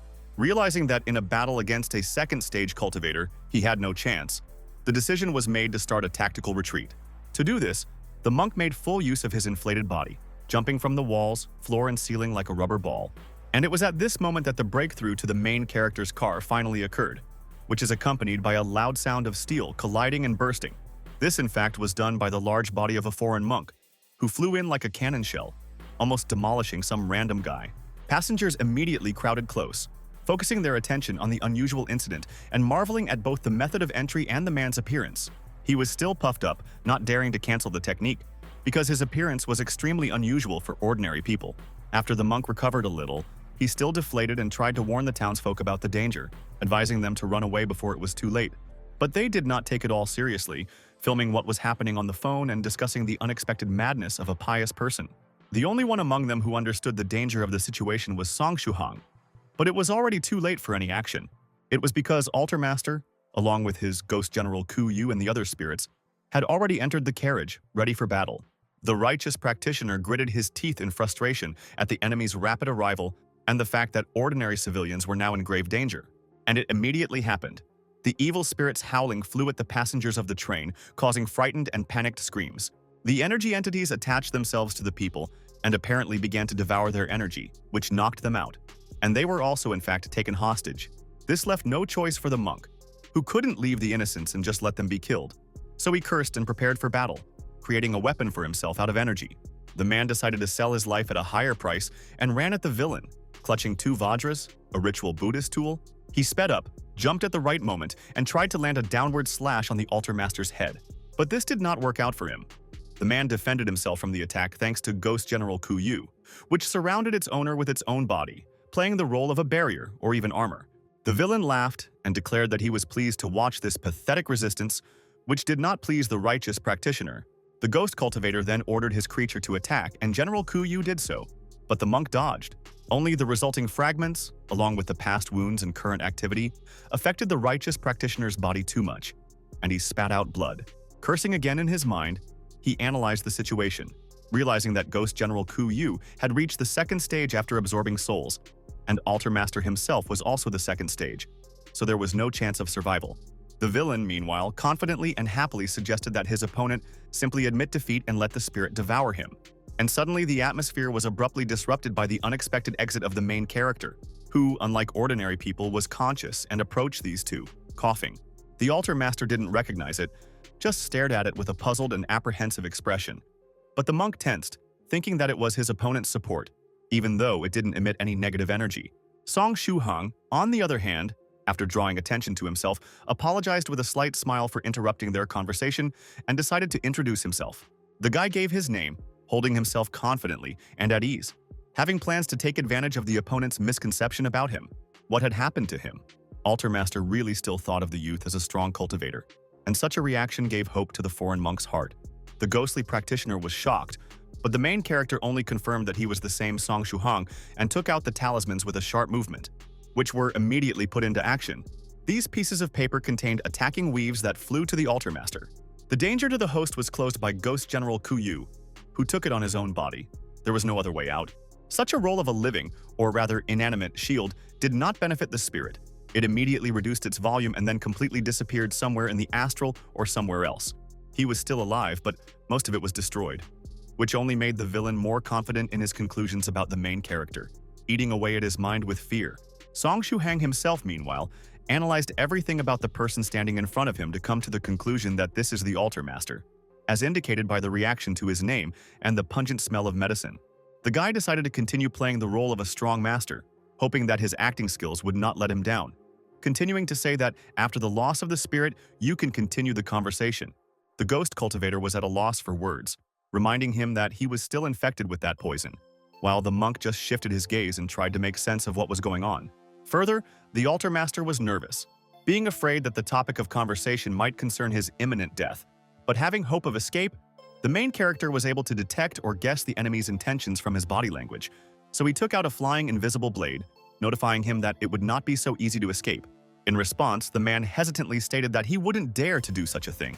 In parallel with his feelings of air distortion in Song Shuhang's hand, it took him a second or so to identify the flying sword and come to the mistaken conclusion that the guy was the owner who could hit it from 1,000 miles away, which killed any hope of escape. This was also noticed by the main character. So far, everything was going according to his improvised plan. His expectations that cultivators from the second stage would still sense the invisible blade were fulfilled. But, although outwardly the young man maintained a confident and arrogant image of a strong master, but inwardly he was burning with shame because of his image of a great master. But he had no right to stop, so he swallowed hard and tried to calm down, planning to continue his game and try not to be suspected of cheating. This guy was doing very well so far. Altar Master did not doubt his strength for a second, already falling to his knees and apologizing, trying to beg for the preservation of his life. But in response, he heard the main character's ironic question about a second chance and loud, arrogant laughter, which did not please him. In the next second, the feigned fit of merriment ended. The young man more comfortably gripped the sword and declared that these chances were already enough. Altar Master excitedly looked at the distortion of the air in front of his face and mentally regretted that he had contacted this gentleman, because now he would not just get away with it. And then he felt a little better, because Song Shuhang suddenly started talking about not bullying the younger ones like that and giving them one last chance. He offered to make one hit, and if the ghost practitioner survives, then they won't finish him off. But inwardly, he barely forced himself to stay in the image and look at the opponent as if he were a bug. In the meantime, Altar Master thought and decided that escape means 100% death from a flying sword, but there is a small chance to survive this blow. In addition, he still had a few trump cards at his disposal in the form of useful ghosts for this situation. So he decided and asked if the Great Master would keep his word. In response, the protagonist stated that he valued his reputation among other cultivators, so he wouldn't stoop to lying when thinking about the rotten personality of the person in front of him. Meanwhile, Altar Master managed to communicate with his ghosts, rely on them, and then cautiously accept this one-hit offer. Song Shuhang then carefully examined the opponent, acting out the role, and advised him to get ready, calling him Junior. Another set of talismans from the Palace Master 7 Lives. Talisman came into play. Once again, it was the same energy sword attack as the one he had previously used to hit Ghost General Ku Yu. With a buzz of air from the high speed, the technique flew straight towards the ghost cultivator, who took it on his body. At first it seemed as if nothing had happened, but then the man suddenly began to fall apart into two halves, cut vertically and strictly in the center. With wide eyes, the pieces began to fall apart, making a rather nasty sound as they first slid off each other and then fell to the floor with a slurp. That foreign monk who witnessed the entire scene and this sight couldn't contain his emotions and cursed, eyes wide with shock, His jaw nearly dropped to the floor at the sight of such a dangerous enemy who had almost killed him earlier, dying so easily right in front of his eyes. But the main character had his own opinion on this matter. He turned to the so-called corpse with a statement that he had a trump card and he still survived the blow. Now, the foreign monk's surprise and shock had flown into the stratosphere, and he couldn't believe that a person could still be alive in such a form. In reality, the guy, of course, could not feel anything. He based his assumption on the information that this altar master lived 50 or 60 years ago, participating in those events with the temple, and he did not disappoint expectations. The man decided not to hide anymore because this makes no sense, and the two halves began to stick together again. Not even fully fused yet, the ghost cultivator forcefully reminded that the conditions were met. He survived this blow while meeting Song Shuhong's gaze. Next, Altar Master hurried to leave this place as quickly as possible, called Ghost General Ku Yu with him, thinking that that gentleman would keep his word and he should lie low and never go to him again.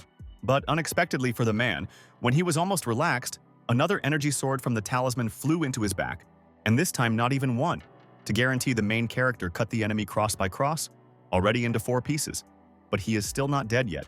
Falling to the floor, the ghost cultivator asked about the reasons for such a despicable act, to which the guy enthusiastically replied that the words of the future dead are unimportant. The main character believed that any weed should be pulled up by the roots, or it will grow back. So he continued the attack, this time neutralizing the ghosts with a talisman with the exorcism technique. This immediately began dealing monstrous damage to Ghost General, who began to rapidly lose his ghostly flesh, and the spirit caster was losing its support. Kuyu himself, by the way, at that time held in his hand some kind of briefcase, which with his disappearance fell to the floor of the car. The wounded altar master was also lying there, reaching out to where his spirit had just been and being shocked by the latest turn of events. Then he paused to find out the reasons for such a violation of his word, because a great master should value his reputation and have honor. In response, the main character said that he did not care about such empty promises. He was not going to worry about this. Then, the young man also decided to morally beat the opponent, admitting that he was a simple student, not a strong cultivator, and all the information Altar Master had was correct. He deceived himself. At that time, he coughed up a lot of blood. It is not clear whether it was just from his current state or from such news, or both factors played together.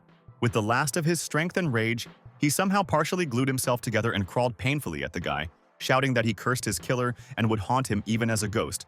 His body didn't have time to reach the young man, but the spirit actually escaped from the body and disappeared somewhere, intending to take revenge, even if it takes forever.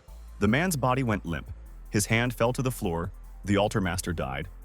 And this was the end of the life of a ghost cultivator who was tricked into killing an almost ordinary person. Now the main character was convinced that the enemy was definitely dead, was glad that he still had acid from his first victim, and began to get rid of the evidence. The guy bent over the pieces of the man, poured the substance from the bottle and watched the process of dissolution. That's just with this suddenly happened plug. The tool only worked on clothes, but the flesh is not even affected, which could bring problems with the police. The foreign monk who was still standing here was silently watching the whole process from the side, who saw the guy's predicament. The godly cultivator quickly guessed that his savior was unexpectedly having trouble disposing of this evil practitioner's body.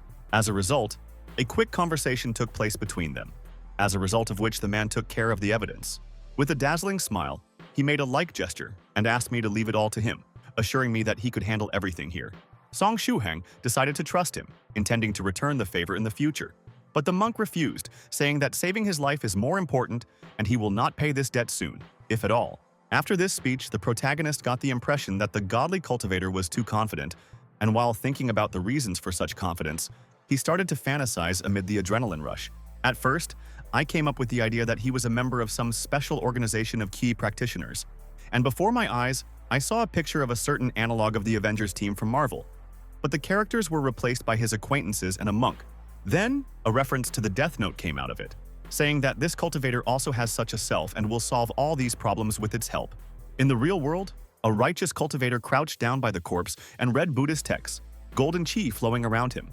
Streams of energy flared up and shimmered beautifully. The man loudly and pathosly read out his prayers. He looked stern and majestic. He was apparently refining the negative ki of this evil ghost cultivator, converting it into positive ki, and absorbing it himself to cultivate. The main character carefully observed the process, noticing the strengthening of the monk's virtue and body, which led him to ask the medicine master about techniques for improving the body and spirit. Then, the young man's eye and mind caught onto a certain detail.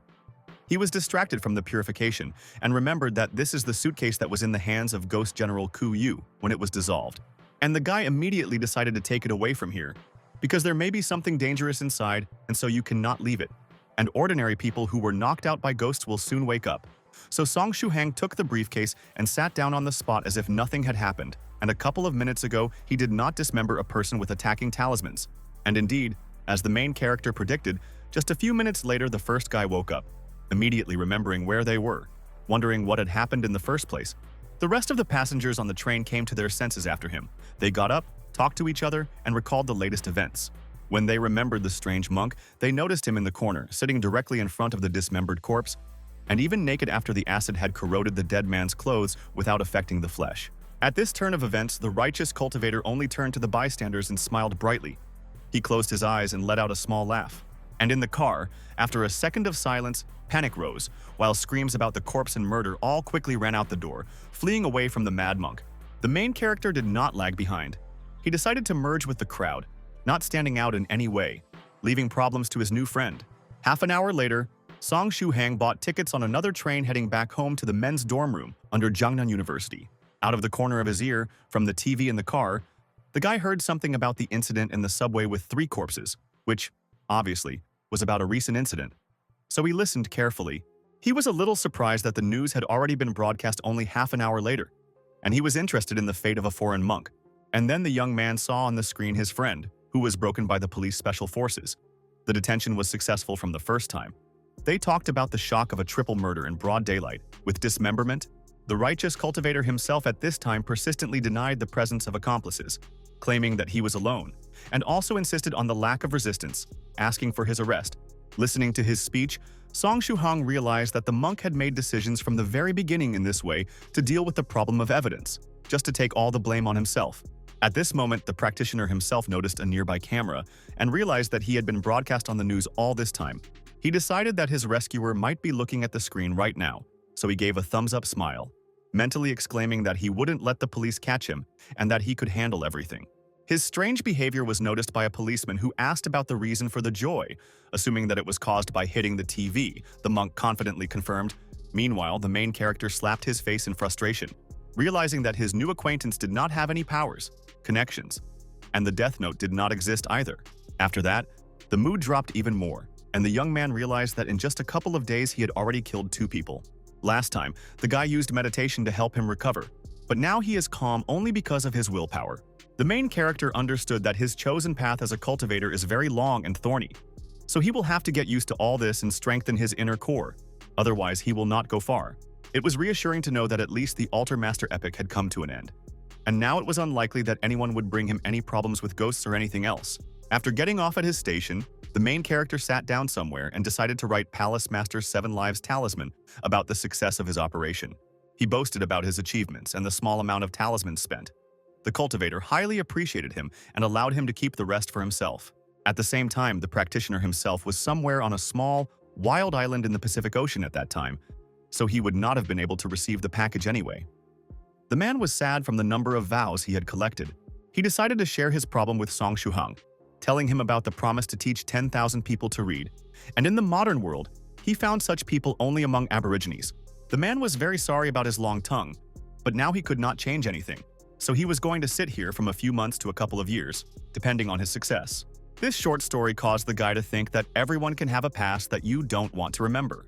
The young man then decided to send Palace Master 7 Lives talisman words of encouragement in hopes of cheering him up and lifting his spirits. He was just praising the talismans, and somehow, in the course of the response messages, the cultivator came up with the idea that the natives' learning ability should be encouraged by corporal punishment. Because of such a strange turn of events, the main character abruptly felt ashamed in front of the inhabitants of that small island. A picture of Palace Master 7 Lives talisman reading out a speech to his students, teaching them, and someone answering, but not like that, immediately popped up in his mind.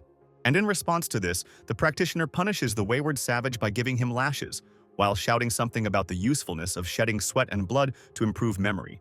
Having finished replaying this scene in his head, the main character decided to convince himself that he was not guilty at all. Then, Northern River's loose cultivator took the floor. He was surprised by the guy's victory over the enemy of the second stage, to which he explained about poisoning and the wrong idea of the villain about him. But the cultivator still considered this victory a great achievement, especially for such a novice, and thrice reckless Mad Saber rated it as 1/10 of his coolness. Then, Northern River's loose cultivator reminded the red-haired man about the words about going into meditation that annoyed the latter. Therefore, he sent a message that even if he went into seclusion, he would be able to maintain a balance between self-improvement and communication with the outside world, which the second participant in the dispute considered nonsense. A user named Scholar Drunken Moon entered the chat. He asked about the good mood of thrice reckless Mad Saber. Noticing that Lord Yellow Mountain is again all in business, he confirmed that this is the reason. The main character, reading this correspondence, noticed the name Dao of this new person. It sounded familiar to him, but he couldn't remember where. Northern River's loose cultivator then asked Song Shuhong if he was going to get a driver's license, which Song Shuhong first confirmed, and then was surprised that Song Shuhong had found out about it from somewhere. It turned out that the cultivator was playing some online game with a farm, where he raided the main character, stole vegetables, and saw information in the profile about the imminent receipt of rights. Finally, the practitioner advised to pump the fields so that you can steal more, and the guy himself was shocked that this person was playing that game. The more he interacts with all of them, the more the image of cultivators built on all sorts of wuxia in his head falls. He imagined them to be more majestic. Having finished lamenting his shattered expectations, the young man returned his focus to the group because they didn't just ask him about his driver's license. It turned out that Northern River's loose cultivator himself considered flying on a sword more convenient, but he had some kind of assignment related to the ability to drive and the presence of this paper. The main character immediately had a hunch that someone from the conversation wants to learn how to drive a wheelbarrow, and he will need to take the role of a teacher and instructor. As a reward, he was offered all sorts of qi and blood pills to cultivate to the peak of the first stage, as well as corresponding techniques that are better than those of the initial ones. Such motivation immediately added Song Shuhang's desire to get to work, because such drugs are much more valuable than that body-tempering elixir for beginners. But at the same time, the young man still felt that there was a catch in all this. The reward was too generous, and the rest of the group members seemed to be well integrated into the modern world.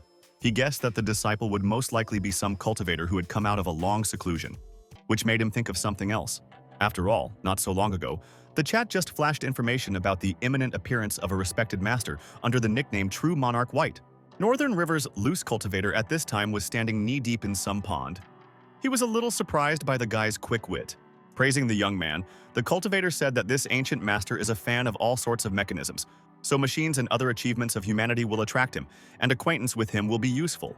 Also, airplanes are a very likely object of interest, so Song Shuhang could get a pilot's license for greater benefits, and he may even be given the opportunity for the shortest training. But the main character himself saw this rather as a strange change of topic, which made him wary of the very trick. He was more concerned about the messages he saw in the chat about this True Monarch White. It looked like they were afraid of him. But Northern River's loose cultivator replied that this was not the case at all. In fact, he is a respected master, sometimes lost in his own thoughts. But he likes students, and the reasons for avoiding him are personal for a cultivator. The main character was still not enthusiastic and was not satisfied with the answer, considering that with such an introduction, the employer could have done True Monarch White himself. Therefore, he already asked thrice reckless Mad Saber, who also did not want to answer, referring to something personal, and also assured that this master deserves respect. But the more the young man read all this, the more worried he became. The two didn't know what to say to this, and in the end, Song Shuhang still agreed. He was clearly aware that there was some kind of trap here, but those cultivation drugs and techniques, they would help him develop at the peak of the first stage, which was too good, too tempting. And when he looked back at the screen, he saw that all the active users of the chat had written him messages saying that they were proud of him. At the end, putting emoticons with a thumbs up. Only the great master profound principle, which left only a bunny sign, as it took a vow of silence, and Soft Feather, which did not understand what was happening, but was also proud of the guy, were slightly different. All this caused the young man only annoyance. All these people only watched the correspondence, and when he fell into the trap, they sent out to express their admiration. Realizing that such a reaction is generally not without reason, the guy overestimated the seriousness of the trick and asked about the question of whether it is possible to give a back. When he asked in the chat about the possibility of still refusing, he received only a set of smiling emoticons from 4 people. It became clear that he had already fallen into some terrible trap, lured by the lure of drugs. And now it is not known what awaits him. After that, the main character decided to continue on his way to the dorm. On the way there, a bell suddenly rang. It was the main character's cousin, Yaya, and the young man immediately noticed the suddenness of this event. Usually, she does not just dial. This circumstance immediately made Song Shuhang tense up in advance, expecting some problems when picking up the phone. And the premonition howled even more when, at the second end, The girl asked ominously where he was. Song Shu-hang could immediately detect the displeasure in her tone. Her voice was not the same as always, which was bad and promised trouble. In response, the main character said that he had some business to attend to and would be back at the university in about 30 minutes. She noticed his speed and immediately turned the topic to the fact that she had heard about a relative's interest in rare medicinal herbs. The young man laughed awkwardly and asked about the source of the information. It turned out that the girl found out about this from the guy's friend and neighbor, Li Yangde. But when she was talking about it, she accidentally made a little slip of the tongue. He knew at once that she had almost let it slip that she had beaten these answers out of the poor man, which sounded very threatening. The young man's imagination immediately ran wild. A picture surfaced of his fallen comrade, whose body was in his arms, and he desperately shouted to the heavens a request that he live. The conversation continued in the meantime.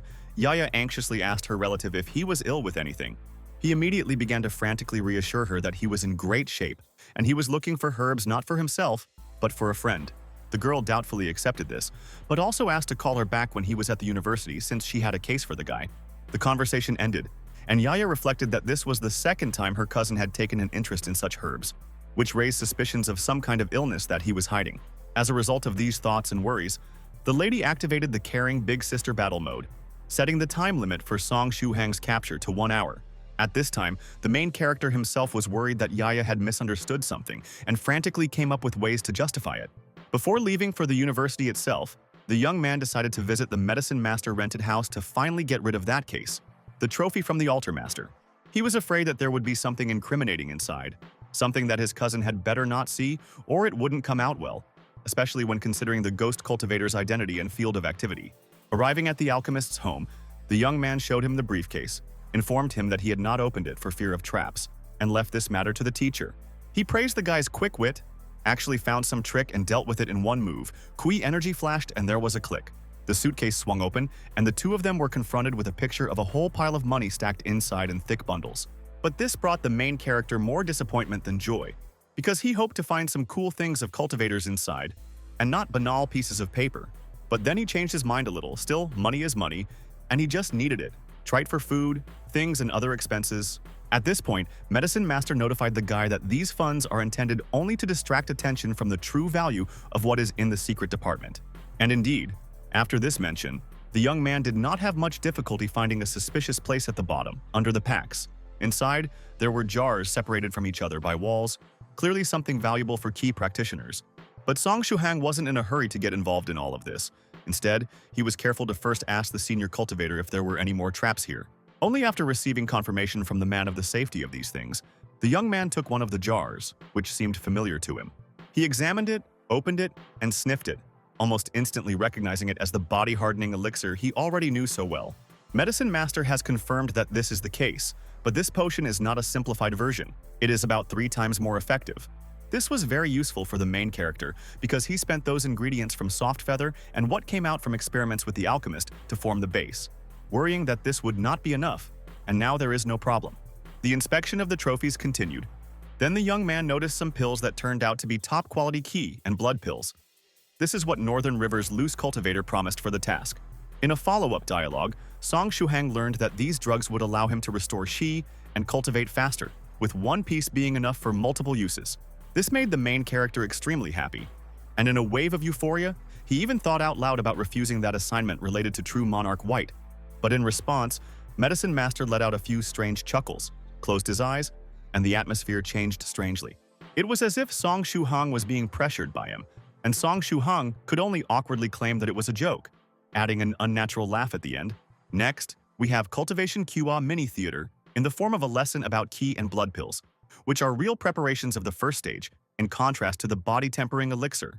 Even the lowest quality pills are able to restore the QI of a practitioner who is at the foundation formation stage, and they have a high value. And the most important thing is the ability to use them for the entire stay at the first stage, and this was an advertisement. You can buy such a thing for only 998 yuan. Hurry up before everything is sold out. And in the real world, the main character picked up this secret compartment, noting its very high weight, which, by the way, negated this secrecy, not to mention the unnatural thickness of the case. The analysis of the trophies didn't end there, but there were also a couple of strange objects and liquids that the guy asked the alchemist about their identification. These things turned out to be things like the lightning-struck tree, the 5 elements stone, the rune robe, and the ghost dragon saliva, all valuable ingredients for practitioners. The main character, hearing this explanation, immediately caught fire with the idea of selling them more profitably and buying himself more key and blood pills for cultivation. But he was stopped by Medicine Master, first confirming the possibility of sales, but immediately warning that later he would regret it. It turned out that these ingredients are necessary to create a special formation for concluding spiritual contracts. Such an opportunity, together with the presence of a ready-made spirit, will lead him to the elite in the future. After saying this, the alchemist hilariously asked if the main character still had the desire to sell it, which he immediately fiercely rejected. Then, Medicine Master once again examined the ingredients and noticed Song Shuhang's luck, because Altar Master had already prepared 2 sets. The young man instantly understood the reason. It was just that there were 2 spirits, and he and Soft Feather had just taken 1 each from that tomb. After that, it was decided to leave this trophy case with Medicine Master, because it's not safe in the dorm, and the latter offered to continue communicating in the alchemy room. He just could use help. But the main character still had some things to do. He had to meet with his cousin, which he told the teacher with a gloomy face. He laughed heartily at his appearance and allowed Tom to go deal with his problems, because he is still in no hurry to develop this formula. With that, the meeting with the alchemist ended. They said goodbye to each other, and finally the cultivator wished Song Shuhang good luck. But in the end of the meeting, fortune did not help him, and his cousin dragged him to the hospital, not intending to listen to the excuses of the resisting guy at all. He tried his best to convince her that the herbs were for a friend, and in general, let her look into his honest eyes and see the sincerity in them.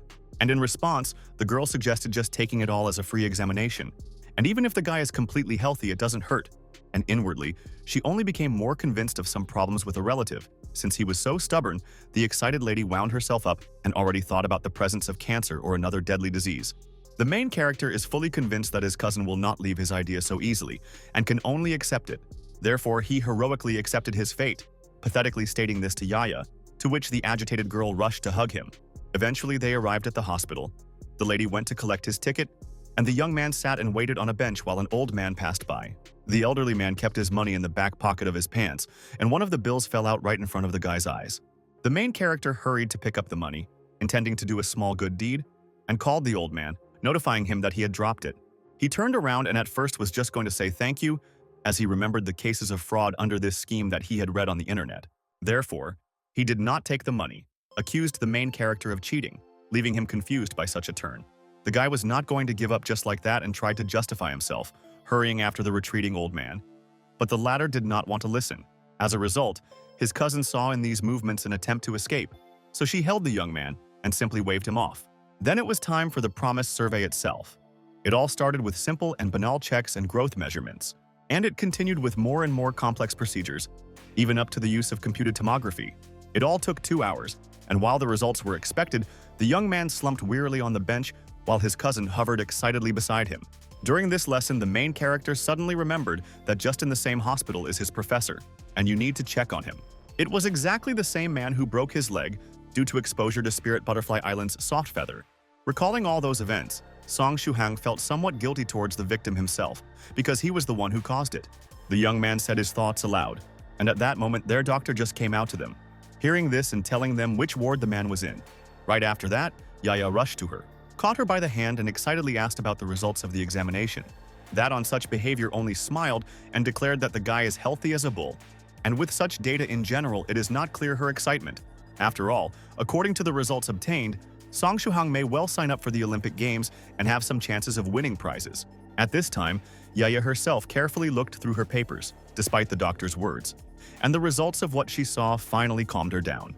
The main character himself at this time thought about what would happen if he confessed the reason for such his data, that is, in cultivation. Then another nurse came in, informing the doctor that a patient had come to see her again, waiting in the ward. She was not too surprised by the repeated visit, and Kush equals Xena of the main character could not restrain her curiosity and asked about the problem patient. It turned out that this is some girl who has extensive burns of internal organs, without external injuries, and this is not treated. The poor thing itself is just waiting for death, somehow being still alive. Then the doctor said that the victim understands her fate and comes here just to get stronger painkillers when the pain becomes unbearable. This description caught Song Shuhang's attention somewhat, but nothing specific. So they said their goodbyes and parted ways. On the way, the guy informed the relative that he wanted to visit the professor, and she replied that she had some business and let him go alone. Finally, she advised her cousin to stop his passion for strange herbs, and he doubtfully agreed, hoping inwardly that she would forget about it one day. Meanwhile, he suddenly returns to the old man who did not want to receive his money. He was not a simple person and was here looking for someone related to the Su clan. Specifically, the student of 7th 16, he has been tracking her for several days, but this time he was waiting for failure. He couldn't understand how the girl was constantly evading pursuit and somehow disappearing almost from under his nose. The lady had more than once, in a way unknown to him, disappeared without a trace from a seemingly complete trap, which she did this time. And he wasn't going to give up just like that. So the older man ran briskly down the corridor, intending to check every room in the entire building. At this time, the main character reached the room of the injured professor, who could not recognize him, which is not surprising, given the number of his students. Therefore, the guy introduced himself, named his course, group, specialty, etc., adding that he had been examined here and decided to visit the teacher at the same time. Then the young man went further, put a bag of fruit on the nightstand, receiving words of gratitude from the patient. Then the man noticed that he would have been glad to have the visit itself, and it was not necessary to bring something else. Song Shuhang laughed awkwardly at this. He understood it all himself, but his upbringing told him to do just that. Then their conversation was abruptly interrupted by the door opening again, both of them staring in, eager to see a new visitor. The professor himself also did not expect any new guests and said that it could only be one of the other students. But in the end, they saw an old man who first somehow ominously looked into the doorway, and then, not seeing what he was looking for, simply began to apologize. I immediately broke off when I saw the main character.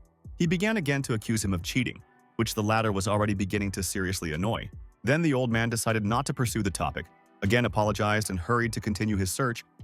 But Song Shuhang did not want to leave it so easily. But he did not even listen to the words of what he considered to be a fraudster, rapidly disappearing into the corridors of the hospital. Then there was a dialogue between the guy and the injured professor, in which the first one told about all this misunderstanding that happened with the stubborn old man.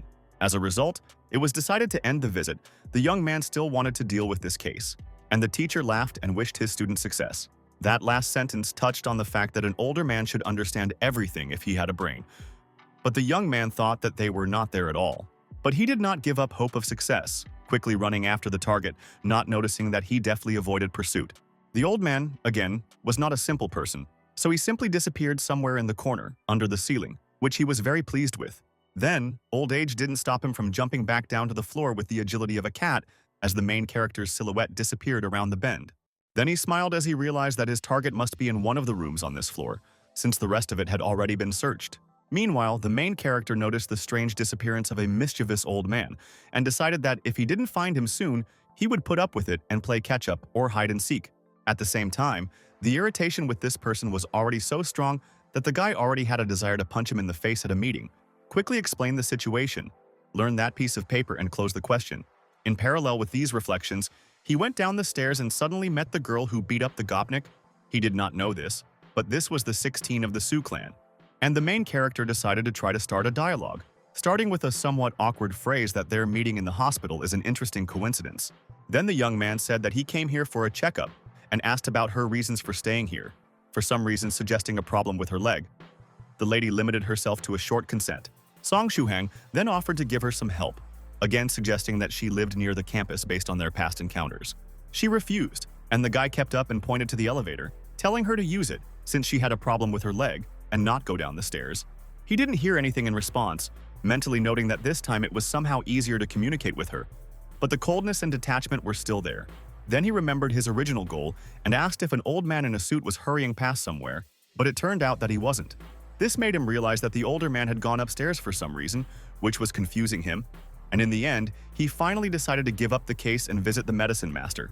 At that moment, the girl in front of him suddenly slid off the step and began to fall back rapidly, which he had time to notice. With a cry of caution, the protagonist made a short dash and managed to pick up the lady in his arms. Now he was holding her like a princess. Then he asked her how she was feeling, offered to help her down the stairs, and also advised her to call a taxi. The girl found this scene somewhat romantic and blushed as she confusedly thanked the young man for what he had done. Meanwhile, that old man had already searched almost the entire floor, and there was only one room left, and he was sure that 16 was in it. Determined, the elderly man opened the door abruptly, already beginning his speech. Only, of course, there was no one inside. In the end, he decided that the fault lay with the rogue guy who distracted him, and like the main character himself before, he also wanted to punch him in the face when they met. Meanwhile, Song Shuhang himself went outside with the girl, and they suddenly witnessed a slightly unusual event starting with the car honking. It was a pedestrian who suddenly appeared on the road, and the driver noticed him, started honking and braking, as well as turning. The collision was averted, but the guy suddenly made a jerk, finding himself in front of the wheelbarrow, then some acrobatic somersault. The injury itself did not happen in the end, but the man fell to the asphalt and began to yell about the broken leg at the top of his voice. This attracted the attention of passers-by, and pedestrians heard the call that they should witness this incident and asked not to let the criminal escape. 16 clearly saw that this was a fraudulent complaint and asked if they needed to get involved. And the main character replied that it would be useless due to the lack of cameras, a small number of witnesses, and other things. The girl decided to just give a thrashing. Then the guy informed her that violence is not the only option and asked her to just watch, and later he will call her a taxi. Then, the main character went to the scene, bent over the fraudster, and turned to the driver with the words that it was better to just compensate for everything with 100 other yuan. At that time, he regretted the lack of a DVR. He also had little money, so he was almost resigned to the fact that he would be divorced just like that. The fraudster himself reflected that at first he was afraid of exposure from the young man who came up. But now everything is going very well. But he soon realized that Song Shuhang was doing something wrong. And before he knew it, he saw his wallet in Song Shuhang's hands. Then the guy ran away, and the crook had to get to his feet with a curse and hurry after him. The driver watched the two men go, listened to the deceiver's screams, and thought that there were still good people in the world. The chase continued for some time, but in the end, the main character was still stronger and more resilient than ordinary people, so the fraudster was already tired. Song Shuhang turned around, looked at the laggard, quickly analyzed it, and realized that this was already his limit. And right after that, the young man picked up even faster speed, hiding somewhere in the distance, leaving the loser in shock. He couldn't understand how people could even run like this, suspected some drugs, and already regretted his action. Because in the end, he lost a couple of thousand from his wallet, and even got tired. Meanwhile, 16 of the Su clan calmly waited for Song Shuhang to call a taxi, whose driver quickly found the person who should be his passenger. The girl at the same time reflected on the action of the young man and, smiling, came to the conclusion that it was not bad. The guy himself did something bad, but the goal was good. Song Shuhang went straight to Medicine Master's rented house as soon as he broke away from the chase, stealing a wallet from a fraudster. Right now, he was playing with the loot and thinking that the trickster might have memorized his face. And now there was a chance that he would call his buddies and get a chance to practice that fist technique. Medicine Master, who soon came up, immediately saw through his student, noticing that he hoped to train on the owner of the wallet. He just laughed awkwardly, realizing that the alchemist could see right through him, even though they hadn't known each other for very long. Next, the cultivator showed another jar of body-tempering elixir, saying that he added 2 more herbs to the recipe, increasing the amount of the final product. As always, the practitioner gave the result of the experiments to the main character, simultaneously notifying that the experiments would be completed in 2 days. He went on to say that Purple Mist would bring a certain fire control artifact tomorrow, which he should learn how to use. And the young man should also be taught how to use the alchemy furnace. The main character found all this quite good, but he doubtfully asked about whether Medicine Master would really be leaving soon. In response, the alchemist explained that he was already late here and that he might be found by problematic practitioners, and then turned the topic to Song Shuhang's self-development. He cultivated without any problems, so the man just reminded him to ask for advice and help in the chat if there were any problems. The main character then recalled that foreign monk and his interest in him, asking about how Buddhists strengthen themselves through soul cleansing. Medicine Master thought for a bit and replied that they do get a small amount of virtue power for it. The man went on to say that the guy wanted to become a monk, but the man immediately denied it furiously because he still wanted to find a girlfriend, and asked just for the sake of expanding his knowledge about cultivation. It turned out that Medicine Master is poorly versed in other development methods, except for his main one, alchemy. So he recommended just writing to someone from the group. After that, the young man hesitantly admitted that he had framed a foreign monk for the altar master's murder. Although it was an accident, he did not think that he would simply allow himself to be arrested. This caused the alchemist only amusement. He recognized the Buddhist as a funny guy and replied that since he allowed it, he did it for a reason. The fact was that due to the rapid development of humanity in recent years, cultivators were forced to integrate deeply with it, so the monk would soon be released. The main character suddenly understood everything and was overjoyed, notifying the teacher that his words brought him relief. However, he was still a little worried about that Buddhist, hoping that he really would be fine. Song Shuhang then took his mind off these thoughts as he remembered that there was something else important that he wanted to ask his teacher. He was very interested in why cultivators generally chat in the simplest messenger and not use some techniques, which was safer and just cooler.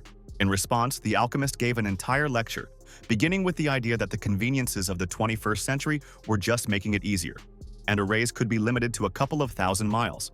In addition, the group allows you to send both text messages, voice messages, images, and videos at once.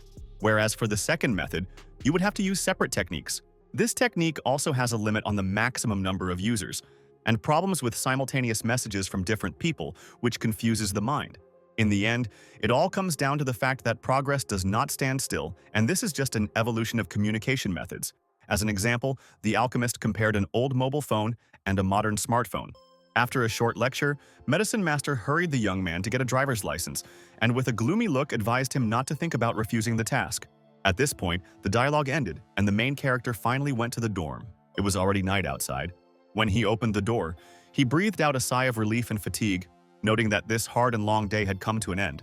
As he kicked off his shoes, he simultaneously ran through the events of the day, which went in this order. That 5-kilometer race tracking down the altar master, the murder, going to the hospital, and so on. The day turned out to be difficult because the main character almost immediately fell into bed, felt sleepy, and decided not to do anything else, just to sleep. But even this did not work out well for him. He began to have a very strange dream. It began with the fact that the dream character was the son of a coffin seller and often messed with them. And when the boy was 5 or 6 years old, a passing sage noticed his potential and decided to take him as a disciple. Leaving behind his father, the child immediately succumbed to the old man's persuasions and went with him to his new destiny. After years of traveling, studying, and developing, the boy's master turned out to be a free cultivator who had ghost cultivator techniques, but not complete ones, and only allowed him to break through to the second stage. And a few years later, the sage was killed because of his skills, he was considered an evil cultivator, because he controlled angry spirits, and finally they also chopped up the corpse. After that, it was no longer the boy who buried his master and left this place, but from now on, he only relied on himself. This event left a huge mark on the soul of the young practitioner. He became very attentive and careful. Then he began to wander the world in search of techniques suitable to his ghostly path, as well as places associated with the spirits themselves, whether it was where they appeared, for development, or something else. And in this search, the guy managed to find one special location that would perfectly suit his situation. This was the same ghost lamp temple, inside which there was already one sufficiently strong and useful ghost, but there was also a problem. This place was already bought by someone strong, who put up a powerful defense formation. And the young man could not leave everything, because such a chance is extremely rare. Because of the danger, he did not act himself, but used the previous owner since the current, powerful practitioner did not appear, which allowed him to rebuild this place into a tomb, thus damaging the seal. The young cultivator's plan was successful.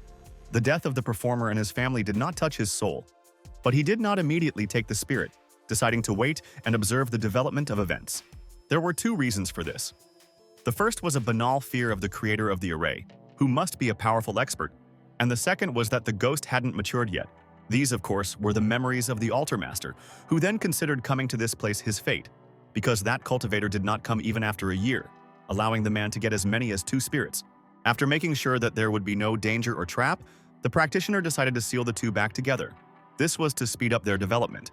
But this time greed and carelessness failed him. It was a tragedy for him, because his precious spirits were trapped.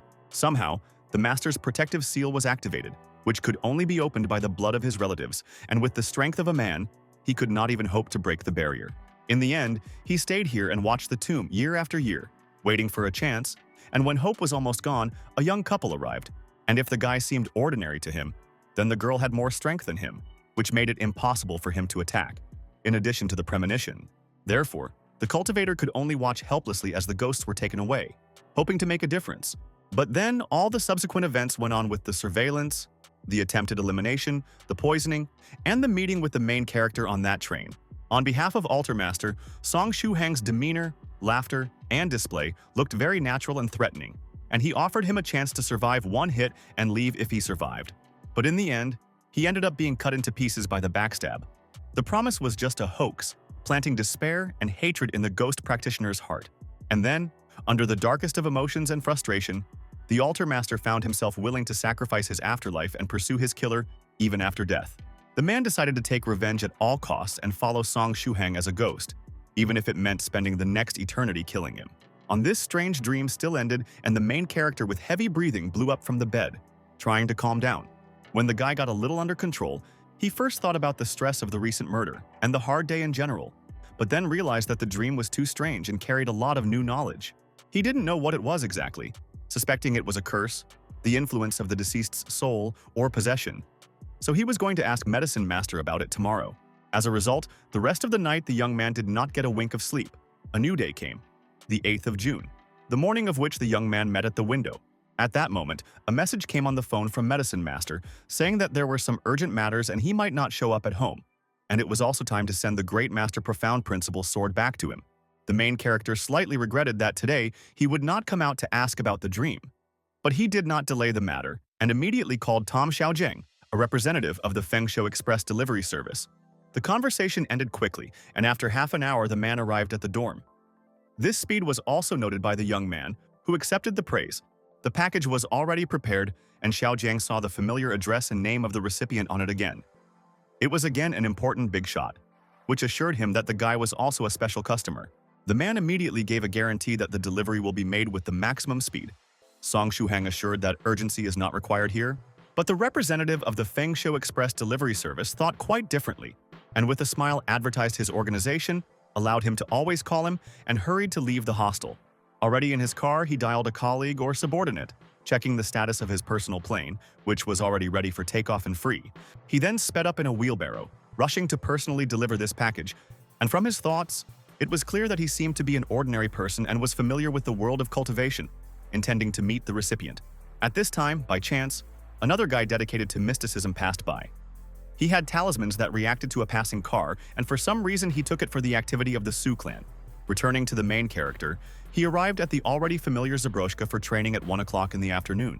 Thinking that he had chosen a good place, without witnesses and convenient, he immediately began to apply those moves from his fist technique, causing his energies to boil in his veins and energy. The guy immediately transferred the received Kwai and blood to a certain point of the heart, interrupting for this process to meditate. Over the past few days, he had managed to accumulate 4 blood and chi chains, so he knew that there was still a lot of work to be done to cultivate. And it was very good that in this way the guy had the support of drugs. The very pills taken from the trophies allow you not to spend a lot of time on rest, restoring energy reserves. Due to the high quality of the pills, they could restore more ki than Song Shuhang had. So, he didn't swallow them, but kept them in his mouth for effect. As soon as the reserve was replenished, the young man spat out the ball back and used them several times without wasting the value in vain. Now his body and energy were once again full of energy, which allowed him to continue cultivating without long breaks, which made him extremely happy. And a little later, for the first time in recent years, at least someone other than the main character appeared next to this abandoned building. This man was tired. He came to his daughter's house for some festival, but in the end he got lost and wandered here, deciding that he needed to rest.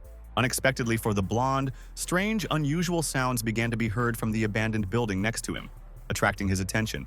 He turned out to be a big fan of wuxia and other martial arts works, and he recognized what he was hearing as something similar to familiar scenes and thought that he might have been in the shoes of characters from this genre.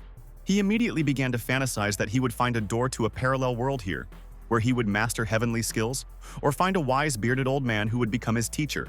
After getting closer to the old building, the man peeked through one of the cracks and saw Song Shuhang training there. He didn't notice anyone else's attention as he continued to perform his technique, thinking that with enough ki and blood pills, he could reduce the 100-day foundation formation to 2 weeks. Of course, he would have to train all day, but the guy was ready for this. But the substance itself would only last for 8 or 9 days, which was not enough. When he didn't have these drugs, he lived in peace. But now he was thirsty, so he decided to get a driver's license as soon as possible, complete that task, and take more pills. During all these reflections, unnoticed by the guy, they came to the end of the movement of the fist technique, which was much easier the first time. And in the final, he again shot a stream of energy into the wall. But this time, he had an unexpected witness from the common people who saw this and involuntarily let out an exclamation of admiration. The blonde man was quite delighted, and delighted with the sight that opened up, immediately beginning to thank God for letting him see the real mystical Chinese kung fu. And the main character has not yet given the appearance that he heard the voice of the man. A little disappointed thinking that he specifically found such a secluded place, but it still noticed someone. He was sorry that this convenient drop-off had been compromised, and now he would have to look for something else. The blonde man soon approached Song Shuhang, and with a strange look, he asked if he had finished his lesson, and received a hesitant greeting in response. The man immediately began by asking me to teach him this kung fu, while clumsily and amusingly trying to repeat the techniques seen in movies, just watched, and so on. The main character quickly came up with an excuse for refusing. He simply said that he could not teach an outsider the techniques of his family, mentally adding that he was just a beginner and would not be able to teach others. Also, the guy really couldn't pass on this knowledge to anyone. as Medicine Master had once told him. But the blonde just kept up, begging what he thought was the Great Master. He even said that he was ready to become a part of his family. But the young man awkwardly replied that it was not up to him to decide, mentally considering how he was going to do it. Fantasy quickly threw up a picture of how this man put on a wedding dress and they got married, which the guy tried to quickly get out of his head and hoped that he did not have such intentions. The man himself, meanwhile, did not lag behind, putting on a pitiful appearance as he knelt down and pathetically grabbed Song Shuhang's legs, not to mention accepting him as a pseudo-disciple, getting rejected in return. But despite this, he did not lag behind, and the main character on this day was not lucky enough to know the full horror of the persecution of such a pesky person. As a result, the blonde did not lag behind for half a day. The guy could no longer stand it and gave up, agreeing to teach him something. The man's face immediately reflected great joy, and he started hugging his, as he already considered, master. And he was against this, so he resisted. Then the young man took on the role of a wise mentor and issued a remark that he was going to teach his student a secret generic set of movements from Chinese martial arts. But, of course, he wasn't really going to pass on this knowledge to anyone, so he had a plan and called this technique introductory words from Chinese radio gymnastics. And in fact, he began to show simple exercises, sports warm-ups, without even bothering with the names, calling them by numbers. Soon, the blonde began to train himself under Song Shuhang's supervision, but he was already a little tired in the process and asked about when he would be enlightened. And it's time for the Cultivation Qihua mini-theater, in which we are explained that the first stage is divided into 6 points: hearts, eyes, nose, ear, mouth, and the gate of the rising dragon. The guy is now opening the first one. To do this, he needs to fill it with 300 chains of blood and qi, which without support just takes about 100 days. This is called the 100-day foundation building. And the last point, the gate of the dragon's ascent, is a transition from the first stage to the second, a kind of barrier. But if the practitioner fails at this stage, he will lose almost all the energy gained for the breakthrough, sliding to the 5th point, which is called the mouth. And the QI and blood pills obtained by the main character can speed up this process very much, so they are very useful. Now they help in opening the first point, the heart point.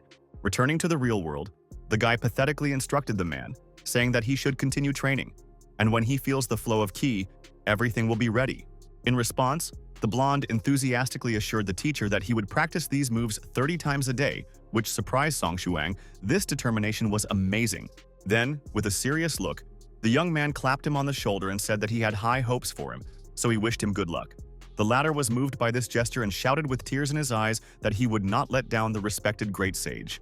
As a result, the main character left this abandoned room, and a new guest took it, starting to repeat the so-called technique over and over again. Already outside, the guy complained aloud about the persistent student and was glad that the memory contained these exercises from radio gymnastics. Then it turned out that the whole situation was watched by Purple Mist, who considered it a fun situation and called the young man a very naughty boy. He did not appreciate the humor and immediately got down to business. Asking about the purpose of her visit, it turned out that she brought something from Medicine Master. The lady also reported that the alchemist would be busy, adding that he would be gone for at least a few days, so Song Shuhang could rest for now, but not quite. For him, there will be something to do that will be associated with the object thrown by the girl, which the guy was surprised to barely catch, immediately appreciating the solid weight of this thing. It turned out that it was that magic treasure from Medicine Master that allows you to control fire. It had the appearance of a fan. The young man initially took it as a gift, but in fact it was a prototype, and he will test it. Then the artifact will need to be returned to a certain weapon master. In response, the main character let out a laugh and covered the lower half of his face with this fan, asking how it should be used in general. It turned out that she had instructions for using this treasure. You just need to find a place to place the fire source and follow the points on the paper. The expectations of a novice practitioner were once again destroyed. And more specifically, he was surprised by the presence of this guide, which drew analogies with simple things from the store. Purple Mist also reported that this magical treasure needs to be charged, since the charge is only enough for 3 hours of use, which is quite enough for such a beginner in alchemy. Song Shuhang nodded mechanically at first, but then realized what he had heard, and was seriously surprised, even thinking that his ears had deceived him. He was shocked that the mystical artifact needed a simple charge, and indeed, after checking this fan, he found a connector under the USB plug. But Jiang Xian did not see anything strange in this, because where would the artifact get energy at all? And in general reminded him about the law of conservation of energy, to which the young man asked about spiritual stones or something like that. Then a mini-lecture followed from the lady on the topic that this type of food is very expensive. For comparison, she brought the fact that 1 stone is equal to 10 tablets of qi and blood. and this is a rare, irreplaceable resource. The main character was disappointed with this turn, but in the end, under the pressure of logic and objective facts, he could only accept it. Then the girl said that the guy has a few days to test the fan, and she should already leave. The young man himself hurried to ask about the sale of such a thing in the future after passing the tests. It turned out that they will be sold for 3 spirit stones in the future, and if Song Shuhang doesn't master the spiritual fire, then let him think about buying it. Purple Mist kept trying to run away faster, although the novice practitioner had a whole bunch of questions that he hurriedly asked. Now he was interested in the affairs of Medicine Master. With a quick click of her heels, the lady replied that the alchemist was busy helping some friends of his, let him find out the details personally from him, and said goodbye, irritating the young man with her behavior. Inside, she was worried that even though her teacher was avoiding her, she wouldn't give up and make their relationship a couple. Apparently, her thoughts involuntarily escaped from her mouth, because the main character froze in some shock. Ruhiv that questions about the strange dream memory of Altar Master can wait. Meanwhile, Medicine Master examined his friends, concluding that their bodies were completely healthy, so you need to tell them when their amnesia started in the first place.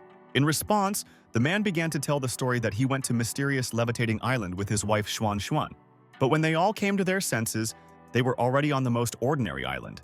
His wife and their children's students were also here, and also lost their memory. Then it turned out that the woman forgot even more than the others. She does not even remember the way they went. Then Medicine Master turned his attention to their children, and a boy came forward, saying that he had more information. It turned out that on the island, they first encountered a flight restriction array, and then they were chased by local monsters for a long time. And the last thing he remembers is finding a passage outside this piece of land. After hearing all this, the alchemist began to analyze the information received and put forward the theory that the number of lost memories depends on the reserve of an individual. But then Zhuan Xuan took the floor, saying that then everything does not add up, because the spread of the power of amnesia is too large. For example, her disciple daughter lost as much as a whole month. Because of this, Medicine Master found it difficult to solve the riddle. So he asked to wait for the patience until his disciple brought some magic tools here for an in-depth examination. He understood that it was not easy for 2 cultivators of the 5th stage to erase a memory, so the matter was taking a serious turn. And the reasons for such an impact could be very different, for example, some anomalies. Or there was a special monster on this island that had damaged their brains, and they were particularly concerned about the possibility that some powerful creature might be there, hiding things that they shouldn't have seen.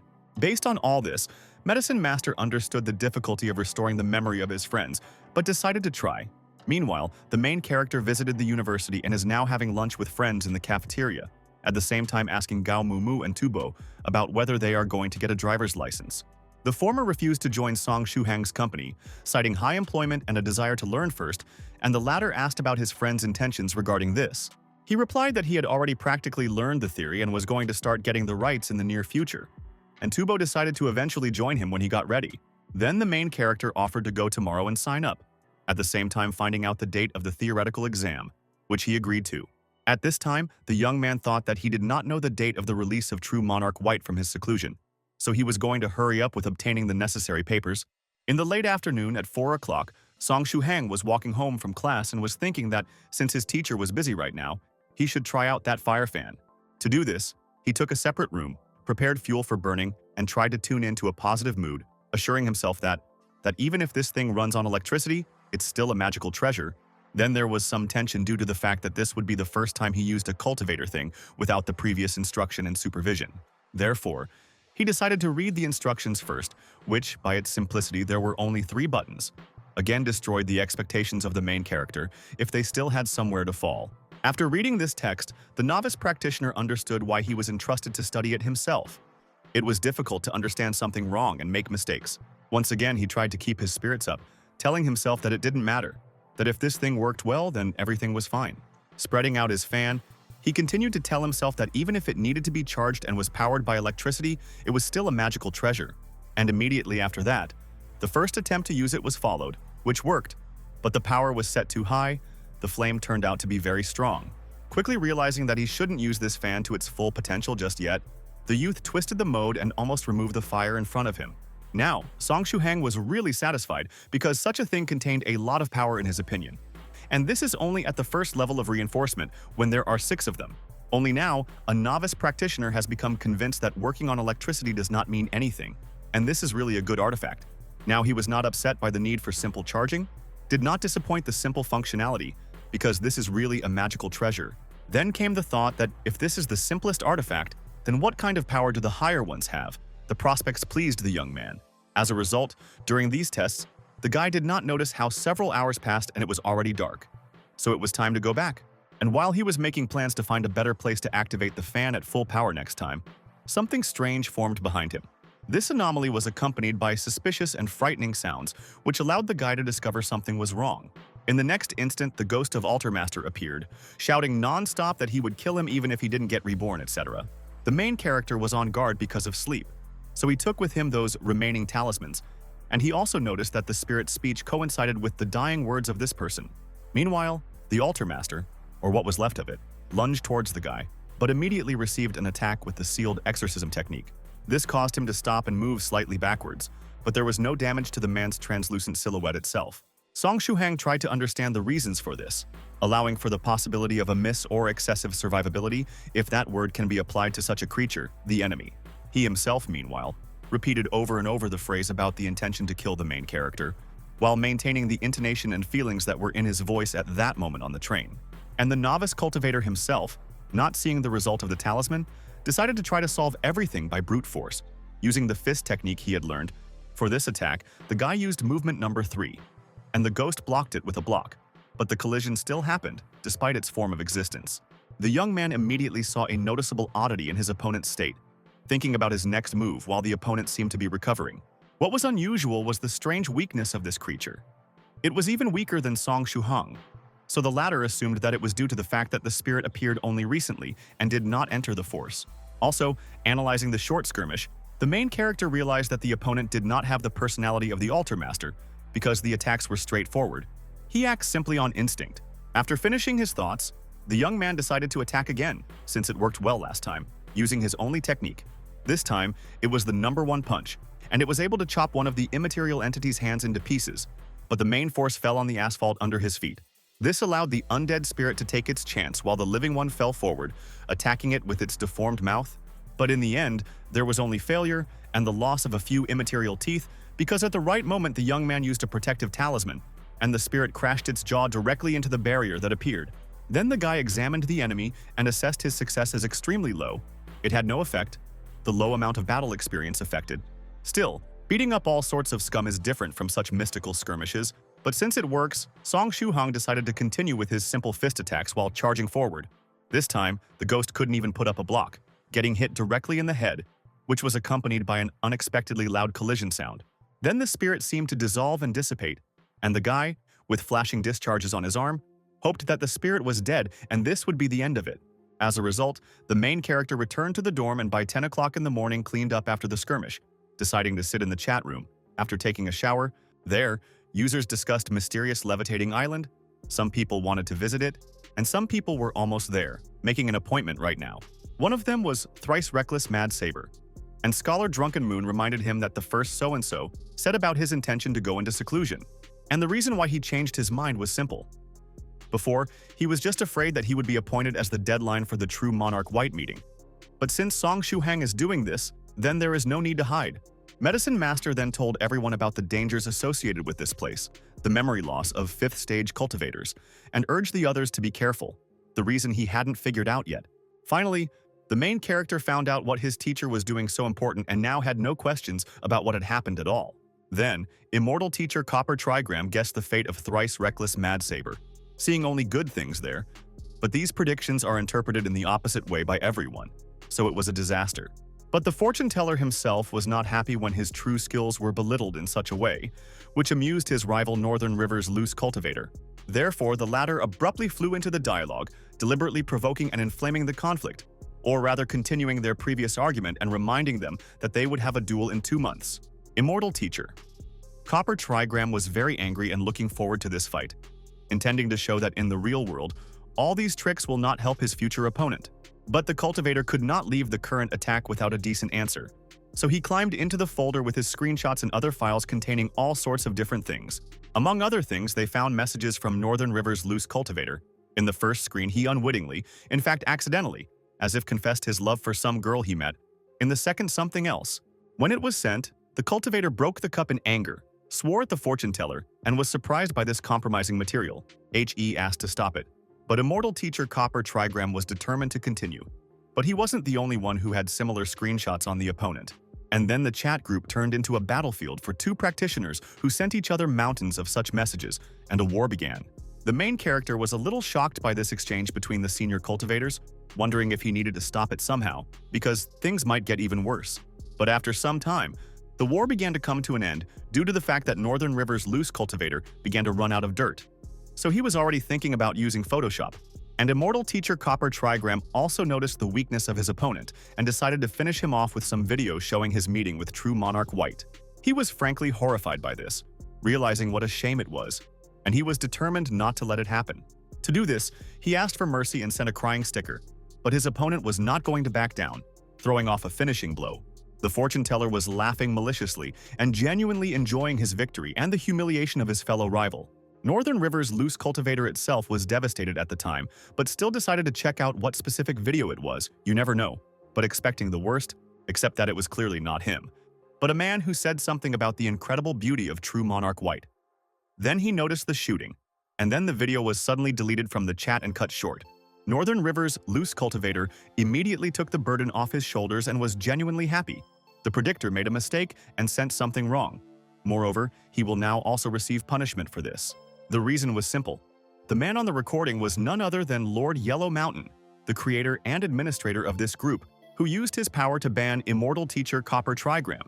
This he did for 30 days, and the winner of this war, though by chance, sipped his tea in peace and contentment.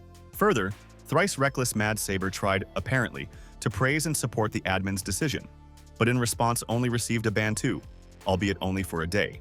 Northern River's loose cultivator immediately understood the reason, because that red-haired man thus unwittingly made it clear that he had watched this video. At this time, the winner of the conflict did not show any activity in the group and mentally recommended that the others be as smart as him. But in the end, he still got hit by the ban hammer too, for a period of 30 days, which made him feel killed. And he also felt innocent and unjustly punished. Lord Yellow Mountain himself was angry that they dared to remind him of that situation, so he showed them the power of his power, and the main character carefully followed the situation that amused him, and he thought with a grin about sending something himself. But in the process of typing the message, the guy stopped, realizing that the admin still did not move away from the situation and could ban him too. Then, the young man completely leaned back in his chair, thinking hard about the personality of true Monarch White. Since even Lord Yellow Mountain reacts to him in this way, it is clear from the beginning of the video that he must be charismatic, but nothing else is particularly clear, as well as the reason for the fears of the other members of the group towards this man is unclear. And at the same time, they call him a worthy and respected master. Then Song Shuhang finally realized something. Some terrible guess came to his mind, but he hoped that the quick meeting with this expert would go well. But after that, the novice cultivator decided to put these thoughts aside and not worry, and now he will go to bed, because tomorrow he also needs to go to a driving school. He'd had a good night's sleep that night, and he didn't have any nightmares, so he decided that the ghost of Altermaster wouldn't bother him again. At that moment, the door opened with a bang, and it was Tubo, who announced that they had already stopped falling down and it was time to go. Otherwise, they would still be late for registration. As a result, due to the fact that they went there in the morning, there was almost no queue, and they signed up very quickly, without any special difficulties. Then there was a discussion about whether Song Shuhang could handle the future test, and Song Shuhang replied that he would do everything by thinking about the free books he had read on the subject. After that, Tubo admired his friend's attitude and suggested that he sign up for an internship right after the theoretical exam in order to get a driver's license as quickly as possible. And the main character himself at this time was already thinking about getting a flight certificate, not only to get more rewards from the task, but also because he still has a long way to develop before flying swords. Then the conversation turned to the fact that Tubo was going to go to Luoxin Street to buy some snacks. Song Shuhang decided to keep him company. Soon they were already there, the novice cultivator's friend already looking forward to buying himself a bunch of food, then locking himself at home for a few days. Suddenly, the main character saw a familiar face somewhere in the crowd in front of him. It was the same old man who refused to take money from the hospital. Recognizing him, the guy immediately hurried forward, somewhat frightening his friend with his enthusiasm while saying that he was just going to say hello to someone. He wasn't entirely sure of his friend's sincerity, but he still believed him and pointed out that he was just going to go to a nearby store. That old man, by the way, was once again busy tracking down 16 of the Su clan, already thinking about how she would escape this time. Suddenly, His cultivator's sense of smell suggested something strange in the world around him, causing him to be wary and look around. This allowed the elderly man to notice the rapidly approaching guy, who was instantly identified as the same fraudster. The main character himself was determined to finally resolve the issue that had arisen with this grandfather, to end it once and for all. And it seems that the young man was really annoyed and angry with this man, and was ready to slap the man in the face, which he had already begun to do. However, it didn't work out as the old man was also a practitioner and managed to attack first, stunning Song Shuhang. He got very badly, and while flying back, he managed to think about the reasons for such a reaction, understand their identical, in fact, motives, and also realize that he showed skills that exceed the capabilities of a simple person. Then the young man was able to somehow land and assess his condition, which was so that it suggested the force of the impact and that the old man was some kind of expert. Everything swam before his eyes. The picture staggered. His eyelids began to close and the main character passed out, finally seeing the elderly man turn around and leave. Soon, Tubo found his friend in an anxious state, shaking him and calling his name to wake him up. This helped to some extent, but the victim himself was not happy with the method of awakening, so he immediately asked to stop, albeit in a weak voice. The fact was that he almost threw up from the shaking, while his friend was sincerely glad that the damage was not so bad, and he woke up. Then the question was raised about what happened here at all, and why Song Shuhang was lying on the ground, to which the latter asked first to give him time to recover a little. At this time, while the two of them were leaving the scene of the fight, something important was happening in the hospital visited by the protagonist not so long ago. In the VIP room, an injured man was lying on a bed, and in the room with him was a small crowd of 8 people who were all bald, in business suits and sunglasses. The patient was Xiao Zhang, a representative of the Fengshou Express delivery service, who at that time was thinking about the fact that he was brazenly robbed, flashed memories of how it happened. Then the man received a package from the main character and drove the wheelbarrow forward, intending to quickly deliver it himself. Suddenly, a motorcyclist got up in front of the road. He didn't see anything strange in this and began to signal him to get out of the way. But this did not help, and Xiao Zhang was forced to sharply slam on the brakes with the effort of stopping the speeding car, almost flying into an accident. Then the representative of the delivery service opened the window and leaned out to understand the situation and frankly be rude to this fool on the road. But the events that followed did not develop at all as he expected, because someone just brazenly opened his car and the man did not have time to understand anything, as he was hit on the head with a bat and robbed. Right now, he was blaming himself for letting this happen and missing out on an important premise. He now didn't know how to look Song Shuhang in the eye, but he still had some hope in the face of the employees of his organization. So he turned to the guards standing in the ward with a question about the progress of the search. One of them replied that this robber had already been discovered by their forces and they were even able to track him down. But they did nothing more. Xiaozhang then ordered them to use their connections, team up with the police, and get this individual as quickly as possible. Clenching his hand into a fist, Xiao Jing, a representative of Fengshou Express, said that only after dealing with this criminal would he be able to call his client, student Song Shuhang. A little later, this same robber lived quietly for himself, now visited the bathroom and relieved himself, carelessly humming some tune, when suddenly the window of this building was loudly broken and a typical special forces soldier with a carbine at the ready suddenly flew in. There was a servant of the law here not alone. For the sake of detaining some robber, a whole squad arrived, which began to inform its target that it was surrounded and it was time to surrender. The guy raised his hands in the air and fearfully asked not to shoot, and also asked at least to let him put on his underpants and pants. Then he tensely asked what was going on, and they showed him a paper with a warrant for his arrest and told him to go with them. The criminal did not understand what it was for, and he was reminded of his yesterday's robbery of a delivery service car and theft of a parcel. At this moment, he was very sorry for his action because his task was to capture 16, and in the end he attacked an ordinary courier, and the magic treasure he was transporting was taken away by his elders. Then the guy pulled himself together and gathered all his determination, realizing that it would not be the right time to go to jail now, because then success in the assignment of his master would be in danger. Therefore, he immediately attacked the Special Forces soldier standing in front of him, using his leg for this purpose in a certain reception. The lawman received a powerful blow right in the face, only having time to utter a phrase of surprise at the fact that some lone youth attacked an armed group. Next, according to the robber's plan, it was necessary to develop success, use the element of surprise and, before anyone came to their senses, break through the encirclement and escape from here. But in the very next second, he was overtaken by failure. The police were well prepared and quickly aimed their carbines at the threat. Now the guy was not so confident and froze under their sights, saying that it was still not worth shooting, since he was giving up. At this time, the detainee thought that even though he had already opened his eyes, he was still a simple person, so a bullet would easily kill him. Soon after this event, the information reached Xiaozhang's subordinate, who immediately reported to the master that the thief had been caught and would soon be brought here. In response, he recommended that he be tied up very well, and then notified the security guard about the need to make a call. Then he added that everyone present should leave the ward and inform when the detainee will arrive here. They bowed and began to carry out the order. The main character picked up the phone, recognized his friend Xiaozhang, and then the latter began to awkwardly talk about his mistake. The young man then inquired about the location of the event, receiving the reply that it happened on the way to the delivery service office, shortly after he picked up the package. Further, the man reassured the client with Tai that the thief had already been detained and everything would be resolved soon. The young man entrusted it to him, thinking that these Feng Shui Express are very difficult guys, since they work so quickly. After arranging for Xiaozhang to call after the package was returned, Song Shuheng decided to notify his medicine master teacher of the problems. At the same time, he decided to tease him, reminding him that sending a flying sword in this way was somehow too stupid and dangerous. But in response to this message, the alchemist said that he used the mail to move such artifacts hundreds of times, and this is rather such a failure for the main character.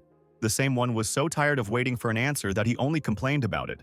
He still didn't understand why the man wasn't using voice input at such a fast rate, and he was also analyzing this day, which was first slapped in the face, now this, when suddenly the smartphone vibrated. Medicine Master notified that he passed information to the owner of the sword, Great Master Profound Principle, and at the same time some young monk 3 realms threw a friend request. In the same pile there was some advertising from the user Smile of the City, spam from Clean Ice, and in fact this new contact. The main character immediately accepted this request, mentally returning to his teacher and his low typing speed, because this request came at the same time as the alchemist's message. Meanwhile, the first words I spoke to young monk 3 realms were a question about the name of Tao stressed by a mountain of books, and a comment about its oddity. This again reminded the guy of the need to hurry up with the choice of a new name, since every second, if not the first, focuses on this. The conversation went on to say that it was simple. This cultivator was one of the disciples of the Great Master Profound Principle, and he had to pass on some technique to find the flying sword. If you can't find the artifact, then in a month it will help. If it is lost, then it's not terrible. It was used only for parcels. And in the end, he threw off the archive with the necessary knowledge. Inside it, the main character found not one technique, but at least 3. A spiritual mark, a mark summon, and a short-term sword control. Deciding that this was the case, Song Shuheng confirmed the receipt of the file. And when asked if there was something there that was needed, since Young Monk 3 Realms has a lot of unsorted archives, he also replied that everything is fine. The greater-than-promised number of techniques confused the novice cultivator a little, and the practitioner's haste was also strange. But the main character did not complain. First he checked the technique of the spiritual mark, which, in short, allowed you to put on the item. In fact, a mark to track the location of the technique of calling the mark. Then the guy's attention shifted to the last file, a short-term control of the sword, which hinted at the possibility of flying on this blade or sending a parcel. I was a little confused by the postscript short-term, which indicated that there were 2 different levels of this technique, but it still sounded very good. After all, even if it is temporary, but it is still the management of this mystical artifact, which could fulfill the young man's dreams of flying. Cultivation. Kuya Mini Theater, The Young Monk. 3 Realms tells about the technique of short-term sword control. It was created by his master during an unsuccessful experiment to simplify reception. This allows you to create a formation with a reserve of chi inside the blade, allowing low-level students to feel the wonders of flight by controlling the artifact through crutches in the form of special commands and hand seals. But the amount of this energy inside the array is very limited, so the technique is often called a trial version of the sword control technique. That is, this technique is enough for a very short flight. The chibi version of Song Shuheng showed this by falling from the sky to the ground. But in the real world, the main character learned all these moments from the received file, and came to the conclusion that high expectations bring just as big disappointments. Meanwhile, at the hospital in this city, that robber was brought to Xiaozhang by his bald guards, and now he was going to be interrogated. The man himself was no longer lying in bed. The head injury was not so serious, so he personally hovered over the criminal, asking if he remembers him. The guy responded very aggressively, confirming this, and also preparing to finally act since he had an idea. He broke the ropes that bound him without much trouble. He couldn't handle the police and their weapons, but now the situation is different. There were not so dangerous opponents around, and the robber rushed straight to the main one, intending to use him as a hostage. He thought that with Xiaozhang captured, he would be able to escape safely, so he broke through to Xiaozhang and was already reaching for his neck. But in this case, this guy failed, being stopped by some mystical influence that paralyzed him. And he fell to the floor, and the man noticed how stupid he was, thinking that they had not prepared in any way before bringing a beginner cultivator here. Then Tom was asked where the stolen package was located, but the robber was not going to answer. Xiaojiang noticed that he didn't want to talk and got back on his feet, saying that he liked such stubborn people. Further, the man somewhat ominously hinted that soon the criminal may regret his silence, so he should think again. Only the practitioner didn't take these words seriously, not intending to respond to it and turn anyone in. But soon he was begging to stop something that was left out of the picture, and was perplexed with the fact that he liked it. Soon all the information was received. Xiaojiang found out the details about a certain person, allowing him to track him down tomorrow. The Feng Shou Express staff immediately got down to business, while the man himself pondered whether all this would lead to even more trouble. At this time, the main character was calmly taking a shower, thinking about his cultivation progress and the qi and blood pills spent. He had already gathered 20 chains at the heart point, and now, closing his eyes, can feel a warm flow of energy inside you. After getting out of the shower, the guy said to himself the information that when the number of chains reaches 30, his body will improve again, and the cultivation process will accelerate. After that, he sat down on a chair and took out his phone to see a message from Northern River's loose cultivator, even though it should still be in the bathhouse for a long time. The chat was about 16, and 7th of the Sioux clan talked about her escape, which worried the first one because she was injured. And there are a lot of people in their clan who somehow allowed this. It turned out that she used a secret tunnel that her master created in her youth, but now several days have passed since her disappearance, and it was not possible to catch her. The 7th of the Sioux clan itself immediately realized the situation, beat up its stupid students, but at the same time does not want, as they say, to take out the trash from the hut. Then the man said that he left a mark on the artifact of his student because he knows that she is somewhere in Jiangnan, so he asked those from the group who live there to help in the search. At this time, the main character, after reading this news, was surprised by the fact that this 16 of the Sioux clan escaped to his city. Northern River's loose cultivator then lamented that a lot of things have been happening in this place lately and talked about Song Shuhang, their newest member. This turn only pleased the young man because it promised even more acquaintances with respected experts from the chat, which could bring benefits, good tasks, and connections. So the young man greeted 7th of the Sioux clan and said that if they met, he would give them a welcome gift, and now it was time to leave. Then the main character was again added as a friend by someone from the chat, which happened quite often lately, namely since he took on that task related to True Monarch White.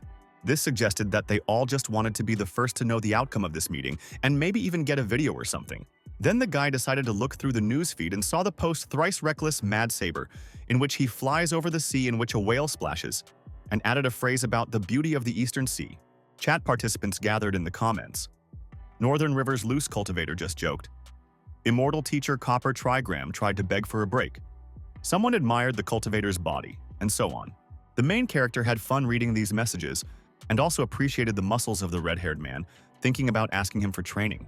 Then he decided it was time to go to bed, even though he usually did it later, but tomorrow there will be a lot of things to do again, so you need to have a good rest.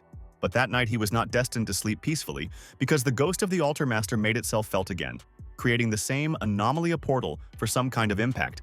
But surprisingly, that night the young man noticed nothing unusual, and the next day his cousin was supposed to finish her practice in the hospital. So he had to take her to the train station and see her off, but he had arrived too early and she wasn't there yet. They later met up and Song Shuhang asked about when the ladies' train would be leaving, getting the answer that it was at 3 o'clock in the afternoon. After learning this, the main character immediately saw the opportunity to sneak out and visit a driving school, and at the right time they will return and help Yaya with things. She was quite happy with this decision, so they temporarily separated, and the girl could still say goodbye to her friends from the hospital. At the same time, she decided to discuss the condition of the most unusual patient with internal injuries with the doctor. It turned out that it begins to come more and more often. The pain increases, and the drug stops working with the same effectiveness. She also noticed that during all this time, none of her relatives showed up, and the patient was still holding up well. Yaya was sorry for the poor thing. At this time, the main character breathed a sigh of relief due to the fact that he ran away from a relative. Otherwise, she could force him to pass all sorts of tests again. She's too worried about him. On the way from here, the young man suddenly once again met the old man who once again walked around this hospital. He was already surprised by the number of random encounters with this person, not knowing how to react to such a coincidence. Then the guy remembered one of these scenes when he broke into the ward, which meant that he was looking for someone. Maybe he has friends or a relative here. Based on this, the young man saw a great chance to demolish the harmful grandfather with a stream of words and explanations in front of the patient, so that he would feel awkward and finally admit his mistake. And while the main character was building his insidious plan, The old man himself was glad that this time 16 did not hide her trail and was about to be caught. When he reached room 570, he used his senses to confirm the location of the target and decided to enter. But at that moment, the door opened from the inside. It was just one of the nurses who scolded the careless visitor standing under the door and hurried on. The old man stopped and watched her carefully until she disappeared around a bend in the corridor. After that, there was nothing to stop him from quickly sneaking into the room and closing the door behind him. 16 didn't recognize him, and he was elated by the success. And he was being secretly followed by Song Shuhang, who decided to take his time and eavesdrop on the conversation first to find out what the relationship between the patient and the elderly person was. To his surprise, the name 7th of the Su clan immediately popped up in the conversation, and the fact that he had stolen some miraculous 7-flower fruit from the farmers' sect 6 days ago, the main character was instantly shocked by what he heard. Surprised at the number of coincidences in this city, so he heard the name of one of the band members. He continued to listen to the dialogue in which the old man was going to somehow avenge the theft from his sect, and the girl was justifying her master, which made the young man wonder who she was.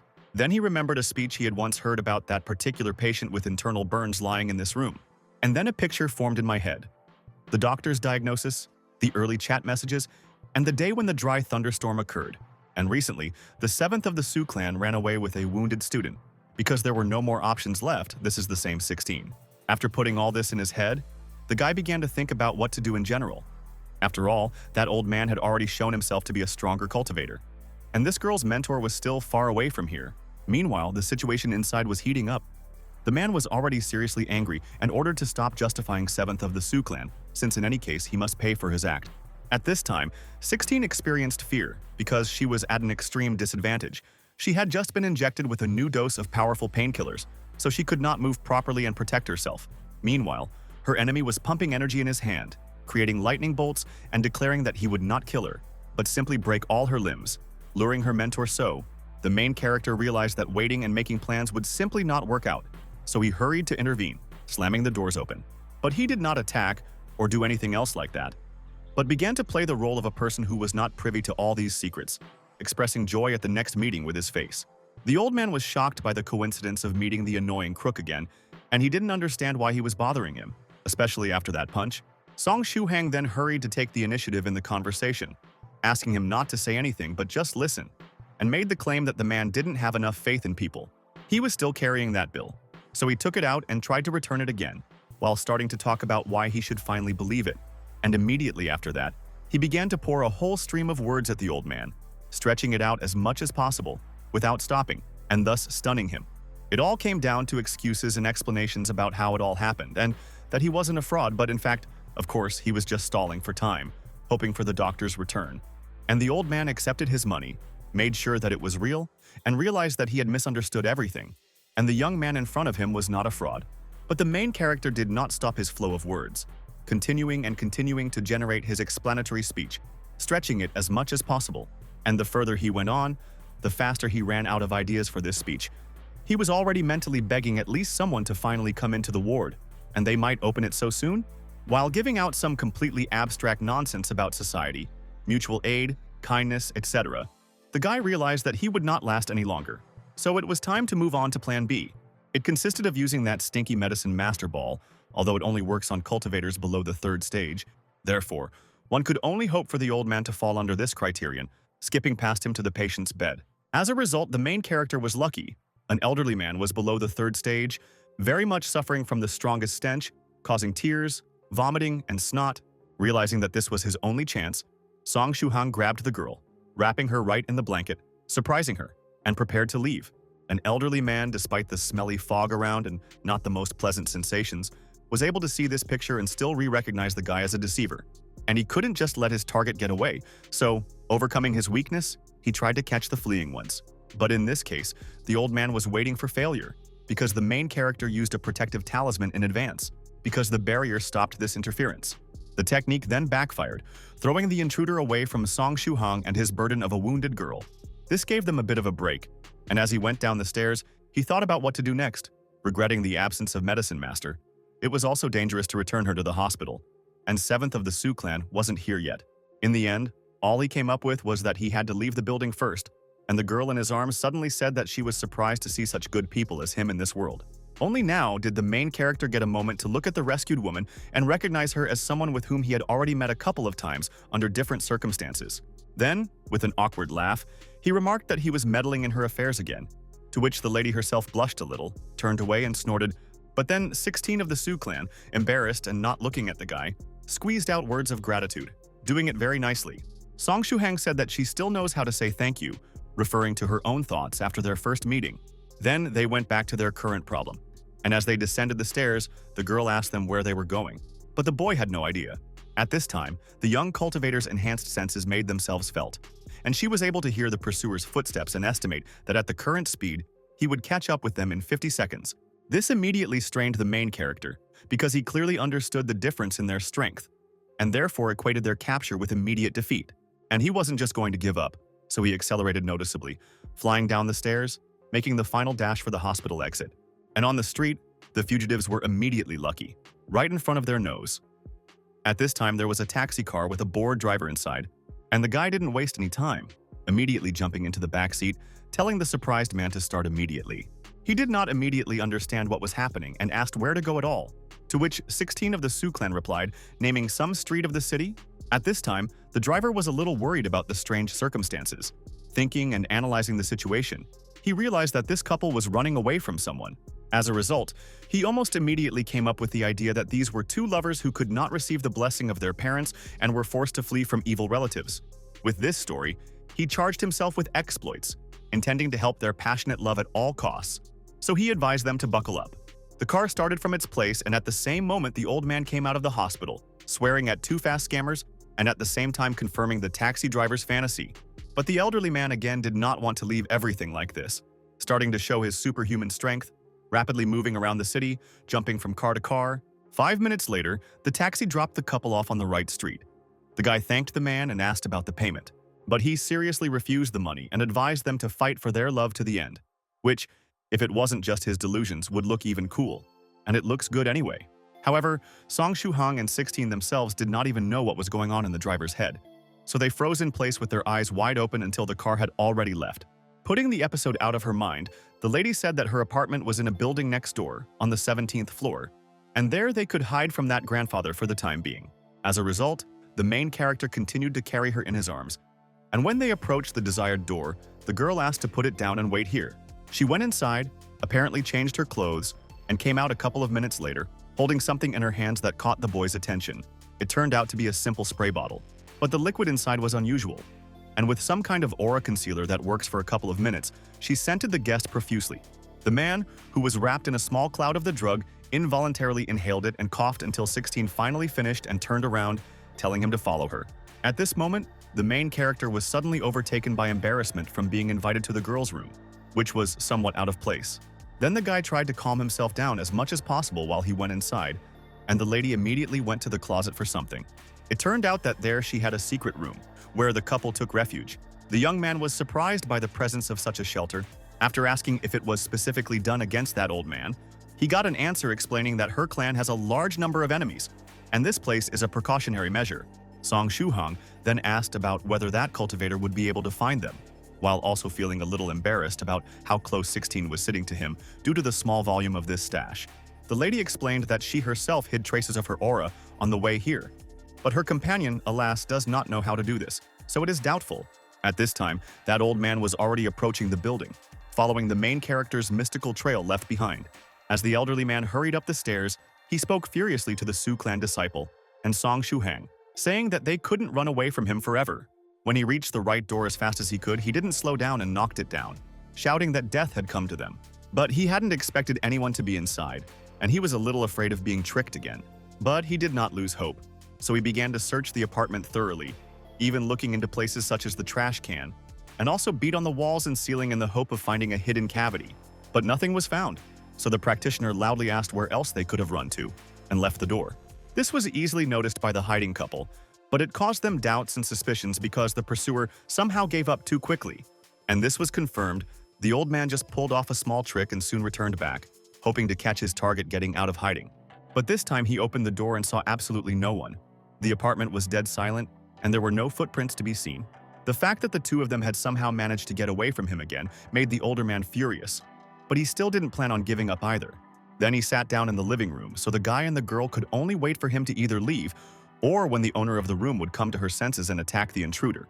Only after such a decision from the lady, the main character remembered that she was one of those gifted practitioners who had already broken through to the third stage. And the problem was her injury and that painkiller. So they sat in this cramped room for a while, when suddenly there was a rumbling of the stomach. Song Shuhang was noticeably hungry. He decided that in such a case, this secret shelter should have a supply of food. And with this, he turned to the 16 of the Su clan. The lady replied sheepishly that she could bear it, ignoring her companion's need, which surprised him. Then the main character quickly calmed down, realizing that he should solve this problem on his own.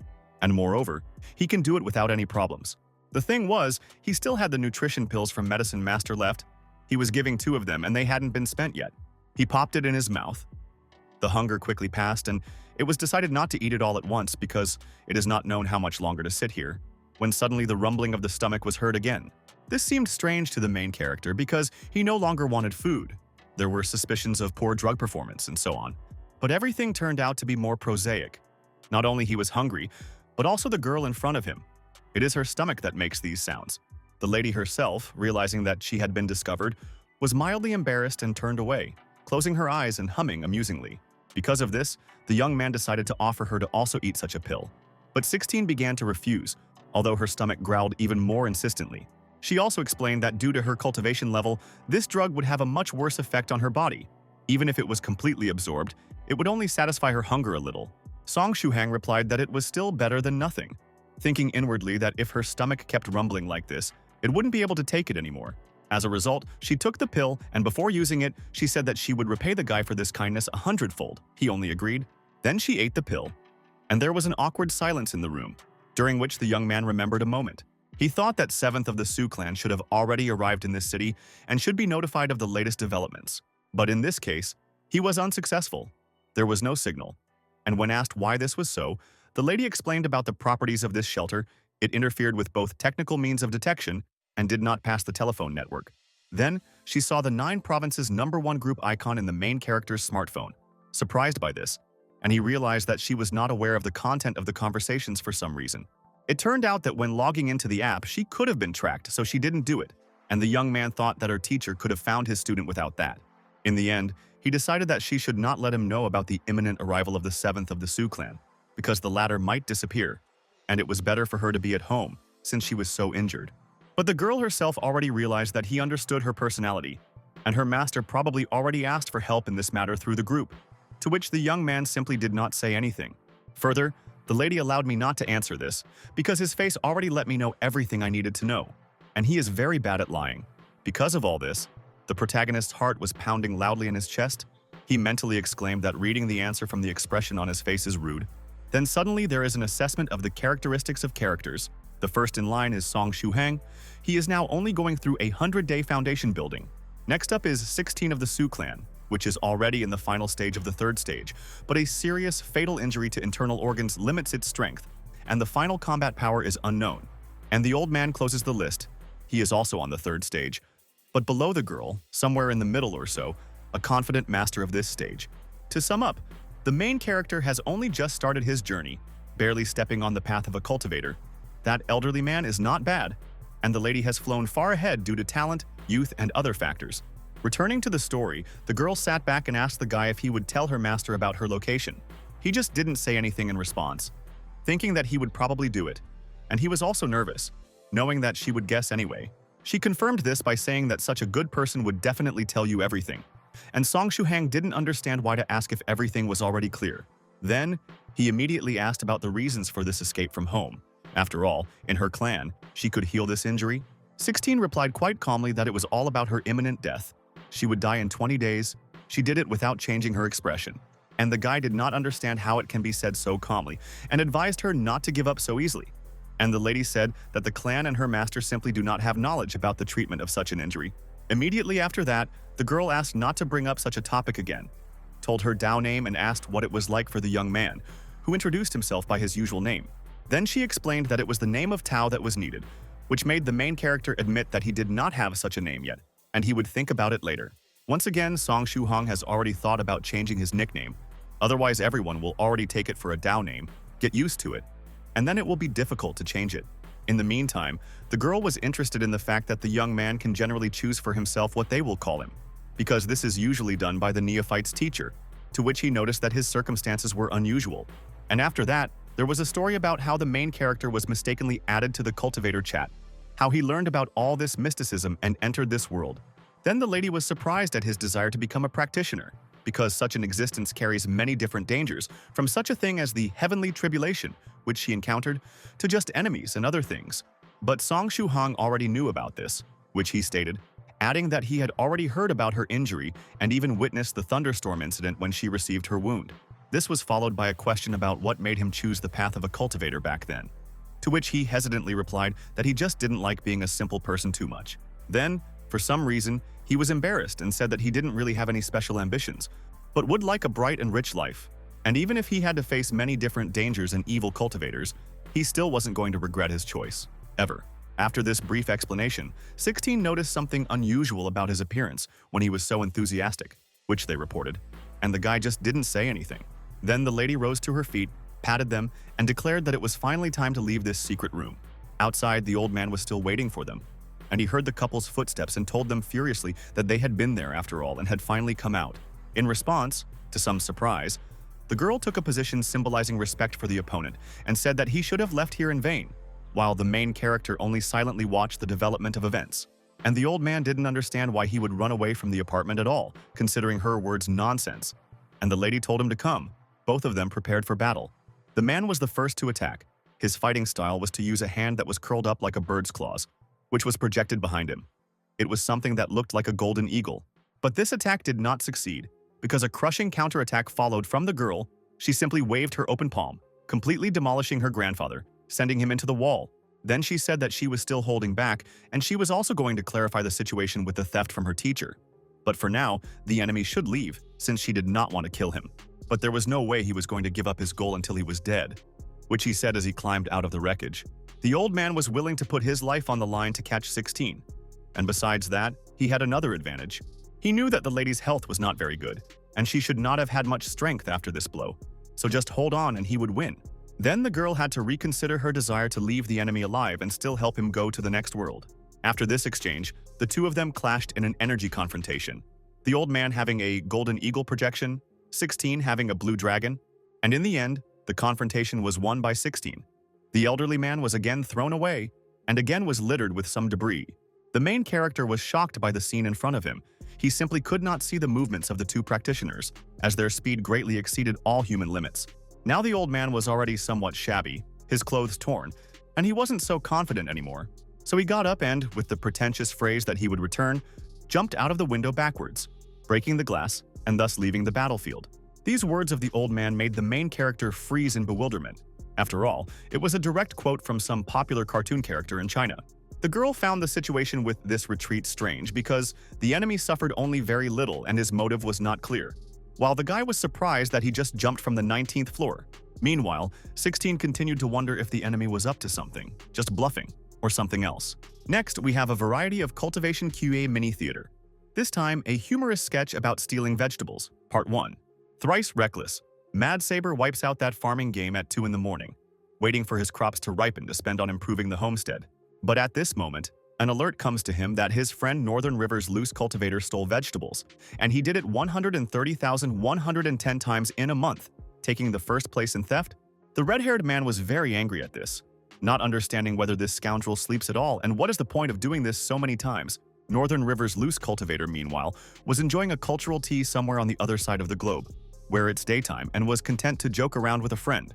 The couple went to the broken window, and the lady asked the guy if he had detection techniques. He had them, and he immediately used mental energy for this. But after a while, the young man couldn't find anything, and there was no sign of the old man. The main character increased his perception even more, but this did not help, and for some reason he felt more and more anxious.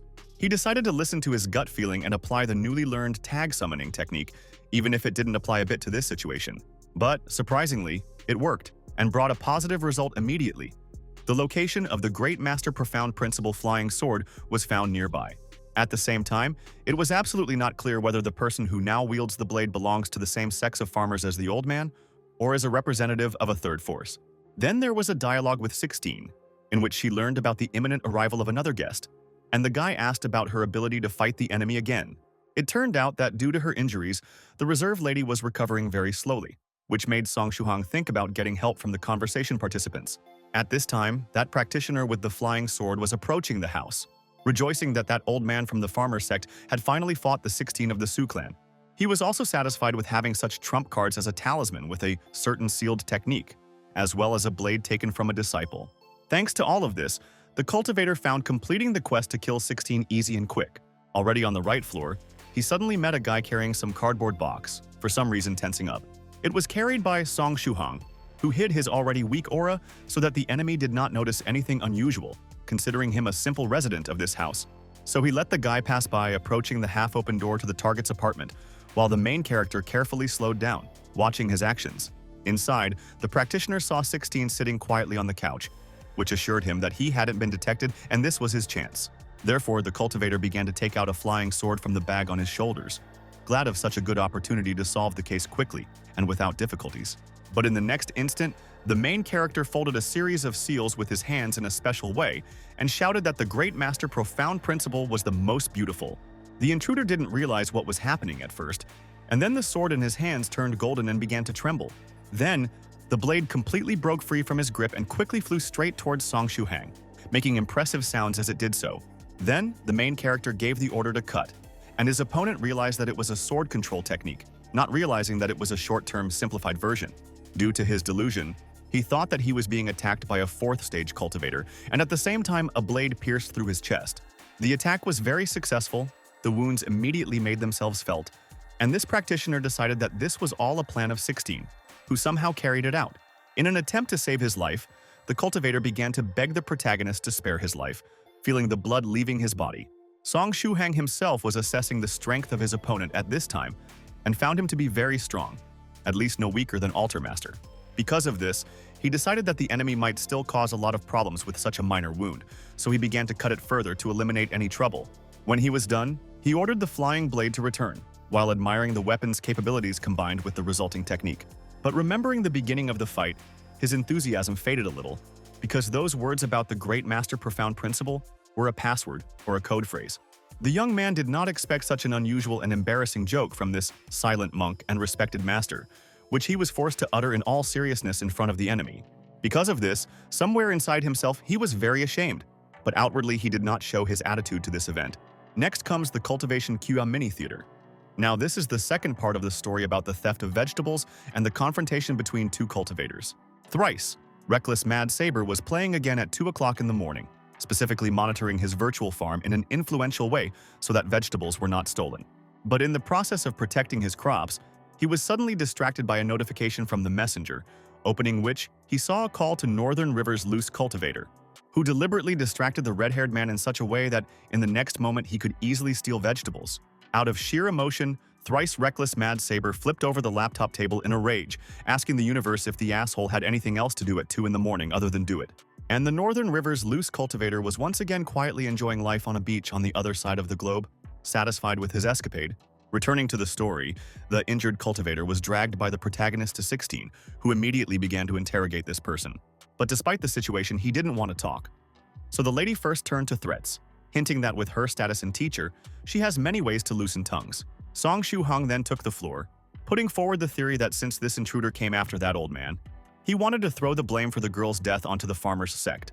That is, he and his accomplices are most likely somehow hostile to the organization of that elderly man, or want to steal something from them, for which they commit such tricks. At this, the wounded man suddenly shuddered, which gave away the truth of these guesses, although he did not say a word, which was noticed by the lady, who immediately took out a dagger, apparently not intending to let him live. But the cultivator's reaction to such a turn was unexpected. He suddenly laughed madly or hysterically, and began to take out a talisman from his mouth. When this piece of paper was activated, it turned out that there was a dagger, or a technique that had the appearance of a dagger sealed inside. With this weapon, he suddenly, somehow threw it at the target of his mission, straight out of the mouth, doing it with noticeable force. But this attempt was unsuccessful, because the girl expected some tricks up her sleeve from him, so she beat the threat away. At the same time, either her strike was so crushing, or the cultivator's dagger was very fragile. But whatever it was shattered into pieces. But even now, the practitioner's reaction was strange, first feigning surprise or fright, and then laughing madly again. and 16 didn't understand what was going on. It was because the man in front of her suddenly had a bunch of blood threads coming out of his body, he was bleeding, and the dagger was reassembled in the air, completely restoring its structure. This already made the girl visibly tense up, aloud informing her companion that this was the forbidden technique of the sinister Blood Blade sect, the Blood God Blade. And that practitioner was already completely out of his mind, shouting something about how the lady should die, pulling new threads out of himself, right before his eyes, running out and drying up. But so far, his wish has not been fulfilled in a hurry. 16 quite successfully fought off his multiple attacks with her dagger. But this could not last long. The girl was very weakened, and there were too many attacks, so at some point the weapon was knocked out of her hands. The realization that she had been stripped of her only means of defense, and that her opponent might still be able to continue using his forbidden technique, startled the lady, and the cultivator also realized that his victory was close and decided to finish everything with his dagger, finally accompanying his attack with words about her imminent meeting with the creator. And in the next second, the practitioner's attack was unexpectedly interrupted due to the fact that his head was completely cut off from his body. This, of course, was the main character's intervention with a flying sword. But his dagger fell apart in the air, and the bloody threads fell to the floor with a simple red liquid. 16 was saved. Song Shuhong was now standing next to the corpse, looking at it expressionlessly, and the girl hurried to thank her twice-saved savior. Then there was the problem with the presence of the body. The young man still carried acid with him, but it did not work on practices above the second stage, so the lady suggested that they bring him to that shelter and deal with it later. Without any particular objections or emotions on his face, the main character picked up the bloodied headless corpse, also noticing the high level of noise during the fight, which they might pay attention to. The question was ignored. Then the lady sat down in the lotus position to restore her reserve, offering not to touch the resulting mess, arguing that these should be handled by professionals. After that, Song Shuhong, as if nothing had happened, began to check his daily routine. First, he had to sign up for classes in a driving school, and then accompany his cousin to the train. In the process, he was sent a message by Northern River's loose cultivator. At some point, he already managed to notify his chatmates about the situation, and now they are asking him about the current situation. The young man replied that they had dealt with the trouble so far, and he was advised to stay where he was and not go out, because 7th of the Sioux clan should be there in 10 minutes. At this point, 16 intervened, announcing her unwillingness to meet with the teacher, while she also embarrassed the guy by approaching him almost directly. She also startled him by appearing so suddenly that she spoke sharply in his ear, but he didn't show it. Responding to her statement, the main character asked her to be a good girl and wait for the older one, because he might have a way to treat this fatal injury, but she herself believed that there was no chance of this. Song Shuhong couldn't continue the argument because the phone rang, and the melody that was set up specifically in case of a call from Yaya started playing. As soon as the novice practitioner picked up the phone, he heard complaints from his cousin that she could not reach him. At first, he blurted out problems with the signal, but then it became clear that the girl was aware of his strange escape with a patient in Ward 570. There were reproaches and so on, and he didn't know what to say. And while he was thinking about what to say, another event happened. Someone knocked loudly on the apartment door. The main character opened the door, and apparently a neighbor or tenant of an apartment nearby was standing there, and he wanted to ask something here. Apparently, he was attracted by the strange noise from those two fights recently, and it was a surprise that he only came now, asking about what had happened here. And before the man appeared a picture of a destroyed apartment, a lady sitting on the couch, and from the guy's phone, there were shouts asking what he did with the girl. The situation is ambiguous, and while the young man was at a loss, 16 took the floor, telling the lie that they were a couple and just had a big fight, breaking something in the process. In the end, she apologized for the trouble. The man eventually believed before saying goodbye. He even gave advice that in cohabitation the main thing is harmony, and they should just understand each other. Yaya, on the other hand, heard the girl's voice and yelled at her cousin with even more force, asking him for answers about what they were doing, why they were running away, and where they are now. Then she added that she hoped he was being reasonable and that he hadn't done anything stupid, and only then did the young man get a word in, saying that it was a long story and he would tell it later.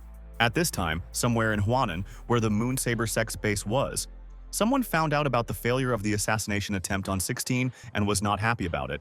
He was a beastly-looking man with sharp teeth, gold rings in his nose and ears, and clothes with armor that matched the image of some barbarian. There was a sharp ice structure behind him, and he approached a certain young Master Hai with the news of the failure and a question about what to do next. And this man, in contrast to the beast-like barbarian, looked like an intelligent cultivator with a monocle, long hair partially pulled back, and calling for the calmness of the sect master.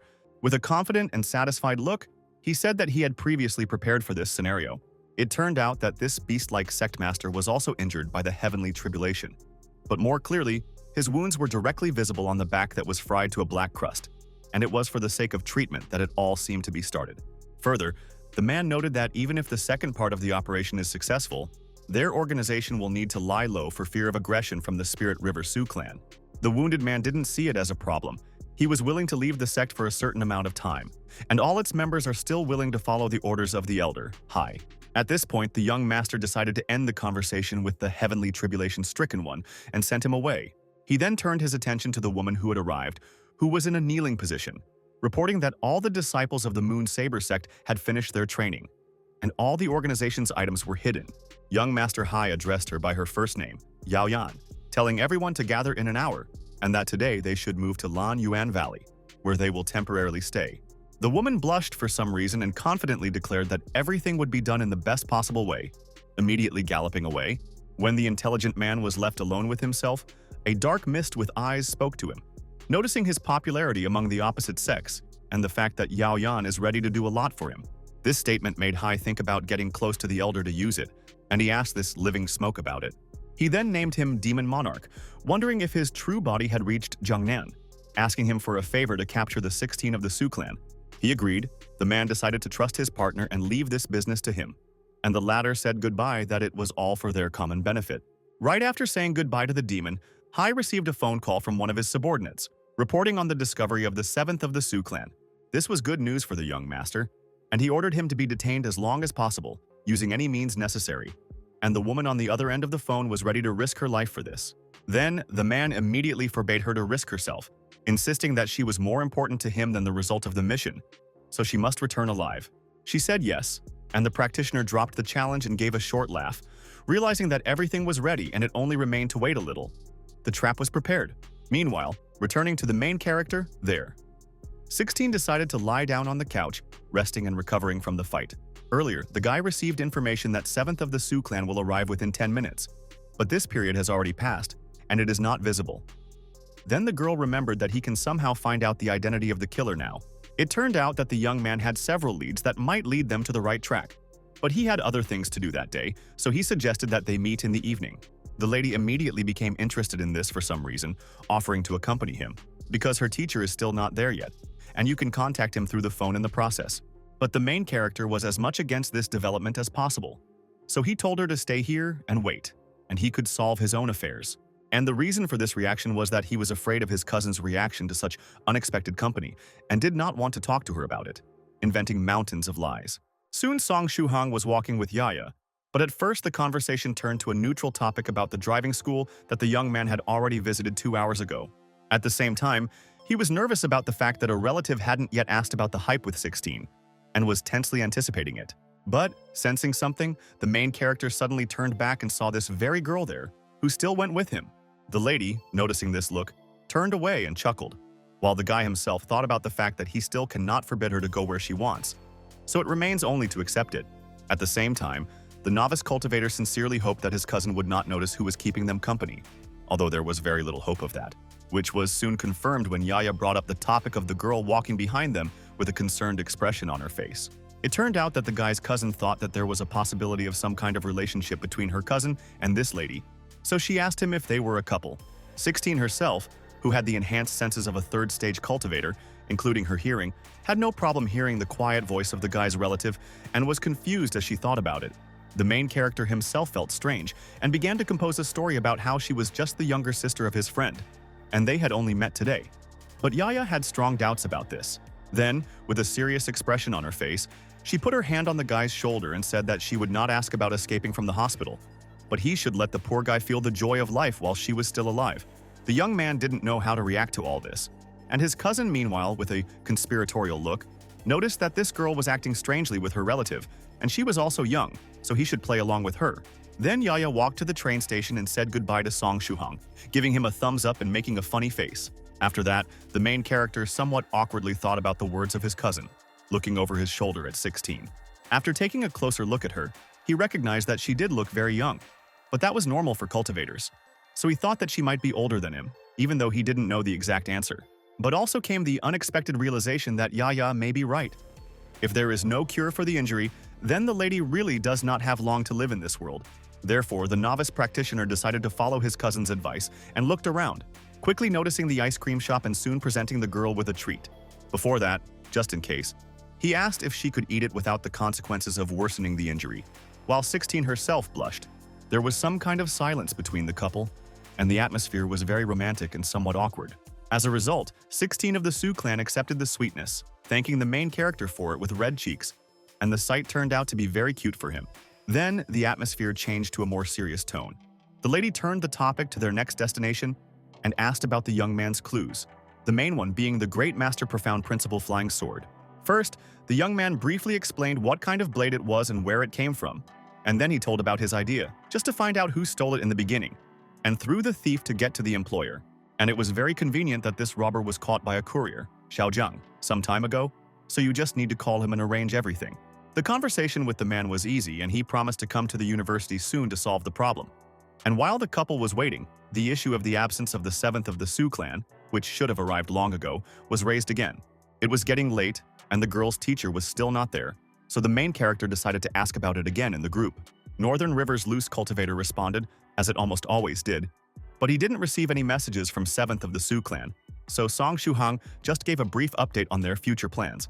Then, 16 asked the young man for his phone number in order to simply dial his number and finally find out about the reasons for such a long delay. She was already not so opposed to meeting with the master, but even in this method of communication, they were waiting for a failure. Only beeps were heard from the smartphone. There was no signal with the man, so they just had to wait further. That's just a quiet walk. Waiting for Xiaojiang, they did not work out, because in the sky suddenly appeared a black cloud with glowing eyes, the same demon monarch, and something else. The latter object was more surprising, as it was a large, even gigantic, monstrous, demonic flying dog. And this company was flying directly at the couple. The animal was snarling as it chased the inky cloud of darkness, looking very content with life and somehow majestic thanks to the decorations. The demon was approaching very fast, and the main character, realizing this, dragged the companion behind him, covering her with himself. In the next instant, shadow whips or tentacles charged Song Shuhang's body, and a voice rang out that said that he had finally captured 16, but in reality she was thrown back. The young man was shocked by everything that was happening, and asked the enemy about who he was. The same kindly introduced himself as Demon Monarch Anzi. For some reason, this creature confused the guy with 16, which he did not dissuade the enemy, listening to the fact that he was going to take her somewhere and trying to get more information. But the cloud of darkness did not have time to respond, because that demonic dog made itself felt, attacking Demon Monarch Anzi with its claws and energy. The latter had no idea where this giant Pekingese had come from or what he needed, and he was also surprised by her high strength, and he wasn't going to fight the monster, just as he wasn't going to leave his prey in the person of the main character, so he was going to break away from the pursuer and hide. In the course of this chase, Song Shuhang tried to think of what to do, feeling far from the best as he was being squeezed hard. Suddenly, that third-grade old man appeared at the bottom. He couldn't see what kind of burden the demon was carrying, so he thought that the demon was stealing his target. And then the elderly man ran after the clot of darkness, shouting that he had to get rid of it and take over the 16 of the Su clan. But in fact, the girl was hidden very close, behind a veil of soap from battles, and these two showed themselves to be complete idiots, competing for an outsider, for Song Shuhang. Then the lady gradually realized what had happened at all, and she began to worry about the main character, who for some absurd reason was confused with her, and now he is in danger. The only solution she could see to solve the problem was to use Song Shuhang's phone, which she still had, and still get through to 7th of the Su clan. After some time, one of the attempts was successful, and the girl finally managed to talk to her master. He was a white-haired, muscular man in some sort of tactical clothing, the style resembling a mercenary. He was being held up all the time by a woman in bandages, and the student called him to quickly run to her. 7th of the Su clan probably didn't quite understand what was happening from the girl's confused words, but it tensed up and decided to hurry. In the end, 16 waited patiently for their teacher, but still his appearance surprised her greatly. It was also accompanied by loud shouts of her name. Then the man himself appeared, landing heavily on the ground next to the lady, scattering shrapnel and nearly knocking her off her feet in a mini earthquake. Then 7th of the Su clan abruptly pulled her to him, hugging her, and emotionally asked her to tell about everything. This rather annoyed her, and 16 asked first of all to let her go. At first, she decided to clarify the question of whether the man actually stole the treasure of the cultivator sect. The latter did not understand why he would do it at all, but he said that he had visited them a couple of days ago on the advice of a friend, because they had that wonderful seven-flower fruit that could heal the effects of the heavenly tribulation. So he wanted to buy it, but they refused, and it wasn't really able to cure this injury, which confirmed to the lady Song Shuhang's guess that someone had framed her master for the sake of breaking up the feud. He immediately became really angry at such an impudence towards him, and 16 noticed that the one who took the main character may also be involved in this. But the trace of that cloud of darkness was lost, so he had to meet that flying sword thief first. He might know something. And just as the lady said that, the guy's phone rang. It was Xiao Jiang, who had already arrived at the right place and called his client to find out his location and go to the culprit. Then 16 and their teacher looked around and found the right person without any problems, informing him that they were coming right now. He was surprised that it wasn't a Song Shuhang student talking to him, but a girl. So he asked about the identity of the speaker, but she had already dropped the phone as it was useless. Just walking up to Xiao Jiang, she answered that she was a friend of the main character and they needed to meet a thief. And behind her was 7th of the Su clan. At this time, the robber was sitting in a room, being tightly and securely tied up, thinking about how the situation was developing, who came out victorious from this conflict, and whether they would remember him at all. And at that moment, his mental flow was interrupted by a sudden event. The door to his makeshift cell was mercilessly kicked out and sent flying towards the wall. The robber was immediately afraid of such a display of strength and aggression, asking in a trembling voice who had come. It was 7th of the Su clan with his apprentice, and he levitated his monstrous weapon threateningly, menacingly asking the prisoner about his identity and the purpose of coming to the city. He immediately gave up and began to confess all his sins and turn everyone in. His name was Zhao Bulu. He was a member of the Moon Saber sect, and a few days ago he was ordered to keep an eye on 16. This information let 7th of the Su clan know about that enemy and that the surveillance started before he even visited that farmer sect, so the friend who advised him to come to them might be involved in the whole thing. Finally, the man struck even more terror into the thief with his sword, extracting information about the location of the base of his sect, which was among the mountains and forests of Huanan. Meanwhile, new members cultivators dressed in business suits intervened in the pursuit of the demonic four and demon monarch Anji. This didn't make any impression on Dark Mist, more of a laugh at the fact that a bunch of bugs were hoping to counteract him in some way. Then that old man appeared, and the surrounding practitioners were his companions from the farmer sect. He let them know to stop the one who was hiding in the black smoke since he had caught 16. While the demonic dog showed us its high level of intelligence, it found the situation amusing and decided to let them fight to have fun. The confrontation began. The farmers outside decided to take advantage of their numerical advantage and simultaneously attack Ink Darkness altogether. The idea presented by that old man, the rest of the practitioners followed this simple plan and swarmed over Demon Monarch Anzi, cheering themselves and their companions on with battle cries. Only their attack had absolutely no results due to the creature's superior strength, which just put up a barrier that they couldn't break through. Moreover, this defense caused them some kind of recoil, damaging not only their hands, which they hit, but also somehow touching their internal organs, and some of them bled from their mouths. Seeing that there was no fun or interest in all this, the giant Pekingese decided to attack the demon with a roar, which he was not happy about. Then, he decided to quickly deal with the weaklings around him and pierce the cultivators with large shadow spears or some other form of attack. This immediately disabled at least most of them, if not killed them at all. And the old man cursed at the strength of the 4th-rank practitioners and thought about how they needed to hold out until a certain Zheng Ning arrived. At this time, the fog around the demon dispersed, and finally, it became clear that he was not Smokin himself, but an infernal-looking man, while the main character was being squeezed by a massive and long tail. The old man once again referred to Song Shuhang as a liar and made claims about what he was doing there at all and where 16 was. Because of these words, Demon Monarch Anzi also realized that something was wrong here and asked the guy with a bit of bewilderment about whether he was someone else and not his target, to which he laughed awkwardly. And at this point we have again Cultivation Q, a mini-theater. The story of stealing vegetables continues. The third part. The case again takes place at 2 o'clock in the morning. Thrice reckless, Mad Saber this time was well prepared and was confident in the safety of his farm. The red-haired guy just somehow managed to catch Northern River's loose cultivator, tie him up, and take away his phone, tablet, and laptop to be sure. But all these measures did not help in any way, and Tom somehow managed to rob his friends' beds again, increasing the counter of monthly raids to more than 140. Thrice reckless. Mad Saber absolutely did not understand what it was and how it was possible. He was morally broken, and his friend meanwhile was already free and sipping tea. The way he did it was simple. It was an application for automatic theft of vegetables, a thing that every cultivator needs. In other words, cheats. Northern River's loose cultivator believed that practitioners should keep up with the times and actively apply all the amenities of the modern world. Returning to the real world, Demon Monarch Anzi realized that he had taken the wrong person and was annoyed. Even annoyed by this, reproaching the main character for running out ahead then. The guy just let out a laugh at this, thinking about sending this not-human to hell, because then he was just protecting his new girlfriend from an unknown thing. The young man did not understand the logic of this creature, why it decided to grab the first one who ran out, confusing him with the girl. But anyway, for some reason, the latter stopped squeezing his torso so hard with its tail.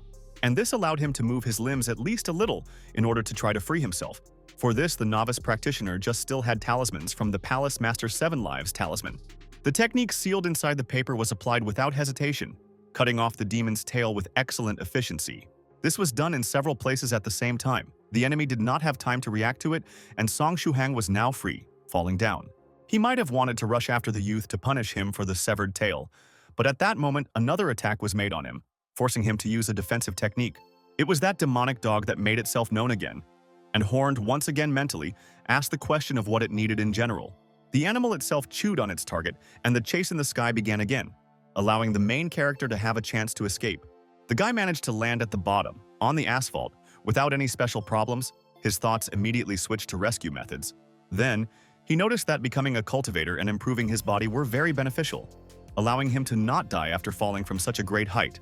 Even more so, not feel any discomfort from it. After that, the guy heard a sound from above and looked up, seeing with unpleasant surprise that these two creatures were approaching him again. But this time, the fears were somewhat unnecessary. The Demon Monarch, Anzi, did not pay any attention to the main character flying past. This time, for some reason, his target was that old man, a member of the farmer sect, a master of the third stage of cultivation. The chase continued again, the dog barking somewhere behind, and the horned one called it stupid and threatened that one day he would come back and take revenge on it. Song Shuhang stayed where he was, puzzled and confused as to why the demon had grabbed that grandfather. But he had a hunch that he had once again confused the other person with 16. This was followed by a dialogue between a young man and Zheng Yan, which made it clear that the old man's name was Zheng Dai. And there seemed to be a lot of Zheng in the cultivator sect, and they were in trouble right now. They couldn't do anything about it yet, waiting for Zheng Neng. And the main character came up to them with a question. The boy's interest was to find out a plan of action in case a huge demonic beast ran straight at him. Pointing in the direction from which their company was covered by a shadow, Zheng Yan realized that it was bad, but continued the dialogue, asking with vague hope if it was a predator, while the young man indignantly pointed out that there are no vegan dogs. Back then, the only answer the man could come up with was to just run. The rest of the group of cultivators from the farmer sect silently admired his unprecedented wisdom. Actually not.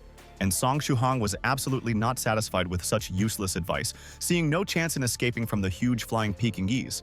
Then that young guy remembered that some Zheng Hong had given him a book with ways to survive in a variety of situations. After a short period of time, he found a page that began with a chapter on subduing huge demonic predators.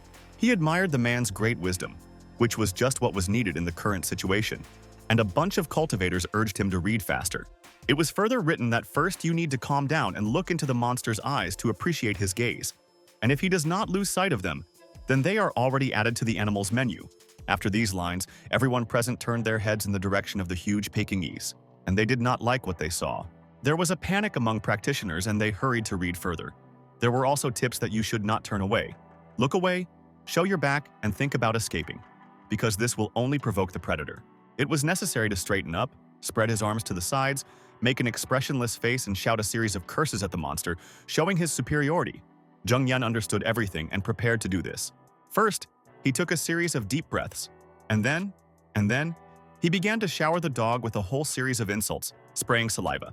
The main character, looking at all this circus, experienced a real horror, realizing that such a speech would only make everything worse. After this monologue from the man, there was silence in this place. All the people froze in place, and the flying dog measured the hapless speaker with a dissatisfied and contemptuous look. But that was all. The animal did not take any more actions. Everything looked as if the method worked, which surprised the main character very much. Other people also began to die and rejoice in their survival, but the problem was not yet completely solved. So everyone was waiting for further reading of the book.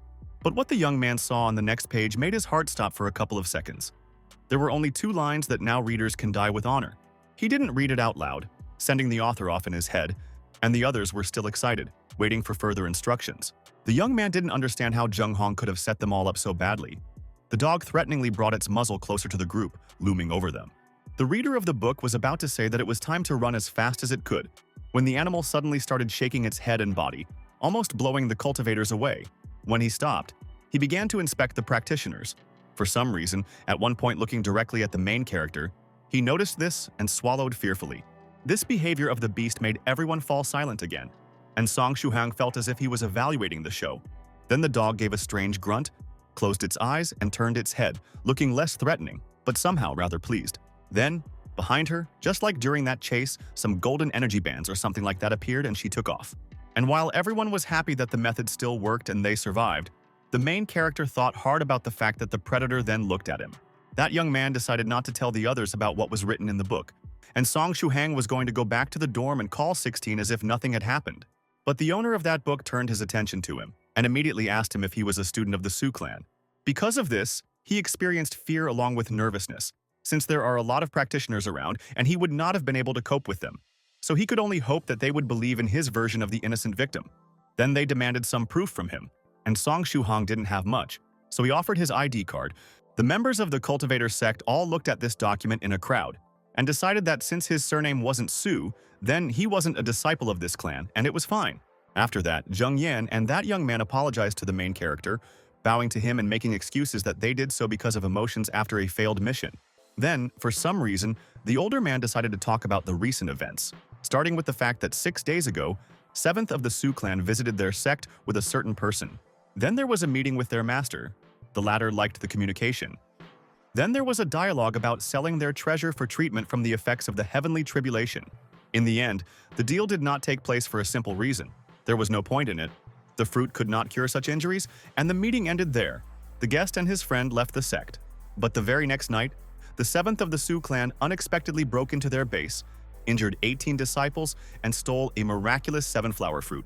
The main character began to think about what he had heard, finally knowing the source of the conflict, while realizing that a third party, that Moon Saber sect, was somehow involved in all of this. It wasn't clear at all what exactly was going on here and so on, but at the very least, the one who attacked them with 16 after Zheng Dai, that old man, was from this organization. Song Shuhang then asked about their confidence that it was the 7th of the Su clan that attacked.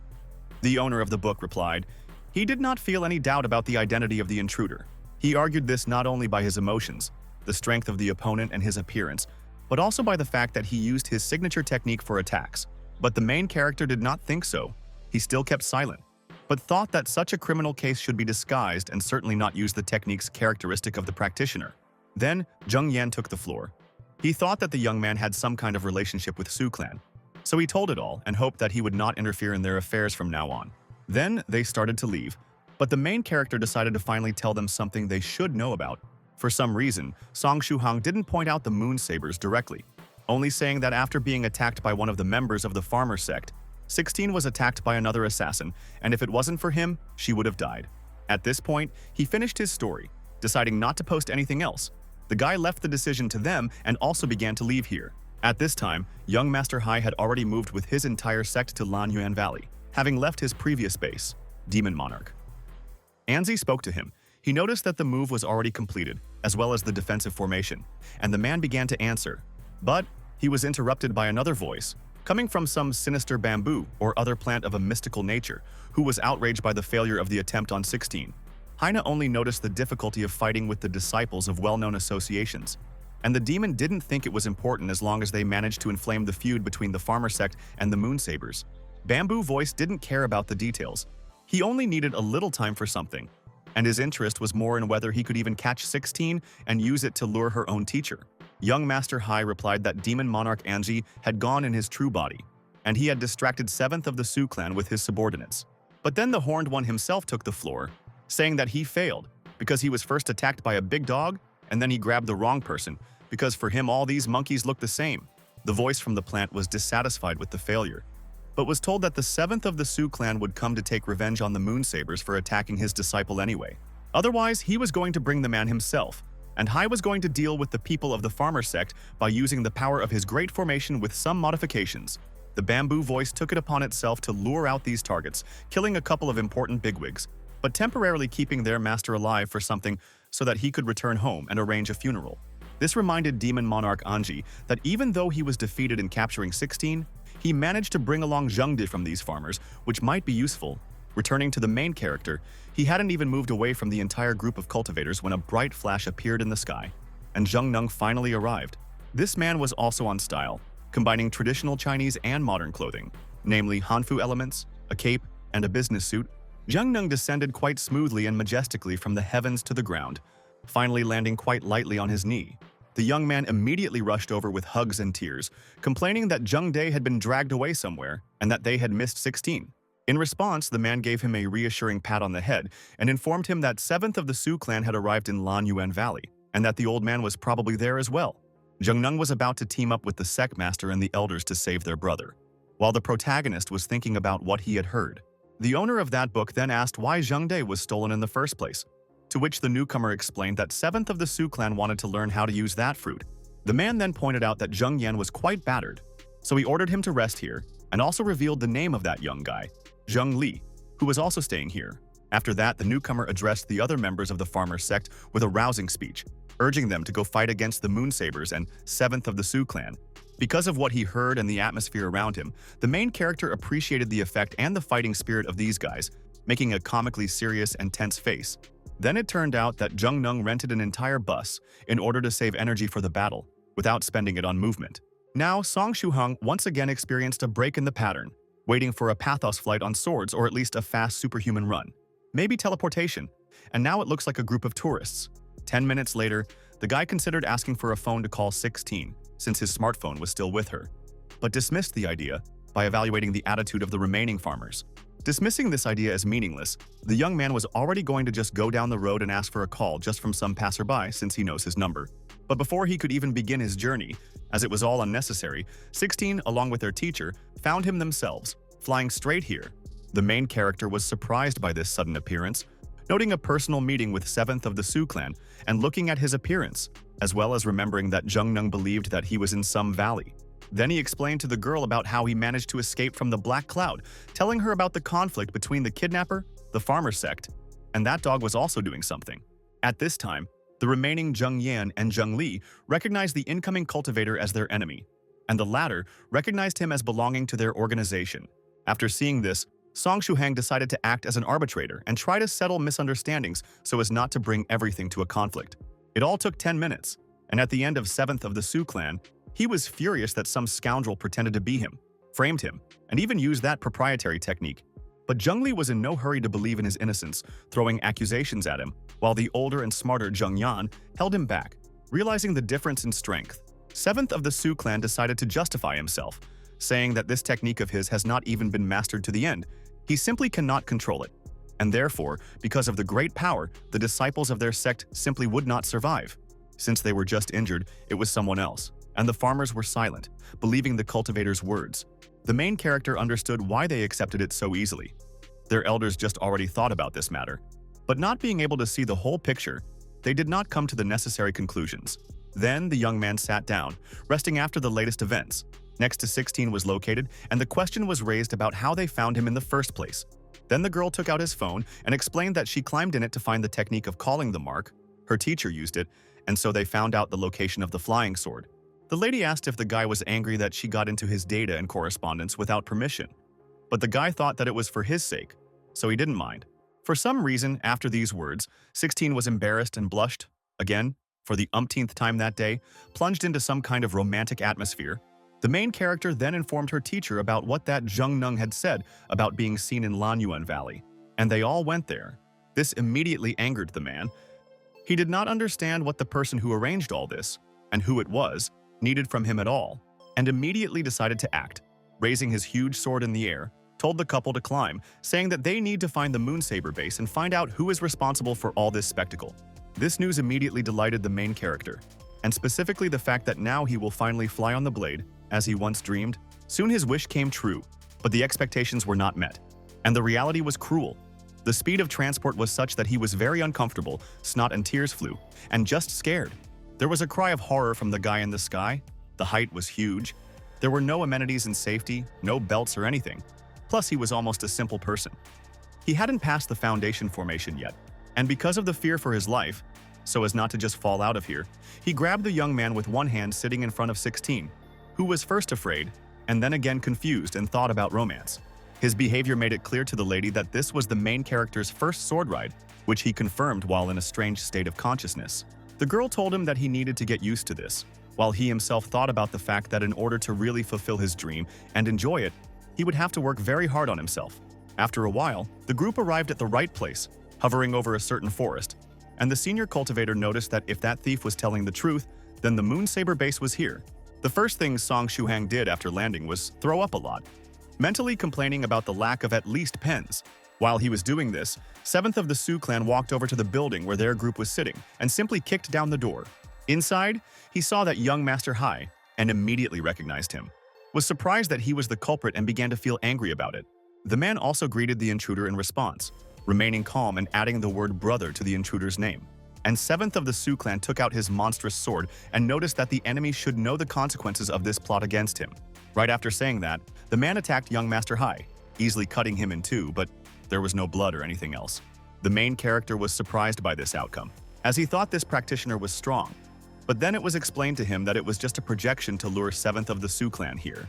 As the party continued their journey, a battle was taking place in Lan Yuan Valley between the farmer and Moonsaber sects, and the former's master began to suspect a trap.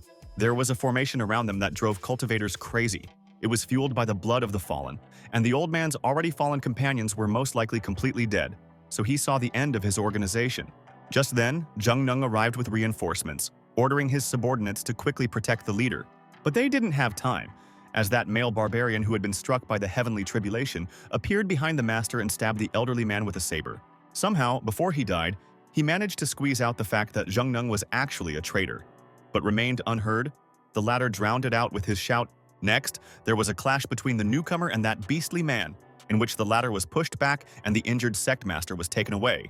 Immediately afterwards, the farmers, who were still alive and able to move, were ordered to retreat, which they carried out to the best of their ability. One of the cultivators asked that barbarian, the master of their sect, about the persecution, but he didn't think it necessary to initiate it. He was going to follow a certain plan, let them escape, and then wait for a spy from their side to learn the method of using the 7 flowers miraculous fruit to heal from the heavenly tribulation. Meanwhile, a company led by 7th of the Su clan flew to the scene riding on his sword after seeing the battlefield and a member of the Moon Saber sect. They went down just by jumping. The main character offered to ask for help in the conversation because there are a lot of enemies, but he did not want this, intending to write to the chat only after the failure, if there is one at all. At this time, that sect master and his people were celebrating their victory and claiming their superiority by mocking the defeated farmers who had survived. And this fun was interrupted by the pathetic appearance of 7th of the Su clan, who landed, sticking his huge weapon into the ground, almost killing the barbarian. The latter recognized his opponent and prepared for a hard fight, and the latter took out a high-ranked talisman with an elite defensive technique inside. This he used for the sake of creating a safe place for his disciple and Song Shuhang, telling them not to leave the barrier and just enjoy the spectacle. On the inside, the main character couldn't believe that 7th of the Su clan was really going to fight the entire sect alone. But 16 said that he always did. She noticed that it was just a warm-up for him, and the further spectacle confirmed this. The warrior easily crushed the superior opponent, while simultaneously trying to call young Master Hai. The Moon Saber sect master was very annoyed that this man didn't think much of himself, considering him not worthy of his attention. Therefore, he shouted for 7th of the Su clan not to look down on them and activated the formation prepared beforehand. After that, the battle continued. A bunch of practitioners surrounded a single target, but he easily fought off them all using his flying sword, and he just stood there. And this whole thing was taken carelessly and enthusiastically by the main character on the phone, creating a bunch of photos that he decided to share in the chat with the others. The guy uploaded 46 pictures, which were almost instantly viewed and liked by most active users. No one was even surprised by the view, since the man often fights. It was only noted that immortal teacher Copper Trigram is still begging for Razban, and also that thrice reckless Mad Saber is online, although it should have been on that unusual island. Soft Feather expressed a desire to be there with Song Shuhang and watch the fight, adding a sad smiley face at the end, and Medicine Master was interested in that bestial cultivator. 16 noticed the strange activity of the young man and asked about it, to which he told about his occupation, noting that the respected participants in the conversation have a lot of free time. This caused the lady to be strangely displeased, and she agreed that when these gentlemen weren't cultivating, they really did have a lot of free time. She crossed her arms and pouted as she watched Song Shuhang take a whole bunch of pictures of that man at the request of her medicine master teacher. He noticed this unusual activity and was not in a good mood from what he saw and the behavior of the young man. who seemed to come to the show.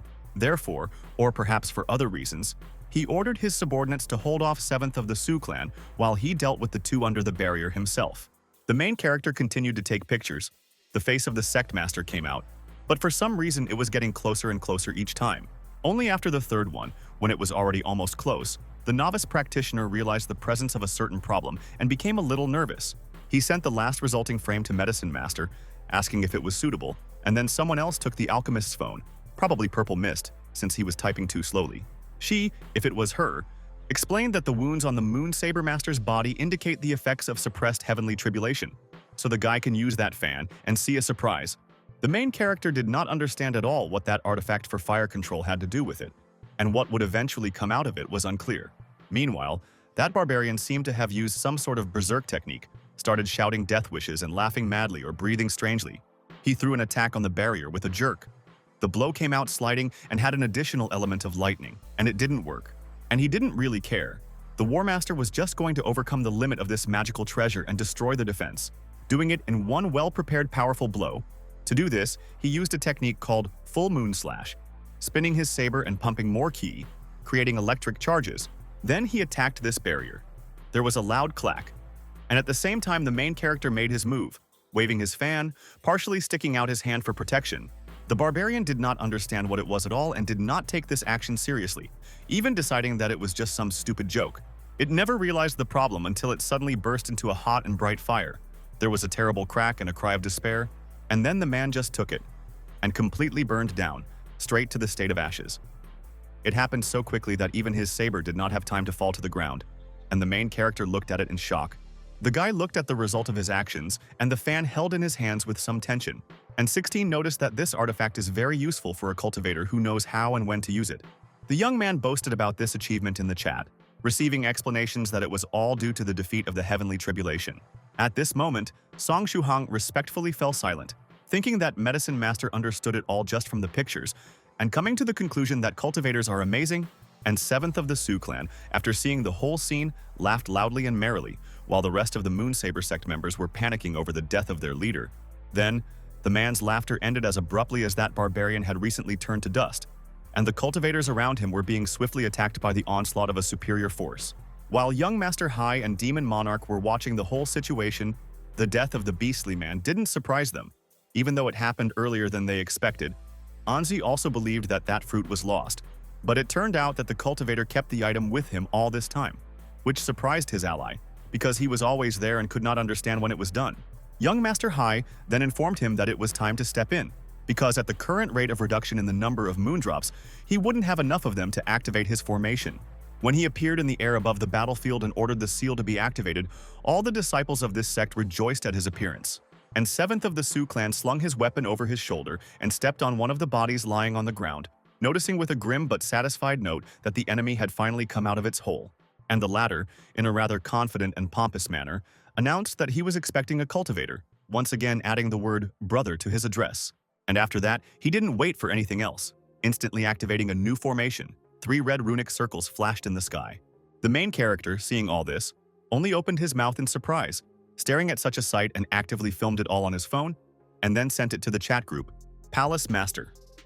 7 lives. Talisman paid special attention to this. He saw something strange about the Moon Saber disciples, so he asked for clearer images. The protagonist did so without much trouble, and then the senior cultivator confirmed his suspicions when he saw that the forces of the sect members were joining together because of this seal. He believed that the consequences of such exposure could be disastrous for the participants and asked for an expert opinion from a certain venerable 7th cultivator of true virtue, who confirmed that they were being drained of life. Next, Palace Master 7 lives. Talisman offered Song Shuhong a certain bonus in the form of increased cultivation and body strength. To do this, he first had to find the selected place on the image, which was not the slightest problem. Palace Master 7 lives. Talisman then asked venerable 7th cultivator of true virtue's opinion again, confirming some of his guess. In the end, he decided to give some help through a call while the guy made his way to this place, and the latter was encouraged, realizing that he was not alone. After all, he is supported by dear gentlemen from the 9 provinces #1 group, even from afar, and only with advice and information. At this time, 7th of the Su clan continued its battle, during which it turned to the young Master Hai in the air with a question about what he was up to in general. He only let out a short laugh, which sounded both grimly triumphant and pleased, knowing that his opponent hadn't realized what was happening yet. The cultivator then uttered a villainous speech about Moonsaber disciples giving up their lives to defeat the enemy, which was accompanied by their agonized screams. This was all due to some modifications of the formation from Young Master Hai, which caused them to be consumed by their soul. The practitioners clearly did not expect such a betrayal.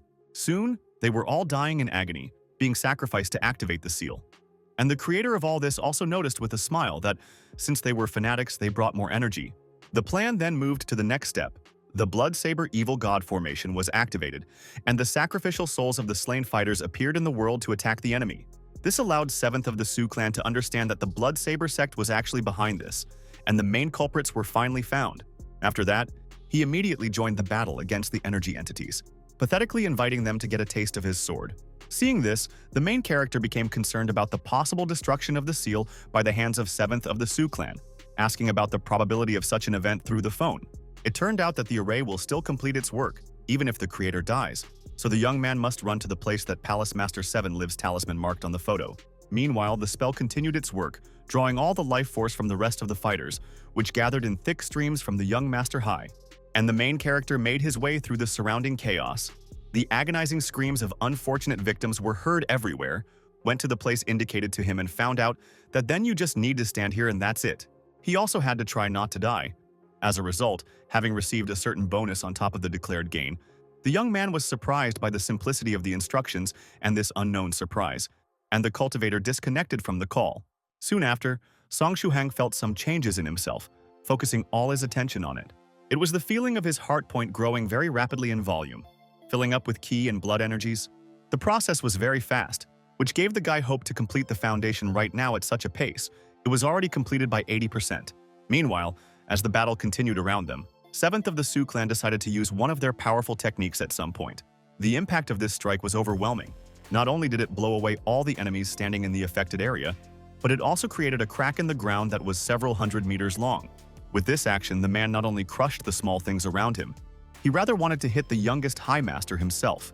The cultivator was almost convinced that his opponent was dead. But then he showed up. He was quite alive, and not even particularly badly injured, only slightly battered. The formation continued its work, forming an item called the Blood Sword of the God of Life from the resulting energy. With this, the villain was going to break through to the 5th step and form a golden core, and the living smoke swirling nearby, the spare body of Demon Monarch Anji, was going to get its share in the form of sea energy from some 3 demons. Then another man appeared next to Hai. He was already noticeably more injured and highly appreciated the attack. This man turned out to be Demon Monarch Mad Tyrant, who 7th of the Su clan described as really mad. By the way, his name had previously flashed in the newspaper that Soft Feather read. The latter, in response to such an assessment, explained that he was in debt to Hai, whom he now called his younger brother, and therefore protected him from this technique. This slip of the tongue let 7th of the Su clan know that that villain was a disciple in the sinister demon sect, proclaiming that it was time to fight. But the other side of the conflict had a different opinion. Demon Monarch Mad Tyrant noticed that the enemy must protect his student and that guy, and he is already protecting Hai, whom he is also teaching. So the battle can be stopped at this point, otherwise someone may get hurt. Meanwhile, the young master himself continued to work on his formation, activating its last step. After all, that sword is not all that he was going to get with it. The lifeblood of the entire Lost Moon Saber sect was also enough to create items called Blood God Crystals. And in this moment of triumph, the villain suddenly discovered that one of the stones vibrated and then just took and flew into the hands of the main character. He himself was as surprised as the man, somehow managing to catch the mystical treasure falling under his feet. Hai watched this scene in shock, trying to understand how something like this could have happened at all, and quickly came to some conclusions. After analyzing everything, he was even filled with admiration and thought that the guy himself had found the weak point of this formation that he had improved and used this vulnerability to his advantage. Feeling respect for the one who, as the man thinks, was better than him in the arrays, he asked about the name of such an intellectual, at the same time thinking about the fact that taking the crystal back now will not work. Song Shuhang responded with a nervous laugh and introduced himself by the nickname he never changed, stressed by a mountain of books. Hai's delusions went even further, as he related this Dao name to that one, that its owner must be a scholar. So it is not surprising that the latter found the weakness of the seal, and in the end entrusted him with this stone, but only temporarily. Finally, he said that when he returns for him and the whole company of these villains ran away, clinging to the tail of the flying demon monarch Anzi, 7th of the Sioux clan shouted after them that he was not afraid of their sect, so he would definitely take revenge by destroying many altars of sinister demons. And young Master Hai didn't feel any pressure about it, allowing even a dozen of them to be destroyed because it's just dust, and besides, it can calm the cultivator's anger, so he doesn't mind. With this, the showdown was almost over. The Moon Sabers were almost extinct, and 16 was the first to head to the deserted temporary camp, kicking down the door with her foot. Inside, she saw their captive, the same stubborn old farmer, Jung Dae, who had threatened to break all her limbs just a short time ago. The lady still felt angry about this, even though it turned out that it was all a setup from a bunch of villains. But still, the emotions were not so strong, so the girl limited herself to a couple of blows with an open palm.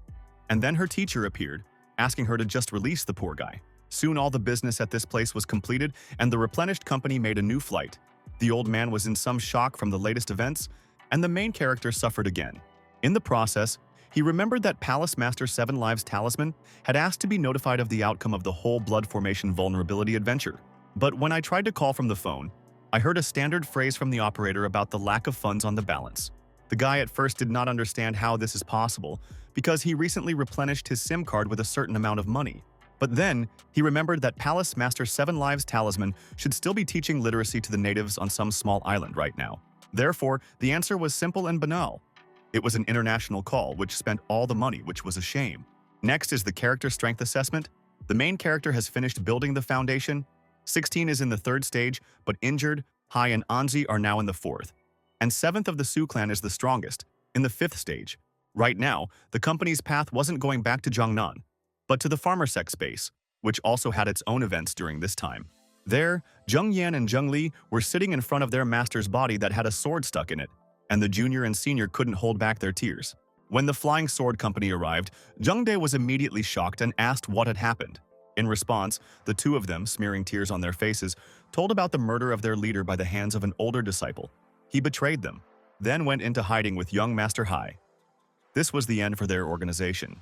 Then the main character broke through the 4th wall with his thoughts, wondering what was wrong with the plot, because he felt as if he had missed a couple of episodes. Next, 7th of the Sioux clan gave the victims some kind of item indicating that it was protecting this sect, which could allow them to maintain their organization despite all the losses. But that was all the support, what a 5th stage cultivator was going to give them. The rest was up to the farmers. Meanwhile, the band's creator and administrator, Lord Yellow Mountain, was sitting at his home when he received news that true Monarch White would soon be coming out of seclusion. So it's time to find out who will be meeting him this time. The man informed him that he would be out in 20 days and asked his question. Northern River's loose cultivator replied, informing him that Song Shuhong was assigned to do it.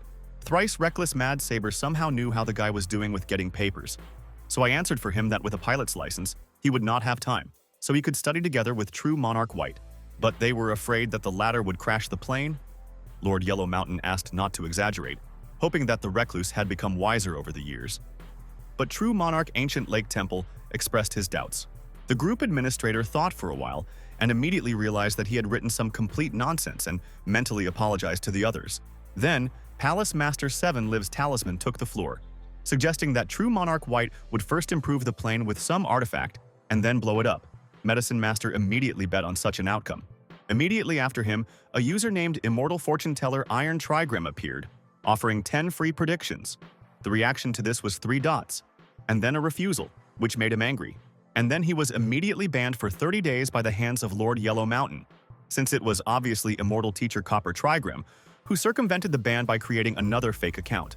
When the administrator saw through the intruder, he felt like a very cool detective, comparing himself to a famous character, Detective Conan. Then, the man again intervened, stopping these conversations about true Monarch White, because it might scare Song Shuhang. Then you will have to choose another person, but it was noticed that the guy is offline. Palace Master 7 Lives. Talisman contacted the young man and found out about the status of his account, which he reported to the others. And Scholar Drunken Moon volunteered to top up the main character's number.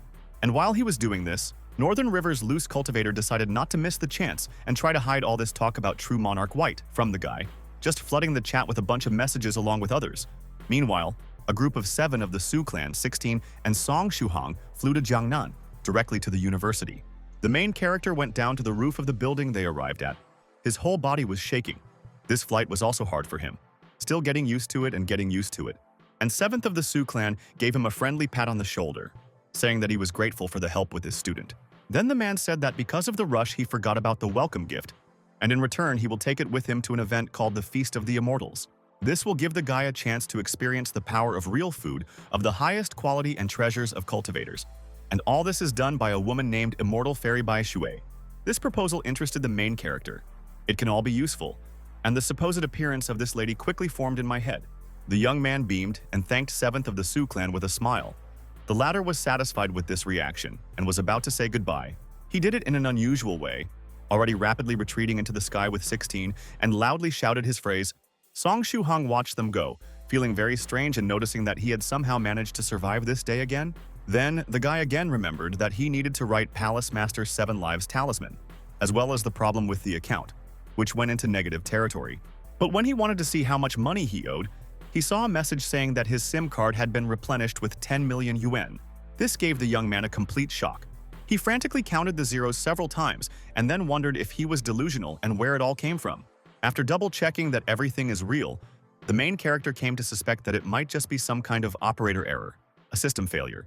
Then the internet returned to his smartphone, and he was distracted from these thoughts by a notification about new messages in the 9 Provinces #1 group.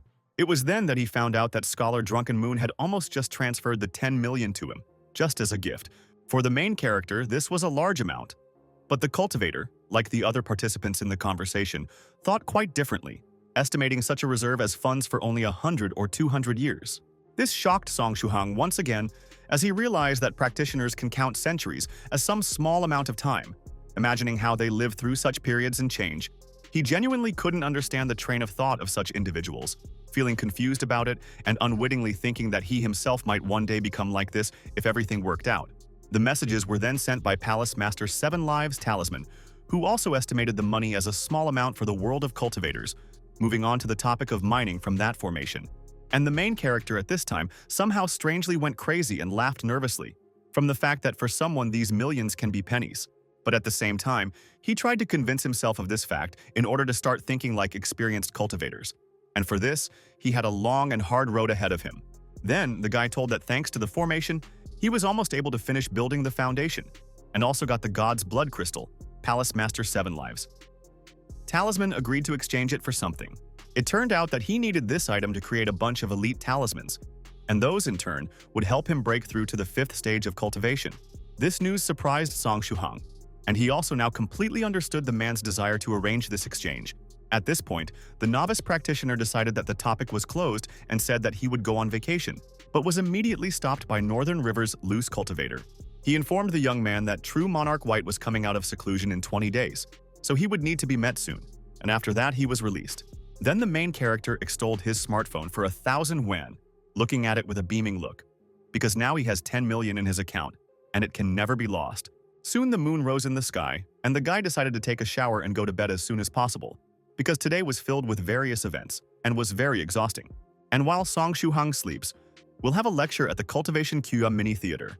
This time, we'll talk about something that flashed in the story earlier, the Golden Core. In total, there are 9 levels of this energy formation. They are called patterns. The names are simply given by numbers.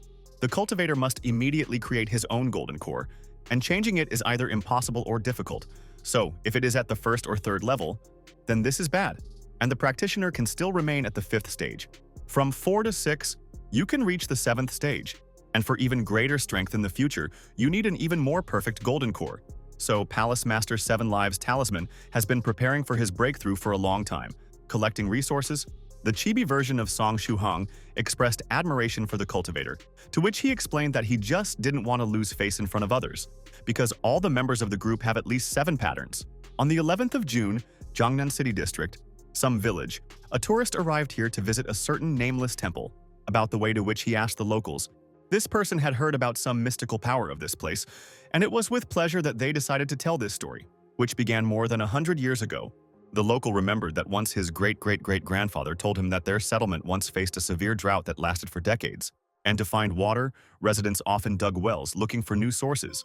But during the next work they accidentally found a surprisingly realistic statue. They decided that it was a monument to a celestial deity, moved it to the village, built a nameless temple around it, and began to worship. And then something incredible happened, because the very next day after the unexpected discovery, the drought ended and the long-awaited torrential rain poured into the land around. Thus, this place has gained its fame. Every year there are more and more visitors, and they also say that their wishes are sometimes fulfilled. This tourist was interested in the story. During the conversation, he was just brought to this religious building. There were quite a lot of people around. This is a really popular attraction. The man heard the conversation of other visitors that the statue seemed to have become even more realistic than before, as if it would really come to life soon. They also noted the increased beauty of the idol, while the tourist considered all this to be some kind of exaggeration. But when he looked at the monument, he immediately shut up and was completely speechless. His heart began to beat much faster, pounding in his ears. The statue really seemed to him unearthly beautiful. At the same time, the main character spent his cultivation, noting the increased speed of this process and the strengthening of his body after those adventures and the strengthening from that blood formation. New physical indicators and an increased reserve allowed you to develop much faster, driving qi through the body a noticeably larger number of times at a time without those pills.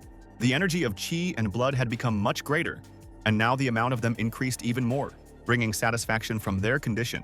In the end, the guy made one last push, protecting him from opening the heart point and finally completing the 100-day foundation formation, which took him less time.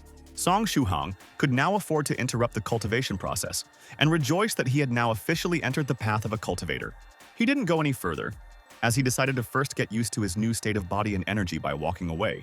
On the way to the men's dorm, he remembered that the flying sword still needed to be returned, so he called Xiao Jiang, a representative of the Fengshou Express delivery service. Again, the man did not take long to wait and arrived very quickly, took the package, and gave his guarantee that this time everything will be better than last time. Then, he mentally noted the fact that after Li Yangde started renting his apartment, his roommates preferred to spend time there, and it became quite quiet here.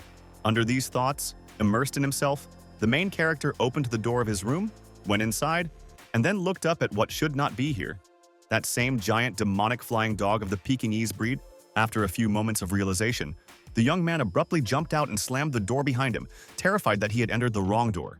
Then the guy, somewhat comically again, looked inside to make sure that the reality of what was happening, the animal was not missing. But the dog didn't behave aggressively.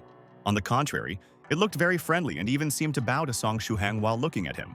Then the novice cultivator, doubting his sanity and actively sweating, greeted the beast and asked him what he needed.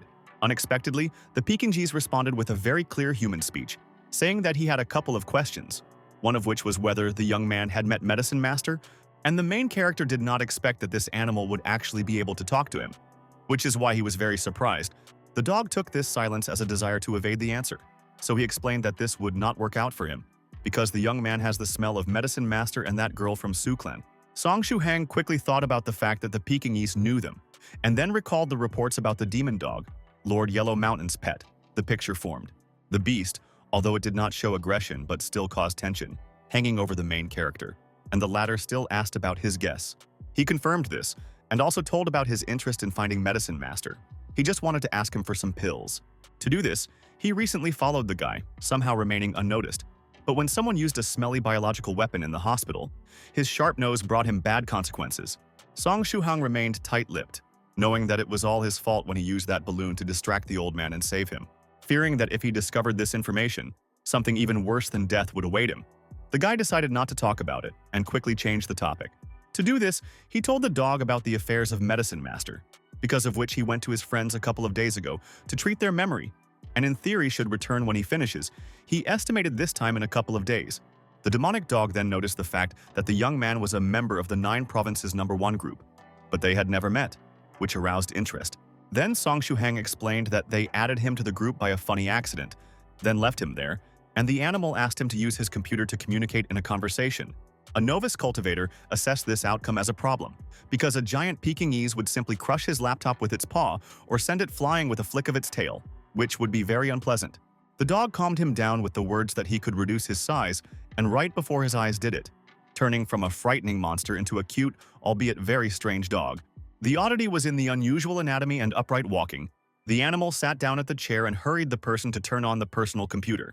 Soon his wish was fulfilled, and the main character with dark emotions watched this creature, noticing the madness of the picture and how it prints with its paws. The latter especially angered the guy, because he prints native Chinese characters using the simplified pinyin method, and otherwise cannot, and some though reasonable, but a dog uses the Yubi method. The young man then turned his attention to the fact that it was the beast that sent the cultivators to the chat. The latter disrespectfully addressed his master, Lord Yellow Mountain, insulted him and called him out for a dialogue. The guy didn't know how to react to this, but Northern River's loose cultivator and the administrator himself didn't understand what it was all about. But then the dog wrote a mockery that he had run away again, and then everything became clear. Lord Yellow Mountain asked him not to bother people, but he did not listen and encouraged him to come and pick him up personally. But in response, the creator of 9 Provinces #1 group simply banned Stressed by a Mountain of Books for 1 day, so that the dog wouldn't send a bunch of his messages. The main character first approved, and then realized something, and from this turn felt some inner pain, because it was still his account, although the ban period is small. Lord Yellow Mountain then sent the young man a private message asking him to keep an eye on the dog, giving him his name, Dudu, which he set for a maximum of 2 months, as he was busy with something for this period. These words caused a burst of laughter from the animal itself, which looked very strange. He did not believe that the guy would be able to keep an eye on him. Song Shuhang himself also doubted himself, remembering the true strength of this creature. Watching Dudu with discontent, the main character tried to convince himself through these doubts and his own fears that at its very core, this monster is just a dog, a reasonable talking flying dog. And the latter, meanwhile, said that it is not necessary to pay attention to Lord Yellow Mountain, and it is better to play a game together, looking at the laptop screen with a twinkle in his eyes. From this perspective, Song Shuhong fell into deep thoughts about the fact that he had previously heard complaints about other players, such as if the player was a child. But what if it was a dog? He could still see the picture of someone in a game chat insulting Dudu with a useless dog, a common insult in China, and actually being right because Dudu really does yap. After that, the main character was worried that his roommates and friends, when they come, might accidentally see such a picture as a gamer dog, to which he said that ordinary people would not notice anything. Then nothing remarkable happened for some time. 7 days passed, and now the events are transferred to another place, namely to Medicine Master and Purple Mist. Now they were discussing the problem with restoring memory to patients. This turned out to be a very difficult task. Then the girl asked if they would have to stay here for a long time, thinking that she really enjoyed living in that rented house with her favorite teacher. And he replied that in a couple of days he would be able to detect the cause of amnesia, and it would be possible to conduct research in some other place, since it would take a long time. And this news made the lady happy. She asked about returning to Jiangnan, hoping that Song Shuhang would allow them to live a more private life by correctly recognizing the situation and her intentions. But her reverie was interrupted when Medicine Master suddenly grabbed her by the shoulder, which confused her, and gloomily informed her that they could not return, because true Monarch White would soon be there. And the main character at this time was surprised to find some very massive package, perplexed with its size and with what might be inside. Suspecting some kind of trap, the guy distracted Dudu, who had already settled down and got used to this place. From the laptop, by the way, he was playing Fortnite. The young man explained that he would like to check this box, since not so long ago he crossed the road to several people and this may be their answer. And the dog, without stopping the active game, confidently stated that Song Shuhang can open the package without fear, since as long as he is here, no one will die. As a result, the main character decided to trust the talking dog and began first carefully tore the wrapper and then slowly opened it, glad that nothing jumped out on him. And inside, he was shocked to see something he hadn't expected. There was a sleeping girl, 16, lying on a soft mat, and she also had 2 boxes of some kind. The lady noticed the changes around her and opened her eyes, standing up as if nothing had happened and greeting Song Shuhong. The latter, somewhat embarrassed by this strange but cute appearance, indignantly asked if she had gone with her mentor to her clan, thinking that she had a little time left to live without treatment. And the girl cheerfully boasted about her ingenious escape plan, sending herself by mail, and reassured the young man that this time she took a protective talisman in case of attacks and pills to stabilize her health. She also noticed that this time, 7th of the Su clan would be able to find her very quickly, most likely tonight, so she would only be here for about half a day. Next, 16 gave out gifts, the same boxes, one containing 100 nourishing pills as she had promised, and returned the one he had shared with her 100-fold to the second spiritual tea for the guest cultivators. The main character happily accepted the gifts, and then the lady, without paying any attention to Dudu, asked to take a walk with her, because soon her mentor will take her back. As a result, they went on a date. First visited clothing stores. The girl tried on all sorts of outfits in front of the young man, sparkling, and bought a certain amount. The walk then continued to a small market, where there was a cute scene of 16 feeding a guy handfuls of ice cream while his hands were busy with bags from their last stop. Next, the couple went to the cinema, where they watched a movie, with their mouths open in surprise. Apparently, it was very exciting, while they were almost the only visitors. Later, the main character played a toy-grabbing slot machine and was able to win a gift for his companion in the form of a large stuffed rabbit or bunny. So, for all this date, The couple spent time until the evening, and when the stars were already in the sky, they settled down at some height, watching the lights of the city. In this rather romantic atmosphere, the silence was broken by the guy's question about whether the girl was tired, worrying about her injury. She replied that everything was fine. Then she positively noted that time had passed unfairly quickly, and soon her mentor would take her away. And the young man was surprised that he would do it right from here. 16 explained that ordinary people won't notice anything out of the ordinary anyway, so there won't be any problems, and also mentioned that the money for purchases made will be returned to Song Shuhang next time. Then the main character handed over all these packages, said goodbye, and the lady asked about the next such meeting. He agreed to repeat it once. The girl also said that her teacher was almost here, and almost immediately her words were confirmed. 7th of the Su clan flew in on his sword, shouting her name.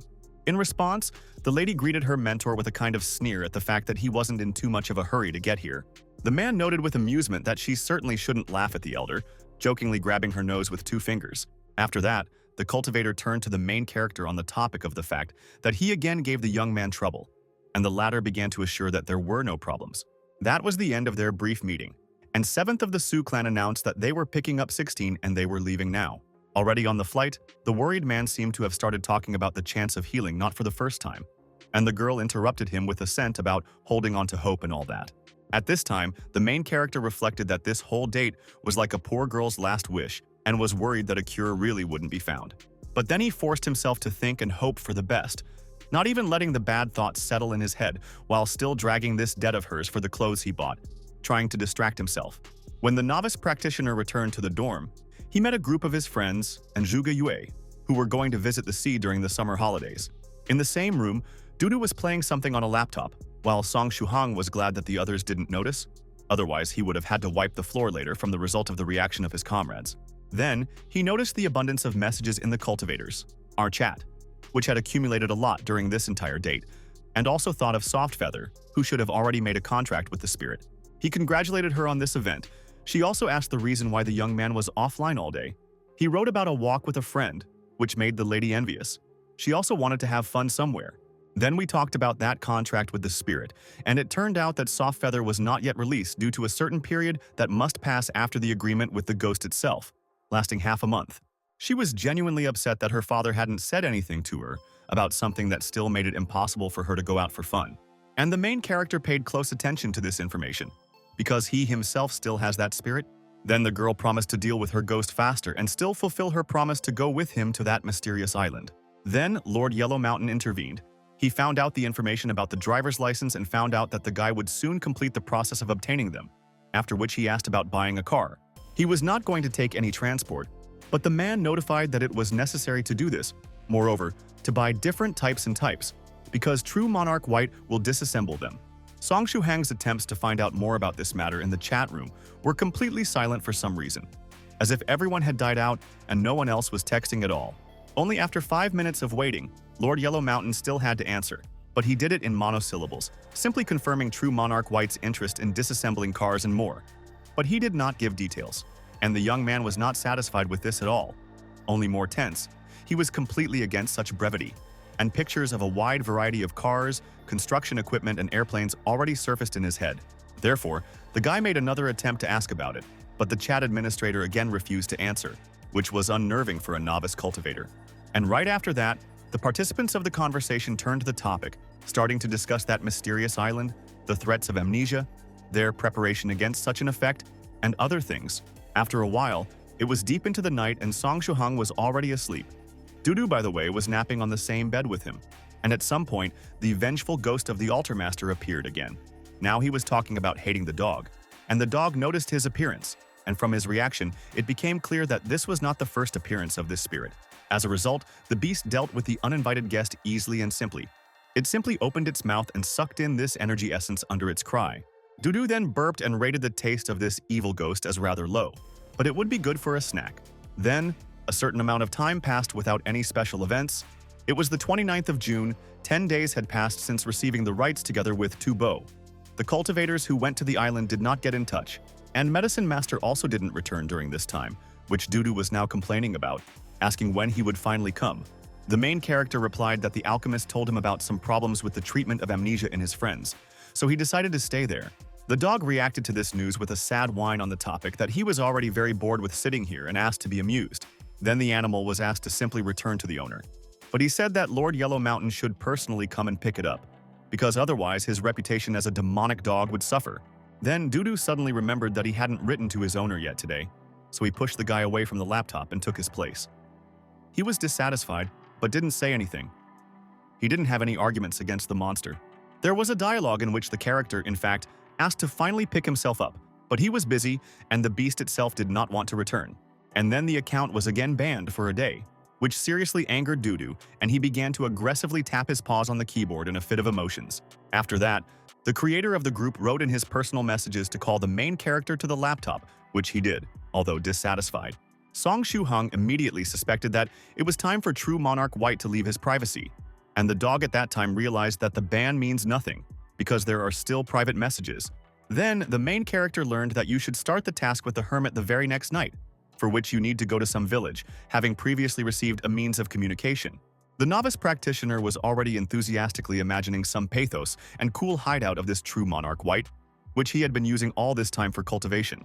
He was already impatient to see all this, but Dudu, who probably knew all the subtleties, facts, and so on, thought him a fool.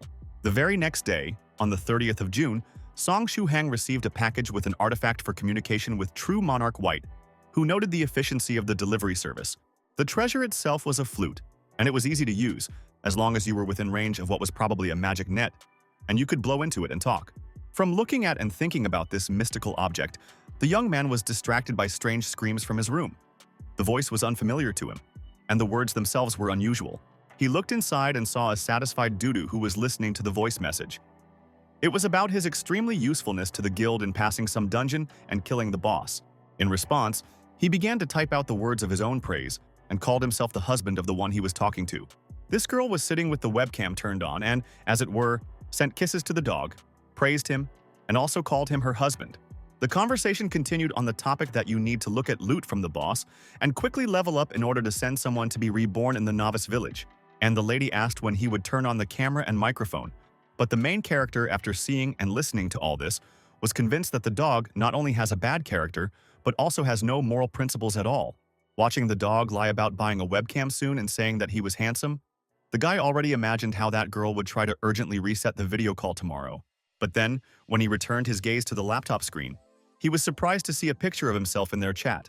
It turned out that the impudent dog also gave out the image of the main character for himself, adding words that it was photographed a long time ago. And now he is even more beautiful and courageous. That girl was quite happy with what she saw, and Dudu was going to continue the game, going to the increased difficulty zone as he warmed up on that boss.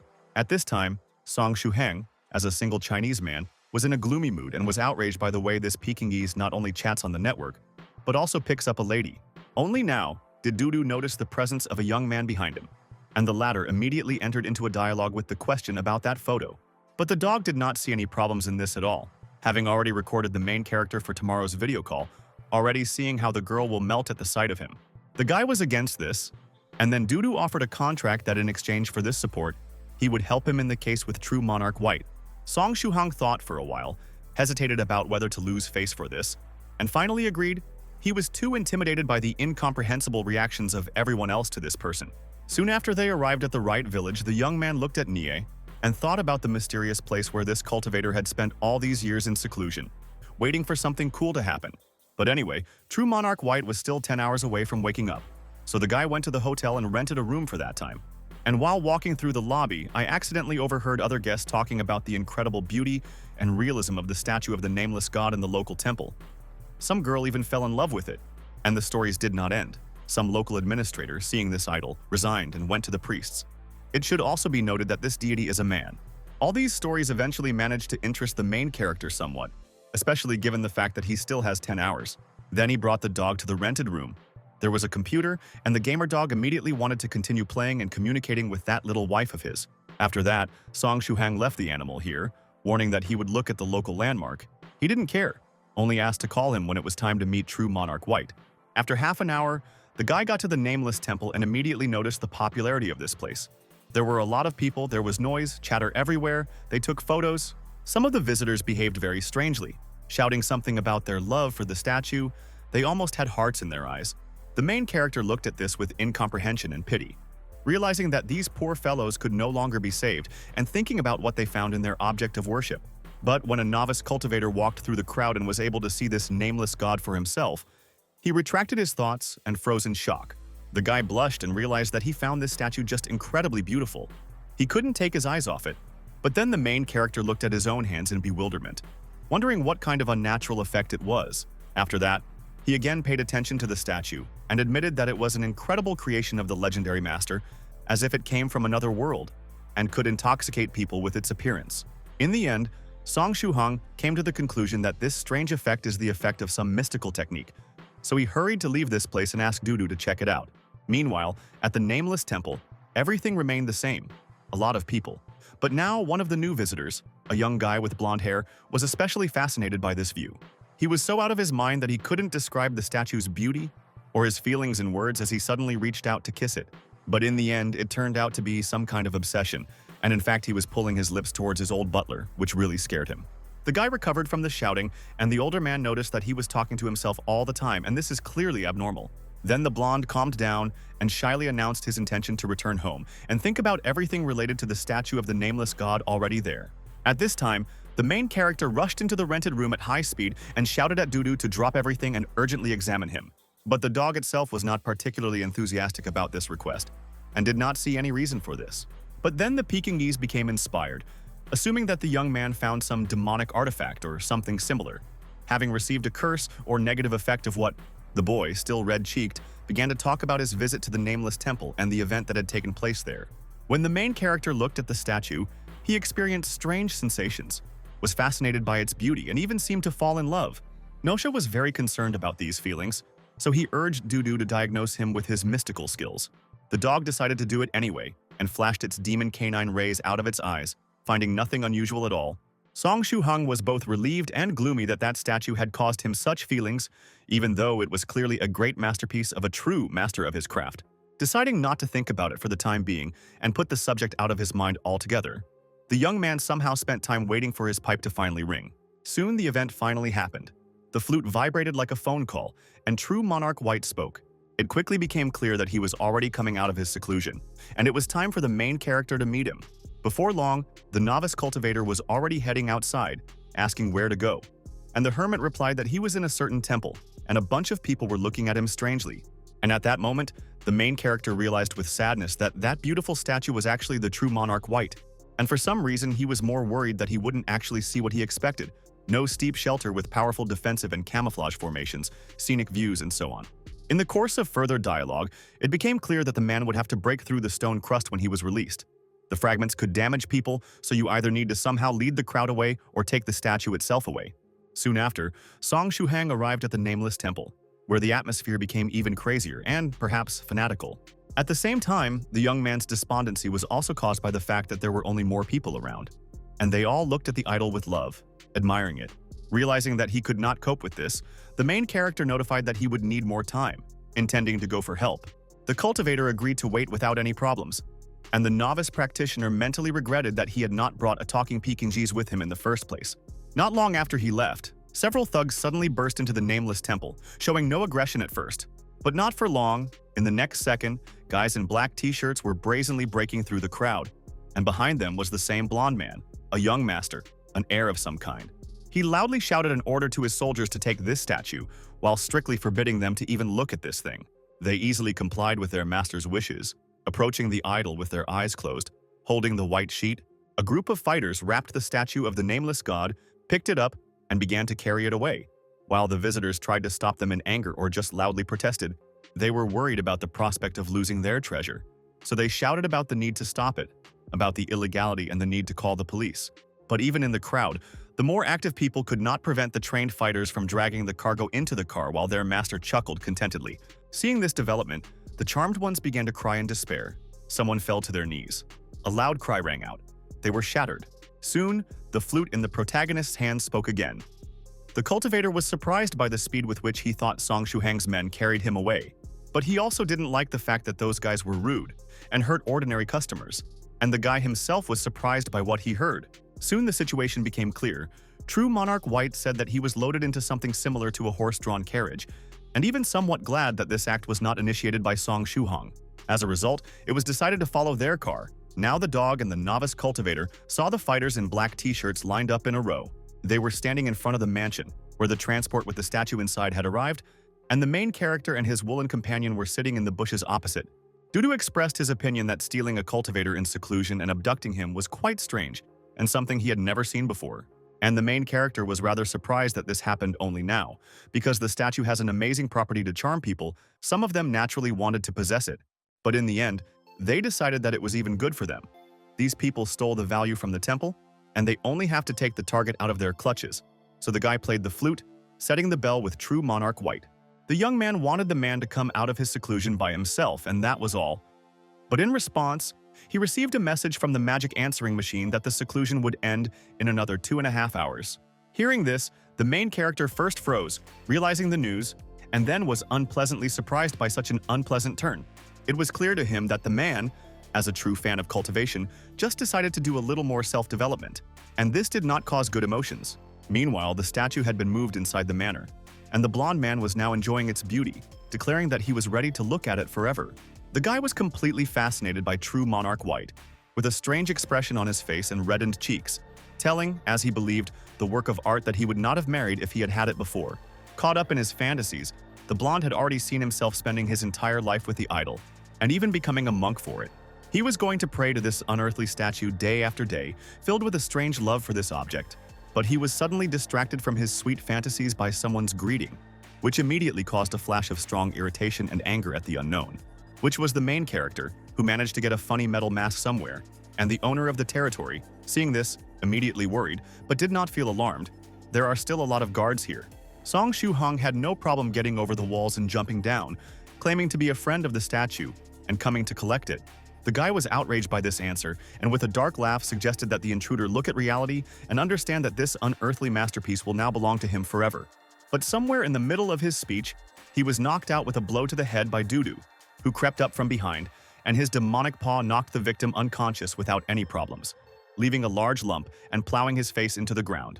The main character praised the dog, lifted the statue in his arms, apologized to the victim, and, although he did not hear, advised him to sleep well and get back to normal after this charm.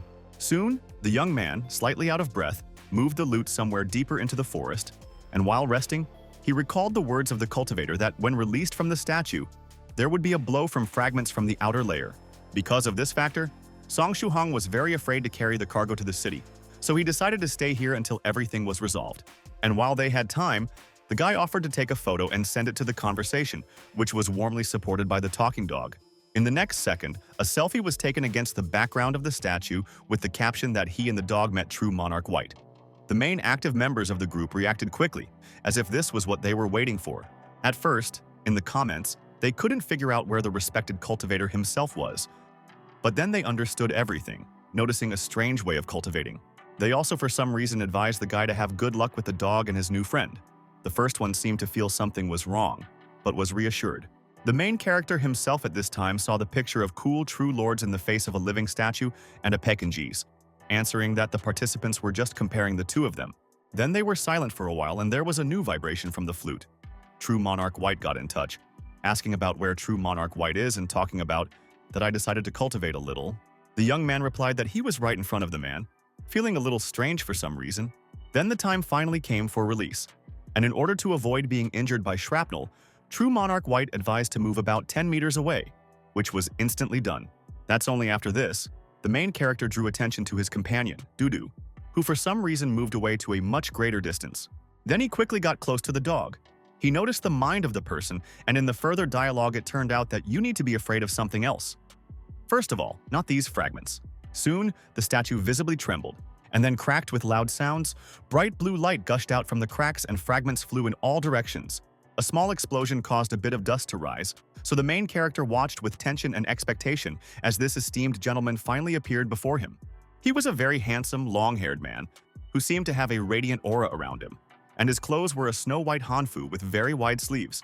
Looking at such a picture, the main character blushed deeply, realizing that in its true form, and not in a statue, it is even more fascinating. Then he pushed those thoughts away and wondered, with a touch of annoyance, what had caused the dog to break the distance so much if it wasn't the shrapnel. Then, there was the voice of true Monarch White, who added charisma live, not through the flute. Being charming and soft, he asked where they would go, because the world has changed so much in a century of meditation. Because of all this, Song Shuhang directly floated, realizing that he couldn't take his eyes off his new acquaintance and wondering about how he could not fall in love with him. After standing there for a while, the young man still replied that first they would go to the medicine master's rented house, where the ancient respected practitioner would be introduced to the peculiarities of the modern world. The man closed his eyes in response and agreed with this plan of action without any problems, trusting the judgment of the main character. And at that moment, he still couldn't come to his senses, and he didn't seem to want to either, thinking about how beautiful true Monarch White is, so much better than those TV stars. Then there was a dialogue between the cultivator and Dudu, in which the latter said that his master, Lord Yellow Mountain, is doing well, and he is going to break through to the 7th stage soon. This news pleased the man, and he noticed the amazing talent and good skills of the person being discussed, with which he can reach significant heights. But for some reason, true Monarch White paused in the process of saying this, and his eyes seemed to blur. The main character did not understand what was happening at all, but Dudu was horrified when he noticed that he was disconnecting, while not even having time to really get out of seclusion. And true Monarch White was really in no hurry to come to his senses, and with his glassy gaze was already falling forward, falling to the ground. Looking at this, Song Shuhang felt perplexed and apprehensive, wondering what was going on, how one could stumble over something there, and even made a mental joke about the #1 drop technique out of the blue. Meanwhile, the cultivator still fell from the height of his height, and the effect was not long in coming. The ground in a good radius cracked, a loud boom sounded, and Kui spilled out. The consequence of a simple fall was the appearance of a large fresh crater in the middle of the forest, on the edge of which Song Shuhang and Dudu are located. After a dozen seconds of silence in the air, true Monarch White came to his senses and began to calmly get to his feet. Dudu, who was already an experienced Pekingese, protected himself from the cloud of bullets with a gas mask, enjoying his foresight and appreciating the man's increased strength while Song Shuhang cleared his throat. The latter was startled by the random destruction he saw and asked Sputnik if this respected master often turns off like this, falls down, and destroys everything within a radius of hundreds of meters. The dog tried to reassure the young man that true Monarch White does this only in deep thought, keeping silent about the fact that this can happen 100 times a day. After hearing exactly how this feature of the cultivator worked, the main character experienced bewilderment and half with tension. Next, Song Shuhang's fantasy began to work. In his understanding, just a very strong, adequate gentleman does not cause fear. A gentleman who can detach himself from the world around him, having hung up for some deep reflection, is also not terrible. Also, the fact that he can stumble just out of the blue also does not frighten, because realizing what is happening, he will not detonate all the KK bomb, just at least put his hands forward. But a strong gentleman who can think and fall to the ground, unconsciously releasing his incredible power and blow up everything, is already very scary. As a result, it turned out that true Monarch White is a potential live bomb on legs that can go off at any time. A human-shared artillery platform? Then the guy calmed down a little, deciding to just keep a close eye on the gentleman and catch him if he starts to fall, in order to save the lives of innocent people and prevent damage to the infrastructure. All this thinking and talking with the dog took a little time. True Monarch White just managed to get up and say with a laugh that he had thought about what had happened during this century and passed out. Then, he touched the gemstone on his forehead and activated the earth leveling technique, causing all the shattered fragments to fly back. Song Shuhang was surprised to see this picture, thinking that the man very easily and habitually applied this skill, which indicates a lot of practice. Soon, there was nothing to indicate that a few seconds ago there was a 100-meter crater, even the grass reappeared, and now it was time to leave here. Dudu began to grow in size. At first, they were going to move separately, the guy riding the dog and true Monarch White on his own. But it turned out that the latter's flying sword was stolen in seclusion, so he will be with them on the dog. He was going to first start learning things from the modern world with the help of the main character, and then go on to search for his blade. He then climbed on top of the Pekingese, placing himself behind Song Shuhang, while Dudu himself expressed interest in how the item went missing in the first place. The flight began, and the respected gentleman first thanked the dog for his work, promising to somehow thank him when he found his treasures. He wanted a 1,000-year-old cherry. During the flight, the main character asked about what happened to the privacy shelter and how the man ended up inside the statue. He began the story by saying that it was an accident. Dudu noticed that this place was protected by 100 defensive formations and was somehow destroyed in the process. Then true Monarch White said that it would be a long story, but since they are still flying, then you can tell them. And the dog was already bursting with curiosity, hurrying the man to finally start his story about that. How did this happen? It turned out that after 50 years of seclusion, The cultivator reached enlightenment and was struck by a powerful heavenly tribulation, destroying all the barriers and the shelter itself. From these words, Dudu made the final conclusion that the Lord had broken through to the next stage, and now the epithet venerable should be added to it, which he confirmed. At the same time, the Pekingese thought that such a breakthrough, being just in seclusion, although rare, is possible. But the fact that he did not come out after that and spend another 50 years sitting somewhere is already unusual, so no one would do it. Then the main character took the floor. He was interested in the subsequent events about how true Monarch White ended up inside that statue, then in an unnamed temple, and also how a flying sword was stolen from him. The Venerable One said that when defending against the heavenly tribulation, he used a secret defense technique, as a result of which he was covered with that stone crust. The explosion that occurred earlier attracted a practitioner from the beggar thief sect, who took the time to dig, and eventually discovered a flying sword. He thought that this blade was just thrown here, and was a draw, so he took it for himself. And true Monarch White decided not to interfere with him, since the situation seemed funny. But right now, the esteemed cultivator was still going to take his item back, thinking that the thief had had enough of playing for a century, surprising the protagonist with his attitude. Dudu then suggested further development of the story, believing that it was dug up by the villagers when they were looking for a place for a well, and moved to that temple. But it turned out that this was not the end of the story with the student from the beggar thieves, because he brought the statue to the surface and sat next to it for many more days, not even moving. At this moment, Song Shuhang and Dudu were both thinking the same thing at the same time, namely the obvious effect of true Monarch White's charm on that practitioner. The story continued with the fact that after a couple of such days, the thief suddenly had a terrible grimace on his face and urgently buried the statue. While a respected cultivator, it seems, I honestly didn't understand the reasons. Then, the man plunged into self-development, and when he woke up from the trance the next time, he was already standing in that nameless temple as an idol for worship. The main character thought that true Monarch White first experienced the heavenly tribulation, then continued to cultivate anyway, and was not distracted by either stealing the sword or becoming a statue in the temple. He made the following conclusion, that this person is a maniac in terms of self-improvement, and for all these stories and reflections, the company has already flown to the place. The Venerable One looked around and noticed that 150 years ago there was a jungle and a beautiful lake in this place. Thinking that every time he was alone, time seemed to forget him. Then he asked the main character how things would be going in terms of getting acquainted with the new world for him.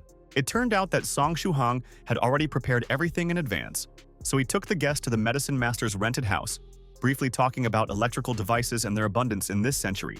The laptop already had several mandatory files with information about these devices, modern society, traffic rules, and all types of motor transport. After explaining how to use it and showing the pictures with explanations, the guy told the cultivator to get acquainted with it, and then he will help with the account for participating in the 9 provinces #1 group. Soon, true Monarch White began to read and respond to this. He appreciated the technology of computers quite highly and felt interested. He liked the convenience and number of functions, such a device as a refrigerator. He compared with the formation he used to maintain cold, considering it a good analog. He also evaluated the main, basic functions of phones through the prism of mysticism, recalling various communication techniques, something Medicine Master once told about. Then the main character remembered that the guest should also take care of documents, and then his own smartphone with a computer. So he did it. To do this, he wrote to a certain cave Lord Snowwolf for this problem, and it turned out that almost everything was prepared in advance thanks to Lord Yellow Mountain.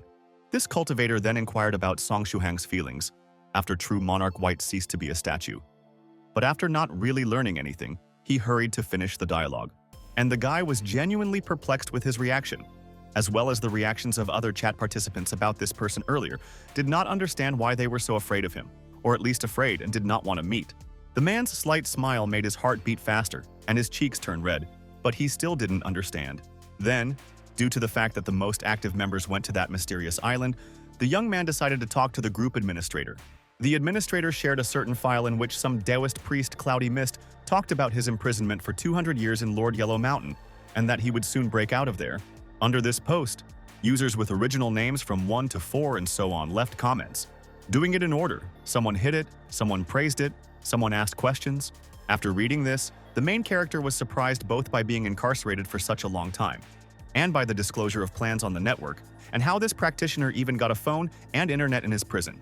And Lord Yellow Mountain said that this person is an elder of the beggar thief sect, who robbed his treasury 200 years ago. At first he wanted to leave everything as it is, but he began to brag. He called the defensive formations garbage and all that, which the chat administrator didn't like anymore, and spent a lot of time and effort to find and seal the impudent one. And now, he's been sitting there for 200 years. The main character on this story could only remain silent, surprised and admiring the sophisticated revenge, and also taking a lesson that with great bragging comes big problems. But the story did not end there. Then Lord Yellow Mountain hired a mortal to visit the sealing place. Taoist priest eventually imposed his own technique on that person and found out all the news through the person. Furthermore, Cloudy Mist was thrown a tablet with a SIM card and the internet. There was only one application, 300 accounts were created as friends to the prisoner. But in fact, it was all him. It was also an extremely cruel, grand, and complicated revenge scene, which caused both laughter at such a large-scale prank, horror, and even pity for that thief, as well as the cultivator's free time. At the same time, Lord Yellow Mountain still worked perfectly on all its 300 accounts, giving everyone their own qualities. Someone laughed at him, someone praised him, someone argued with other fakes. From the whole scene that unfolded in front of them, the main character and Cave Lord Snow Wolf could only send stickers with adoration and admire him. And a strange message came from the guy. The latter even became tense because of this, because in fact he did not send anything like this, which looked very disturbing. But then a rather improbable thought occurred to him, and the young man looked up from the screen to look at his guest. And the guest was confirmed. This message was sent by True Monarch White, which is surprising, because he only sat down at the computer for the first time some time ago and already managed to figure something out. And in the chat, meanwhile, communication continued. Cave Lord Snow Wolf immediately realized who was writing to him, and the conversation went about his wife, who had already given birth to offspring, which he called cubs, perhaps for a reason. True Monarch White also inquired about a certain sword monarch Liu Er, and Lord Yellow Mountain told him that he died 30 years ago while trying to break through to the 7th stage, being struck by the heavenly tribulation. This news saddened the respected practitioner, and the main character panicked from this, deciding that from this he would again fall into deep thought and start to fall off. Therefore, the guy took a tense pose and got up more comfortably in order to catch the guest in case of something, because otherwise the whole building will be destroyed. This strange behavior of the main character was noticed by True Monarch White, asking what was wrong, and Song Shuhang pretended that everything was fine and nothing was happening at all. Meanwhile, an unexpected scene in one of the prisons in Jiangnan City, where the usual scene of a new prisoner arriving was happening, and it seems that it was Zhao Bulu, the one who stole the main character's sword once. Inside, the thief unexpectedly found a strong Taoist cultivator, the same foreign monk who accepted the blame for the 3 murders instead of Song Shuhang. And while the criminal was puzzled by what such a righteous man had forgotten in prison, the latter looked up at the newcomer and with a confident smile declared that he would guide him on the right path. The situation then became somewhat ominous as the monk pulled out a knife, saying that Zhao Bulu would be the last prisoner before the Dragon Gate was finally reached. He initially thought that only his soul would participate in the journey to the true path, but it turned out that he was simply offered to shave his head, which, however, was also somehow scary. Then, the foreign monk got to Zhao Bulu, and what happened next remains behind the scenes, as we are transported to the 1st of July, when some animal arrived at the main character's house on its hind legs, pressed the bell button. When Song Shuhang opened the door, he wasn't even particularly surprised by the sight, but the animal turned out to be a courier from Cave Lord Snow Wolf with documents for the Honorable Master. The guy identified the guest as a real, albeit strange, wolf, and was surprised at this, as well as at how quickly these papers arrived, because he had spoken about this only yesterday. Then the parcel was handed over. Inside there was a whole set of ID cards, passport, driver's license, and a number of other documents. The young man somewhat absently thanked the delivery man, reflecting that True Monarch White had already received a driver's license, although in fact he did not even touch the bike. Then the wolf got down on all fours and invited the main character to visit their cave when he had free time. And immediately after these words, he quickly flew away somewhere high in the sky, hiding in the sky, which caused the guy to get annoyed with such a hasty escape and questions about the reasons for this behavior. In the end, Song Shuhang decided that it may well be the fear of Dudu, because they are both animals, maybe instincts influence, or it is fears of True Monarch White. When the novice practitioner returned to the house, he found the guest enthusiastically sorting through some details and checking something, commenting on some things. After looking at this view more closely, the main character realized that this is a disassembled refrigerator, and his imagination completed the view of how the soul of this device goes to God. First of all, the guy asked about the fate of the contents of the refrigerator and found out that the man put it all on the table and was going to return it to its place later, when he was done. Only the fruit ice inside had already begun to melt, and he was offended by the sweetness, but he reassured himself that it could still make at least some juice. After about half an hour of working with this device, True monarch White turned to Song Shuhang with the fact that he was done with his business. Next, he hurried to plug the refrigerator into the wall outlet, but the main character watching this opened his eyes wide when he saw this. What made him nervous was that there were still some parts of the appliance left on the floor, which obviously shouldn't be normal. But True Monarch White thought quite differently. He found these things simply unnecessary, and moreover, had no idea where they came from or where to put them. Then, the Venerable One assured that there was no need to worry, because nothing bad would absolutely happen and he could be trusted. The main character did not object to him, and the refrigerator was connected to the power grid, immediately starting to work. But at the same time, it crackled strangely. And shortly after that, it just exploded right inside the house, shattering into pieces in a bright yellow flash. The room filled with smoke, people coughed, and True Monarch White started asking how something like this could have happened, because there was nothing flammable inside the refrigerator. Then the man realized that the design of this invention is very fragile and you need to continue studying. While he was happy with the number of things to research, causing some kind of seal on his hand, Song Shuhang hastened to assure the gentleman that nothing terrible happened and you can just buy another one. But True Monarch White wanted to fix it himself and already saw an opportunity for this. This time it was much faster, in just 3 minutes, 10 times faster than before, although this time the refrigerator actually exploded. And what was even more surprising for the main character at this speed, and as a result, is that the device really worked. The answer was that the man this time turned to his knowledge of mysticism, replacing the technological stuffing with a set of formations that perform the necessary functions and remove the need for electricity. This kind of use of these magic skills amazed Song Shuhang. He had no idea about such a scope of application of such things, just for everyday life. And the guy was very happy with this outcome. He beamed and expressed his admiration for True Monarch White when he asked for his opinion. This joy was caused by the fact that now it is not just some ordinary refrigerator, but a real mystical treasure, which he hastened to call more pretentiously, Immortal Cold Air Box. Almost immediately after that, True Monarch White's research interest turned to an interesting new device, the air conditioner. And this look was correctly recognized by the main character. He hurried to save the device, distracting the guest with that he needs to pick up clothes for going out and buy a phone. He didn't understand at first why, but he realized almost immediately that his clothes would look too strange in the current era. To solve this problem, he sat down at his laptop and began to search the internet with surprising confidence in search of a suitable option. As a result of a short search, he found on the Chinese equivalent of Amazon some shirt for a thrifty man worth 98 yuan, which is about $13 or $14, which is somewhat strange for his current status. But the man didn't care about this, and he didn't even realize these aspects, so he decided to take it and immediately applied some technique, wrapping himself in radiance. In just a few moments, his Hanfu seemed to transform in the image of the shirt design he saw, plus trousers, surprising the main character. Song Shuhang understood that every woman would dream of such a technique, because not only can you not change your clothes, but also take any outfit and any brand. Then, True Monarch White completed his look with a white cap with a half-gear print and offered to continue their lesson, asking what you need to buy first. The guy wanted to go to an electronics store 3 stops away first, before asking Dudu about TMO, if he would go with them. The dog didn't even look at them, refused, being determined to take advantage of the absence of True Monarch White and play some MMO again with that girl, his so-called wife. Further events are transferred to Mount Maharaga, the territory of the sinister demon sect, where the young Master Hai was standing on the street when someone approached him. It turned out that he was just enjoying his free time now that he had taken out the sword of the god of life and would soon be able to form a golden core. He was more interested in the plans of the second dialogue participant. He replied that he had already learned a certain secret technique for processing the 7 flowers miraculous fruit, and that everything would be ready in a month. And coincidentally, the procedures with the blood god crystals would also be ready in such a short time. Then, Demon Monarch Anji made itself felt, and his primary purification of the 3 demons, energy, would unexpectedly be ready in a month's time as well. As a result, it turned out that the 3 people embodying evil would finish their business at the same time, and they would only have to work hard, as a result of which their strength would increase. Then it became clear that the last man in their group was Zheng Neng, the same trader from the farmer sect, and he noticed with annoyance the approach of an uninvited visitor. The demon was outraged that this man came here every day and expressed his unwillingness to meet with him, and the last of their group was also about to leave.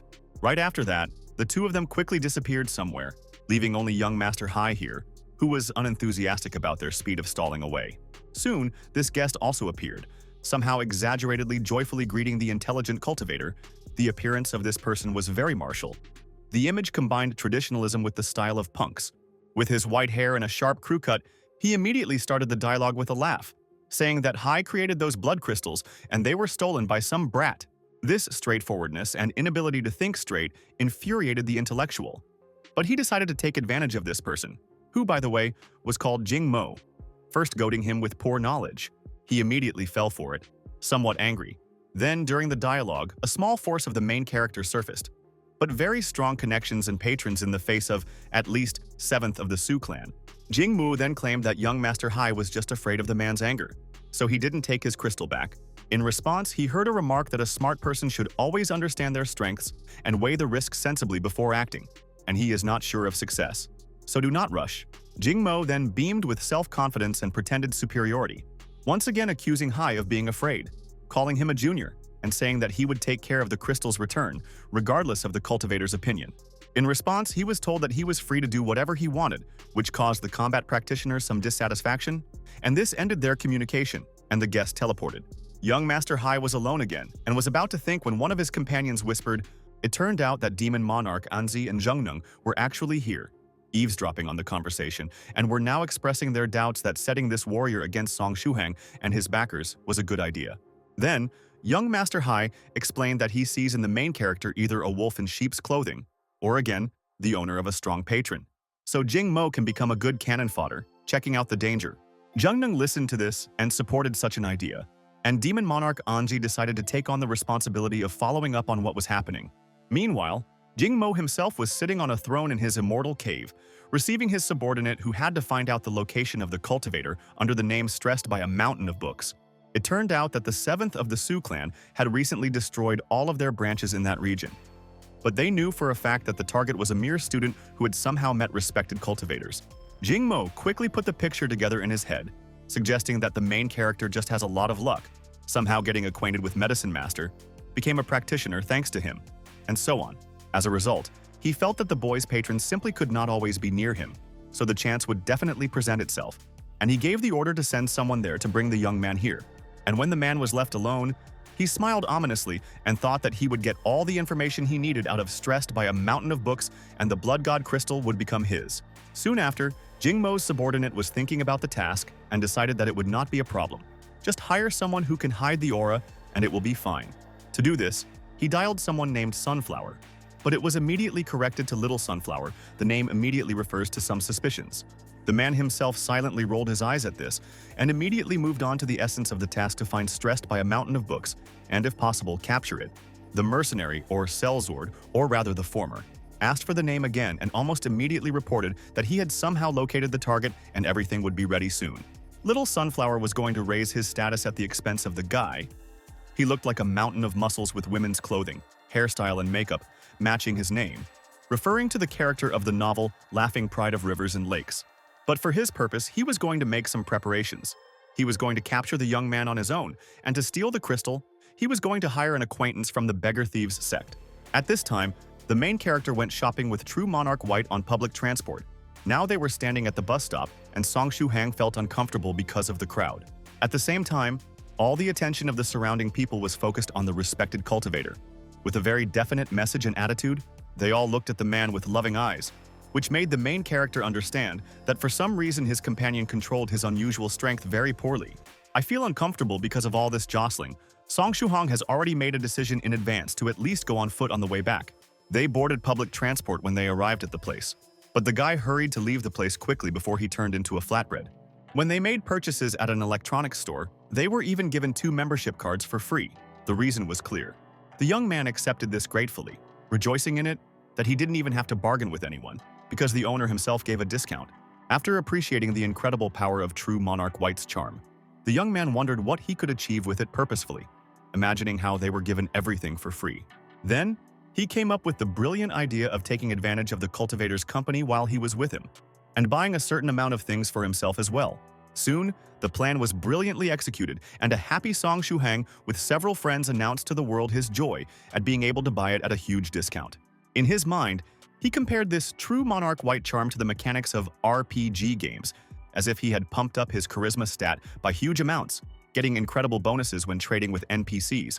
And then came the realization that because of the abundance of purchases, both hands are busy. And if the satellite suddenly thinks and starts to fall, then you may not be able to catch it. But after looking at the man, The young man hoped that his good mood would play a role and he would not fall into this state. On the way, Song Shuhang remembered that according to the store's promotion, they are entitled to 2 free lottery entries at the exit of the shopping center for the amount spent. He boasted about his luck, claiming to be called a lottery expert, while the kiosk worker himself paid close attention to True Monarch White. The guy put his hand in the basket, picked up the piece of paper he liked, but it turned out that he pulled out just a consolation prize. Apparently, they were just a shot from a firecracker and congratulations. And while the employee was doing this, the main character was upset about his failure. Then he admitted that this time his luck had turned against him and suggested that True Monarch White also participate in this. He agreed and easily pulled out a piece of paper with a special prize, while the employee watched with bated breath the incredibly beautiful client. Then the man was showered with sincere congratulations on winning the newest laptop worth 10,000 yuan. And the winner himself did not even seem to understand what was happening yet. And when I realized it, I smiled faintly and thanked the employee. He looked incredibly beautiful, charming with his smile. The poor guy behind the kiosk immediately fell under the even greater influence of this mystical charisma, feeling his heart almost jump out of his chest. Then they continued on their way, leaving the enchanted guy behind. And the main character in shock found such luck simply monstrous.